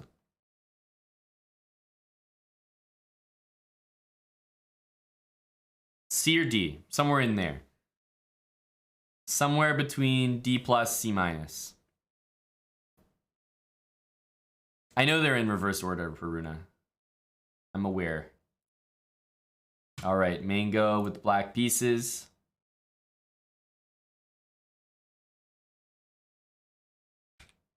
Knight G6 this time. Queen F5. The wrong stutter step. And this is a 1900? Oh my goodness, you gotta take that queen. With the bishop. I meant. Mango, tell me we win this game. Tell me we win this game. If we don't win this game, this is an immediate F. There we go. Super clean. A 1900 KO. Pretty much nothing wrong with that game. Nothing wrong with that game. What is the amended result? What's his grade now? He's cleaning up his act.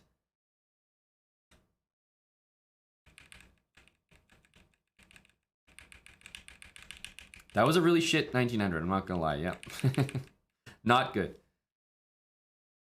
It's hard to go above a C for sure, because let's not forget the atrocities that we saw previously, right? Let's not forget.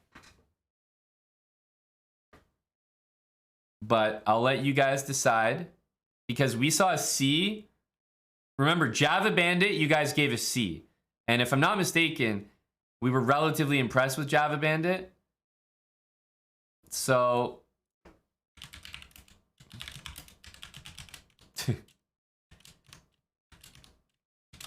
what do you guys like here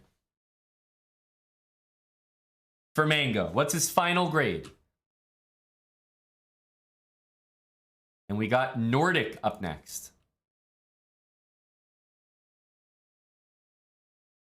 And yes, we're definitely taking into account who he beat, you know, how well he played chess, but we're also mainly heavily grading how well did he play the Jerome, right? How well did he play the Jerome? Thinking about his, you know, his first couple moves predominantly. This is a grade on the Jerome. So yes, we factor in other things. They influence the grade, but we're mainly thinking about how did he play the Jerome, because that's what people are being tested on.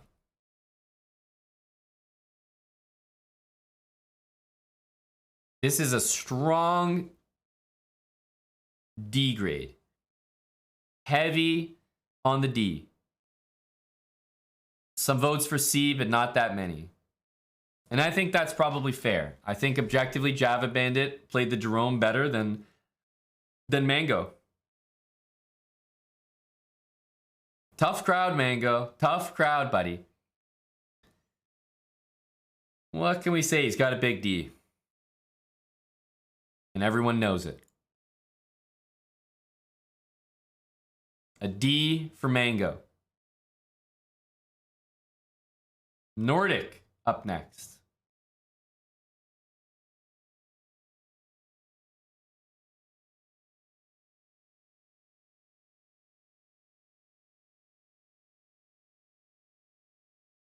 Nordic.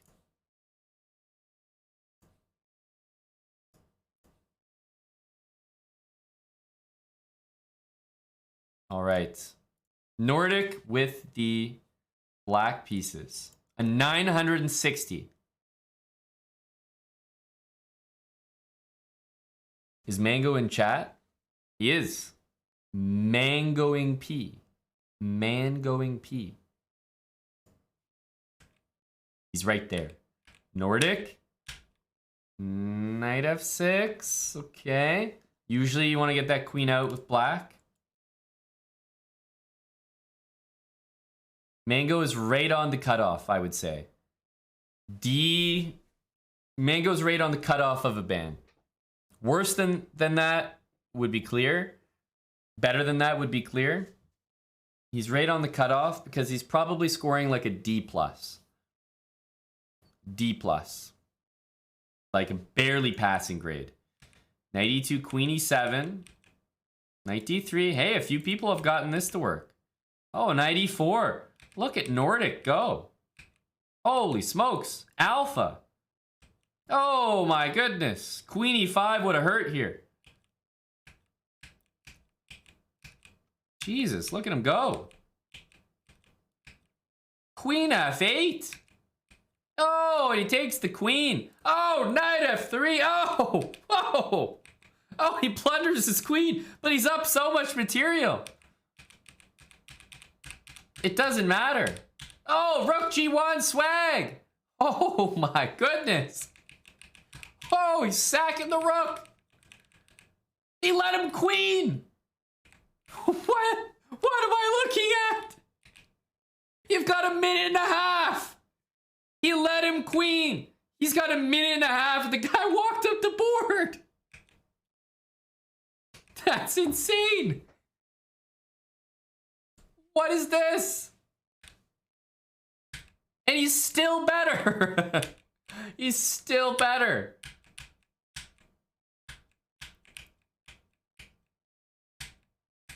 Oh my goodness. Oh, and he blunders his rook. What on earth? That was the biggest choke ever. That's insane. That's such a massive choke. To lose this position with a minute and a half? Oh my goodness. That's insane. Well, what grade would you guys give? Because he absolutely murdered his opponent, who's 1500, by the way. This guy's a 900, Nordic. He killed his opponent in the opening. Killed him. And then he pretty much killed him in the middle game, too. Hit him with a few tactics, blundered his queen, but it didn't really matter. Great conversion, and then he just let this pawn queen for no reason. And then he got absolutely destroyed. So I don't know how to call it. But that's game one.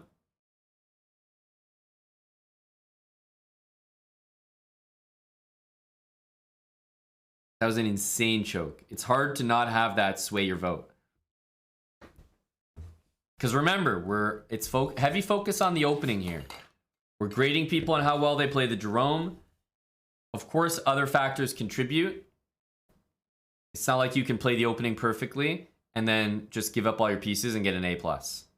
But Nordic gets the black pieces again. Queen f6.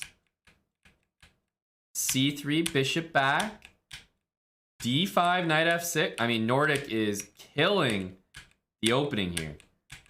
I mean, this is unbelievable. Very nice. Takes. Oh my goodness. He sees this, but notice the bishop thing. He grabs a pawn. No, I mean, the guy is playing super well. But I just don't know how he could possibly choke. Oh, rook g3. A mistake. His first mistake.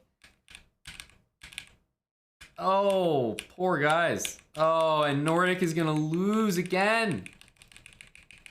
Oh, man. How does Nordic lose these games? He's unreal. Poor guy. And he always has a minute and a half, so he's like blitzing. He's like bulleting these moves. I don't know how he's 900. Well, what do we think of this? I mean, I'm blown away by this guy until rook g3 pretty much. This is like a model game. Like, I wouldn't even change a single move except for this. That's it. That's the one move. Queen f6 takes, all in the file. A+ if we stop looking at his games past move 20. True. True. But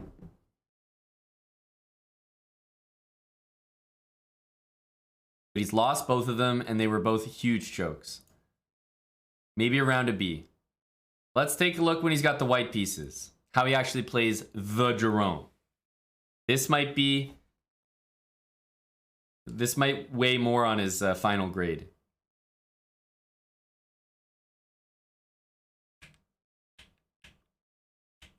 Okay, so he takes the rook. That's fine. The opponent does not go for queen h4, which would have been perhaps more dangerous. Right?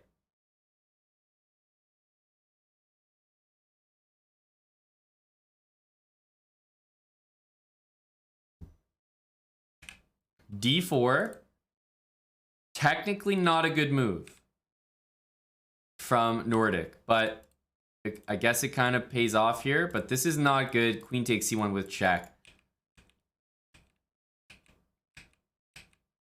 But hey, you gotta say something about Nordic. He remembered queen takes, he remembered queen takes, he knew d4 was the idea, he played queen takes h7, and rook f1, and knight d2 after bishop h3. These are all ideas in the file. I'm pretty impressed by Nordic. He might not have put it all in the right order, but he knew that Rook F1, Knight guarding, Queen H7, he knew all these ideas needed to be on the board. He was definitely listening in class. Oh, Bishop takes Queen H8. Oh, oh no. Oh, big Nordic.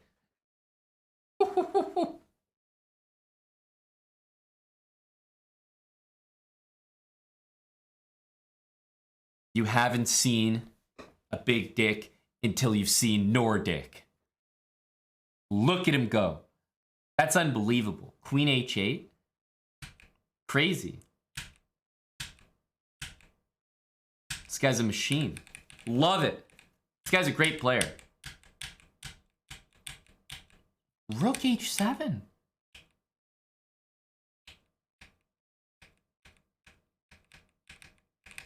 No, don't tell me you choked this out, buddy. You have to win. I thought he was going to let the pawn queen again. Thank God. He won. Very, very clean. Nordic. Holy smokes. 960. My guy.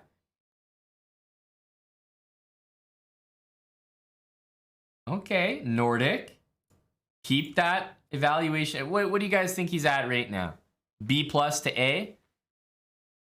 I think he could be A. I mean, I'm impressed. He remembered all the themes there.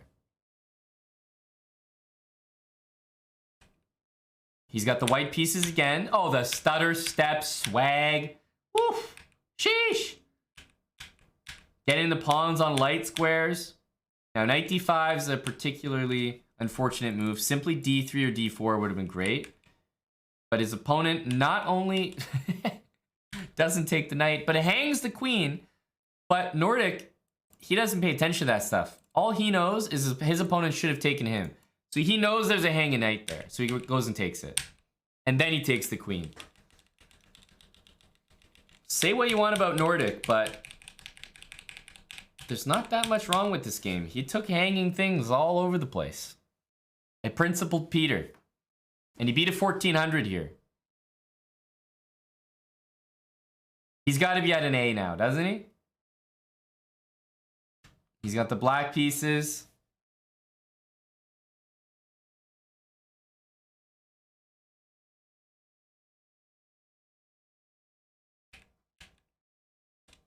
After king e6, his opponent flagged.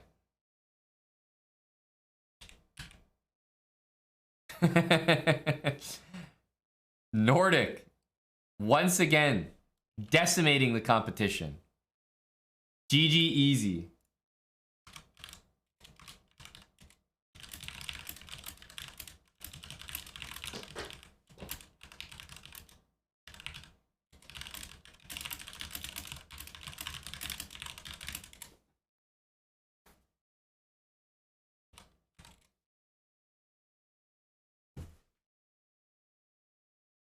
All right, let's see his last game, guys. It all comes down to this. He played a 1700 with the black pieces. Do we have him at pretty much A right now, if not even higher? He's been one of the most impressive so far. Model student. Teacher's pet. Let's see how Nordic did against Aaron Gall. Queen takes e5. Nordic, how does he do it? Man, this guy has like a spell he puts on people. How the hell does he do it? He makes everybody lose immediately.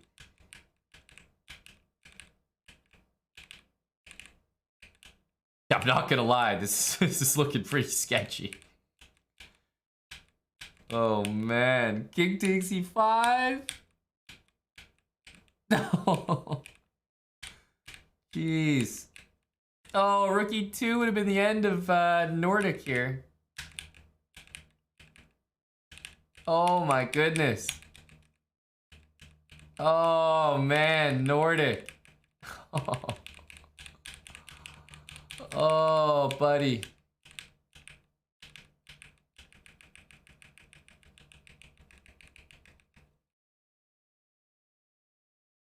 Good Lord.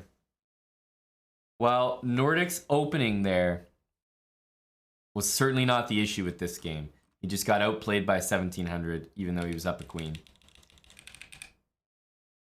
What's his final score?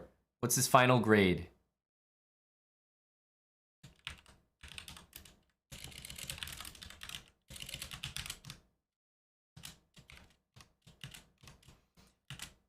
The possible results have been amended for Nordic due to the fact that there's no way that he gets a C. The poll results have been amended to only A and B options.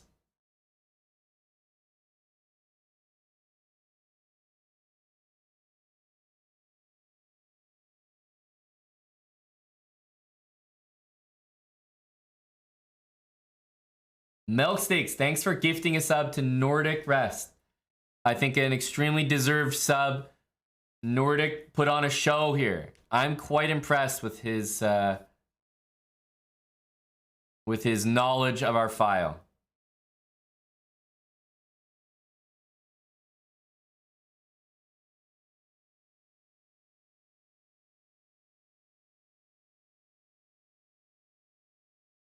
It looks like heavy votes for A, and I believe that's quite fair. An A awarded to Nordic Rest, who currently has the highest mark in the class. Nordic A awarded. Very, very impressive. Way to go, buddy. You were clearly listening. Deserved. For Jerome here is our next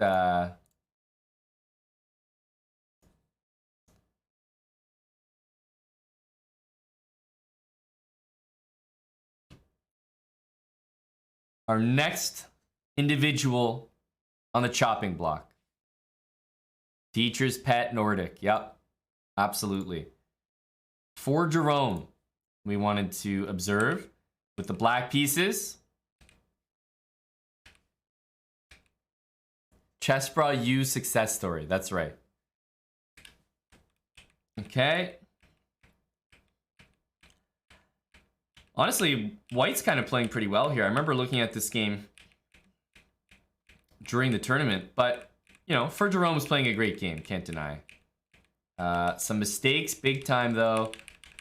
In terms of the opening, he looked quite successful. I mean, he just got the queens traded off. Nothing too special. Didn't have to know that much there, but still got the job done. And then some pretty sketchy moves here. This was the game where the bishop here, he actually loses his rook. This was the game with all the pawns. Remember this? For Jerome, got it done. His opponent just started blundering pawns everywhere. Feels bad. Feels bad. What do we think about For Jerome in this game? I mean, he's high rated his opponent by 700 points. But at the same time, you know, he didn't commit any mistakes, really. His middle game needed some work, but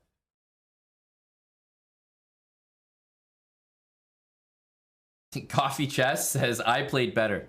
Honestly, Coffee Chess, if you knew how to fucking move your pawns at the end, I would award you top marks. But you played f4 and g5 and g6. Can you tell me what these moves are? Some of the worst. I mean, look at your pawns now compared to this. Buddy. Just nasty. You just disgraced these pawns. I can't even watch. I can't even watch. For Jerome with the white pieces here. Stutter step. Queen e3. D3, F4 setup. Goes for F5. Castles. H3. Pawns on light squares. Okay, knights out. That's a free pawn.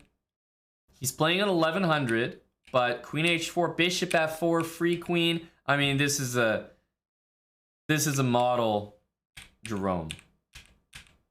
Probably not the best to lose that e6 pawn, but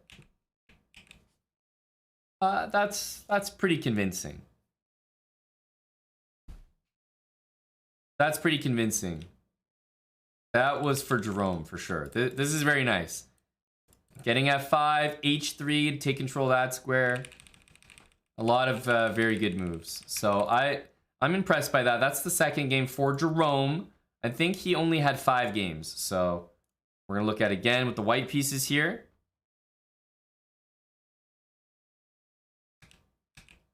Takes the knight. Queen f4 check. And castles. b4 played. Tricky. He's looking for some sauce here. We can't say that b4 is in the file, but I think we could be impressed by it. I think we could be impressed by it. You know, b4. Ooh. New theory. Let's double check here. So this was king f8, queen takes e5. Wait, no, we don't want that. We want this.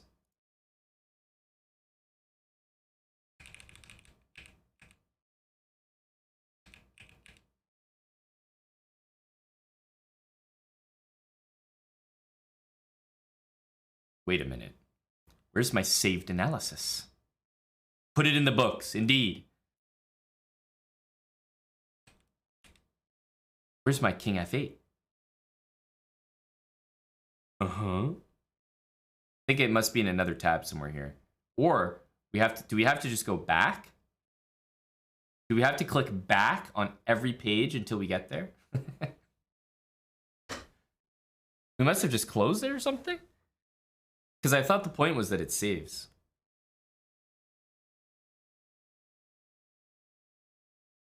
Maybe you click save? I thought it auto-saved. Huh? Huh? Huh?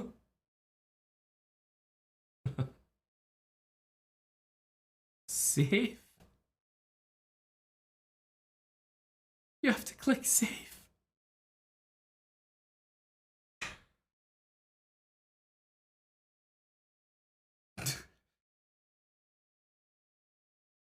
Why would you have to click save? Also, the other funny thing is, if you go to previous analysis, it should bring up your last analysis, but the last analysis that we have is now, well, let's say now it's the one we just brought up, but before that, it was like a random game or something. Yeah, and none of these, no, unless it's here. I don't think it's here. You can click back forever. We're not going to get there. No, there's no autosave, apparently. We're going to have to contact the higher-ups. I'm sure we can locate it. Hey, Coffee Chess. Thanks for the sub. NFT Brady Hanks, welcome for 3 months. Thanks, Coffee Chess.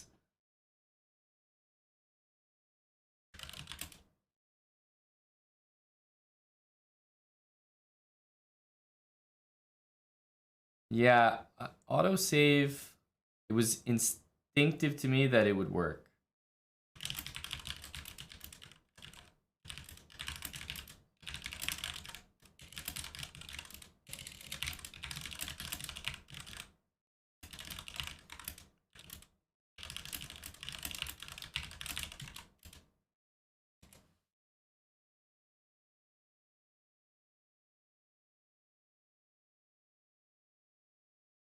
Yeah, we got Coffee Chess in.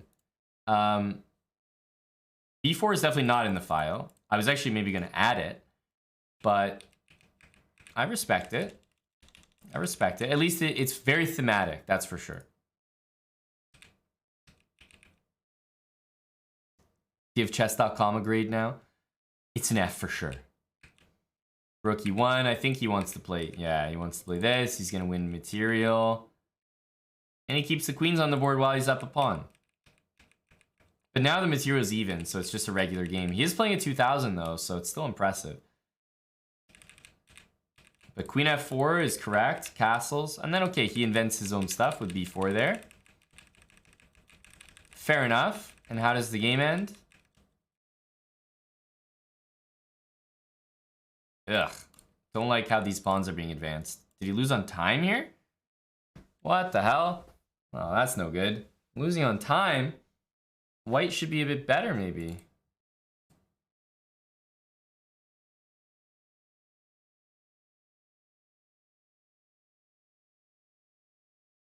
Yeah, after the stream, I gotta check the cookies. Well, what's his grade after this? It's against the 2000. He ended up losing the game on time, it looks like, which is a little disappointing. But the opening was fine. Not like remarkable. He didn't have to know too much here. But okay, takes here. Yep. All good. B4 thematic attempt. And he wins his piece back. So pretty good. And he also had a couple good games before. Here we're going to look at him with the black pieces.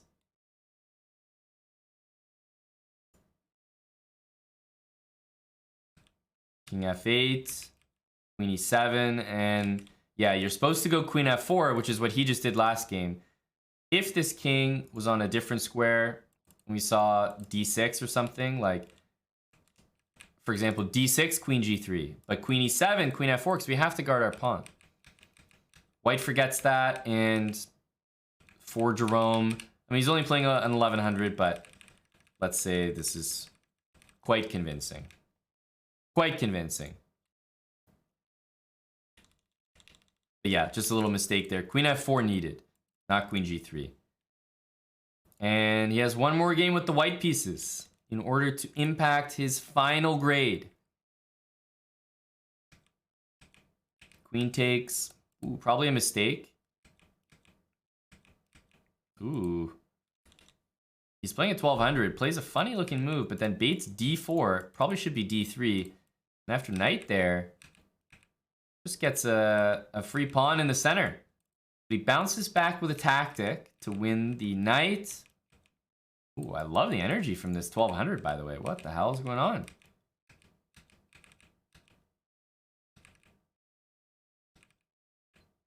Oof, okay, pretty solid. Yeah, pretty solid. Damn. That was pretty well played in the end. That was pretty well played in the end, I gotta say. Yeah, this 1200 was really coming from h5, g5. But in terms of the opening, I would say probably not handled the best here. Knight f6, I mean, blundering the center pawn is... that's a problem. Nordic had harder matchups and did better. I would agree. I would agree.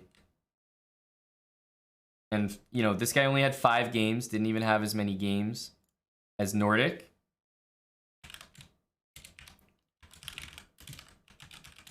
So what grade do we have him at? What do you guys think? Only 5 games.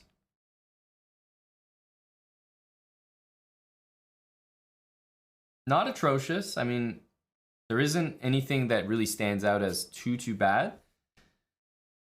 But it's definitely not at Nordic's level, it would seem.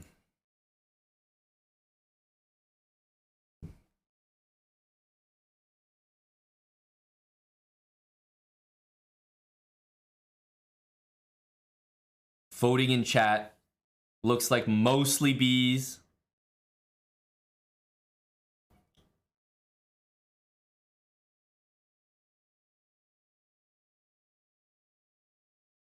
B minus, B plus.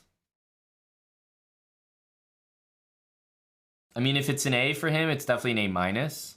But I'm leaning more towards maybe a B plus. He's getting some A votes. A B. That seems very fair for Jerome here. It does. And it actually... we've had a good mix of grades. We've had... haven't we had every letter? Is it just me? The first guy was a C. That was Java Bandit, right? And then the next guy was Mango, was a D. And then we had an A from Nordic, and then we just got a B. So the only one left is an F. And it's the highest rated player, Archbishop. Let's see what he's got.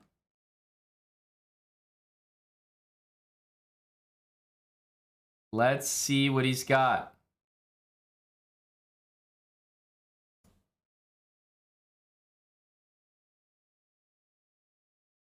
Oh, I can't even.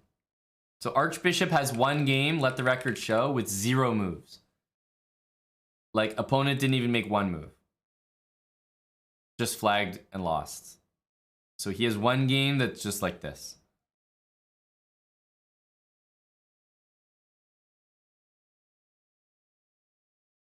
And this, by the way, is the guy who got first place, right? This is the guy who got first place.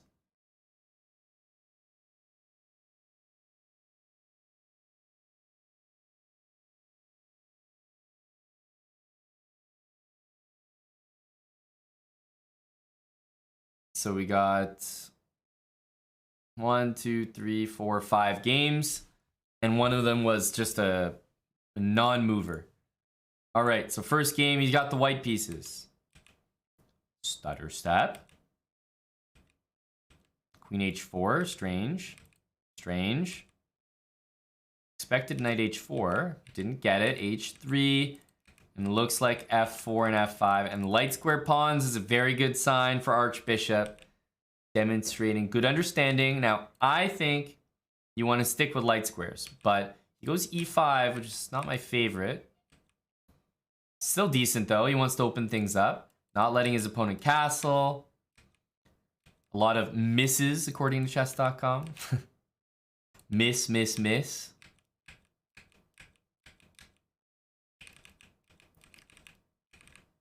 Nice tactic. I would have liked to see f5, but okay, h3 and these light square pawns, bishop there is... That's very solid stuff. Now, you have to keep in mind, he's 1,000 points higher than his opponent. He's also 2,300. So keep that in mind for all rulings. But yeah, this looks like a good start. Here he's got the black pieces. G6, queen e7. And after taking here, I think after king d1, you probably want to just do something like this. He goes knight f6, which is definitely not bad, but probably not as crushing. Queen g4, queen g2 look good, for example. Or bishop takes f2 even, threatening mate. Queen here looks really wrong. Wow. What on earth is going on here? Yeah, queen here looks really wrong. d5 and allowing bishop h6. So now white has threats all of a sudden. And then this move, just insane, allows the win of the queen. And now white should be dead. Oof. Knight a2 double check. Bishop f5 and queen a4 mate. Very impressive mate there. But what the hell is f4? Oh my goodness, just queen has to give a check somewhere. Unbelievable. Queen g7 needed. But yeah, definitely after queen e4, black's advantage is like -5. Knight f6 puts it back to 0. And queen c6 puts it to +4. So definitely not the best look for Archbishop here in the opening. So that's the game. Nice finish later, but the opening phase I thought was quite shaky. Sphinxes up next.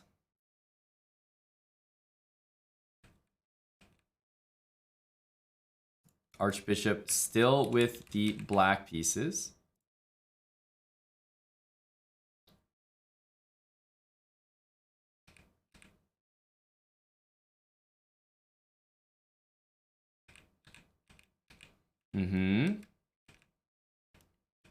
He just wants to get the rook out. And then he plays knight takes e4. I remember this game. We actually spectated this. Queen here was a mistake. Queen b3 would have kept things alive for white. Because now your queen is hanging. You have to play bishop e6 or you're dead. And then you could do something like takes and takes. Right? Or you could go takes and takes, for example. Takes. Or takes, right? There's a lot of ways to do it, but the point is you're going to end up evening up the material at the end. So Archbishop gets away with one because of queen c4. But okay, in general, I wouldn't say knight g6 is the best. It's a surprising move for Archbishop to choose. He's 2300. I feel like knight g6 is not the most testing line. It's the line that I'm actually happiest to face as white. But in the end, he got it to work because his opponent made a mistake there. And we do know that he went on to win the game because he ended up winning the tournament with a perfect score. So we know he went on to win. He played Lost Moose. That's right. Lost Moose. Thought these guys had a game. He played Lost Moose and Seabra Doggy. So how did it go against Lost Moose? What do you guys have his performance at so far? Like, it's definitely not A. Somewhere like C, B to me. His last game was quite suspicious. A lot of mistakes, actually. He's also 2350. Let's remember that.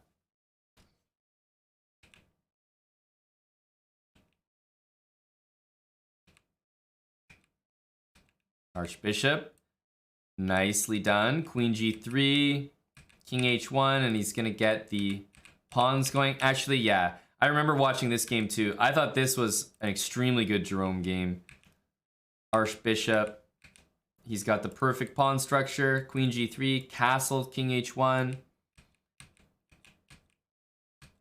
And he wants to trap the bishop. It looks like he missed it the first time, but okay, knight e4 was possible, so understandable. Yeah, I remember this game. Now, Archbishop, as we know, got quite lucky later on in this game against Lost Moose. This was just turned into just madness. And we remember this. Knight takes e4, just an insane move.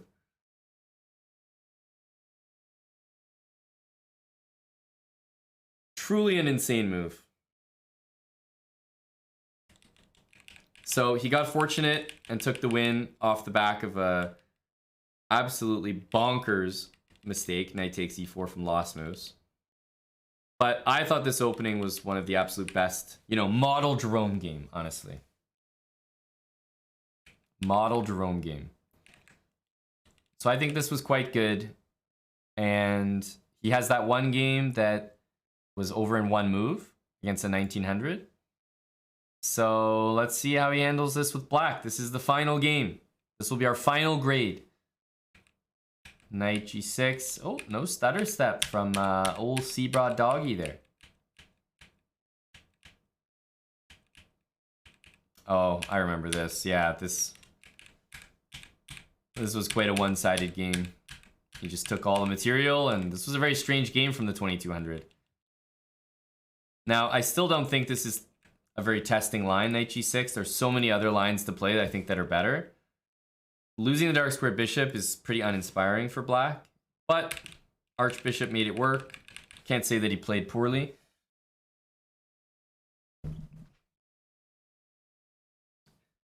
I think he's trending towards B plus A territory. His last game was super good. This game was pretty good. He is 2350. So it's almost like the expectations are a little higher. So maybe B plus or something for that reason. We'll see what you guys think. I have him somewhere between B and A. We'll do our final poll.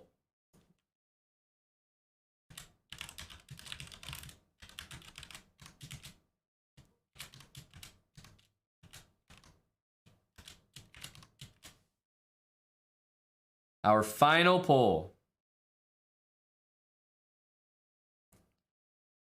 C+ at best. I think he's been pretty impressive. And as such, I have eliminated the options. Especially I took F out of there because Chess Ninja D1, no doubt, was looking to vote it. Gotcha, Chess Ninja. That's you there, Kingdom Cards, Archbishop.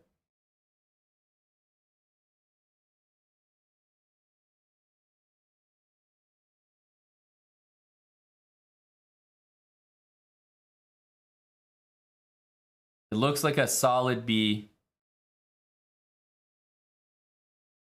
for Archbishop.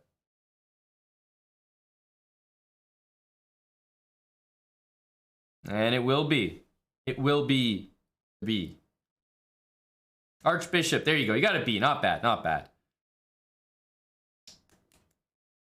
These are the subscribers games from our Jerome tournament. We were giving them grades based on what we practiced today.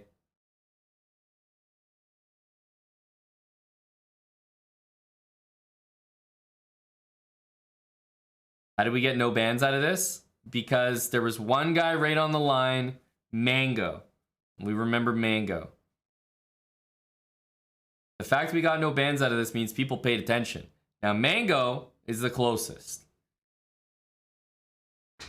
But even still, he did well enough. He did some horrendous stuff, but also some pretty decent stuff. He's supposed to be in the honors class, but he's slumming it with us. That's right, quantity sufficient. Yeah, FCST fan. We got our own blog now. You know, we got our file we're working on. Somehow or another, I'm going to either recover the work we did today, or I'm going to check... Or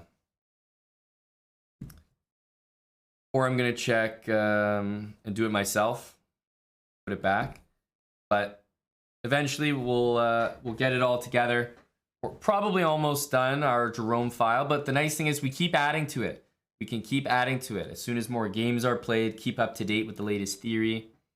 Plan for today. I'm going right now. I'm going to say goodbye. It's 3 p.m. Been streaming since the morning. However, got some things to take care of during the day today. I'll be back this evening, so we'll have an evening stream. Probably Canty, big fella, might stop by. So you might see Mr. Canty join us for some Saturday festivities. So I'll see you guys later tonight. Just taking a break to get some other stuff done. But we started early today, so hey, you guys got to get off my back. Gotta get off my back. I gave the Europeans a nice early 10 a.m. stream today. You Europeans owe me one. Take care. Thanks for watching. And we will see everybody, hopefully, later today. I am also not usually live at this hour, so I'm going to take this opportunity to raid Anna Kramling. I'm not always able to catch her live based on her European schedule. I think she might be doing a stream with Alexandra right now or something. So we're going to catch Anna while she's live. European stream from me, European raid. Bye for now, guys. And tune in tonight. If you're not sure when the stream is going to be exactly, you can find out in our Discord. But sometime this evening. Won't be too late. Take care and say hi to Anna. Go EU.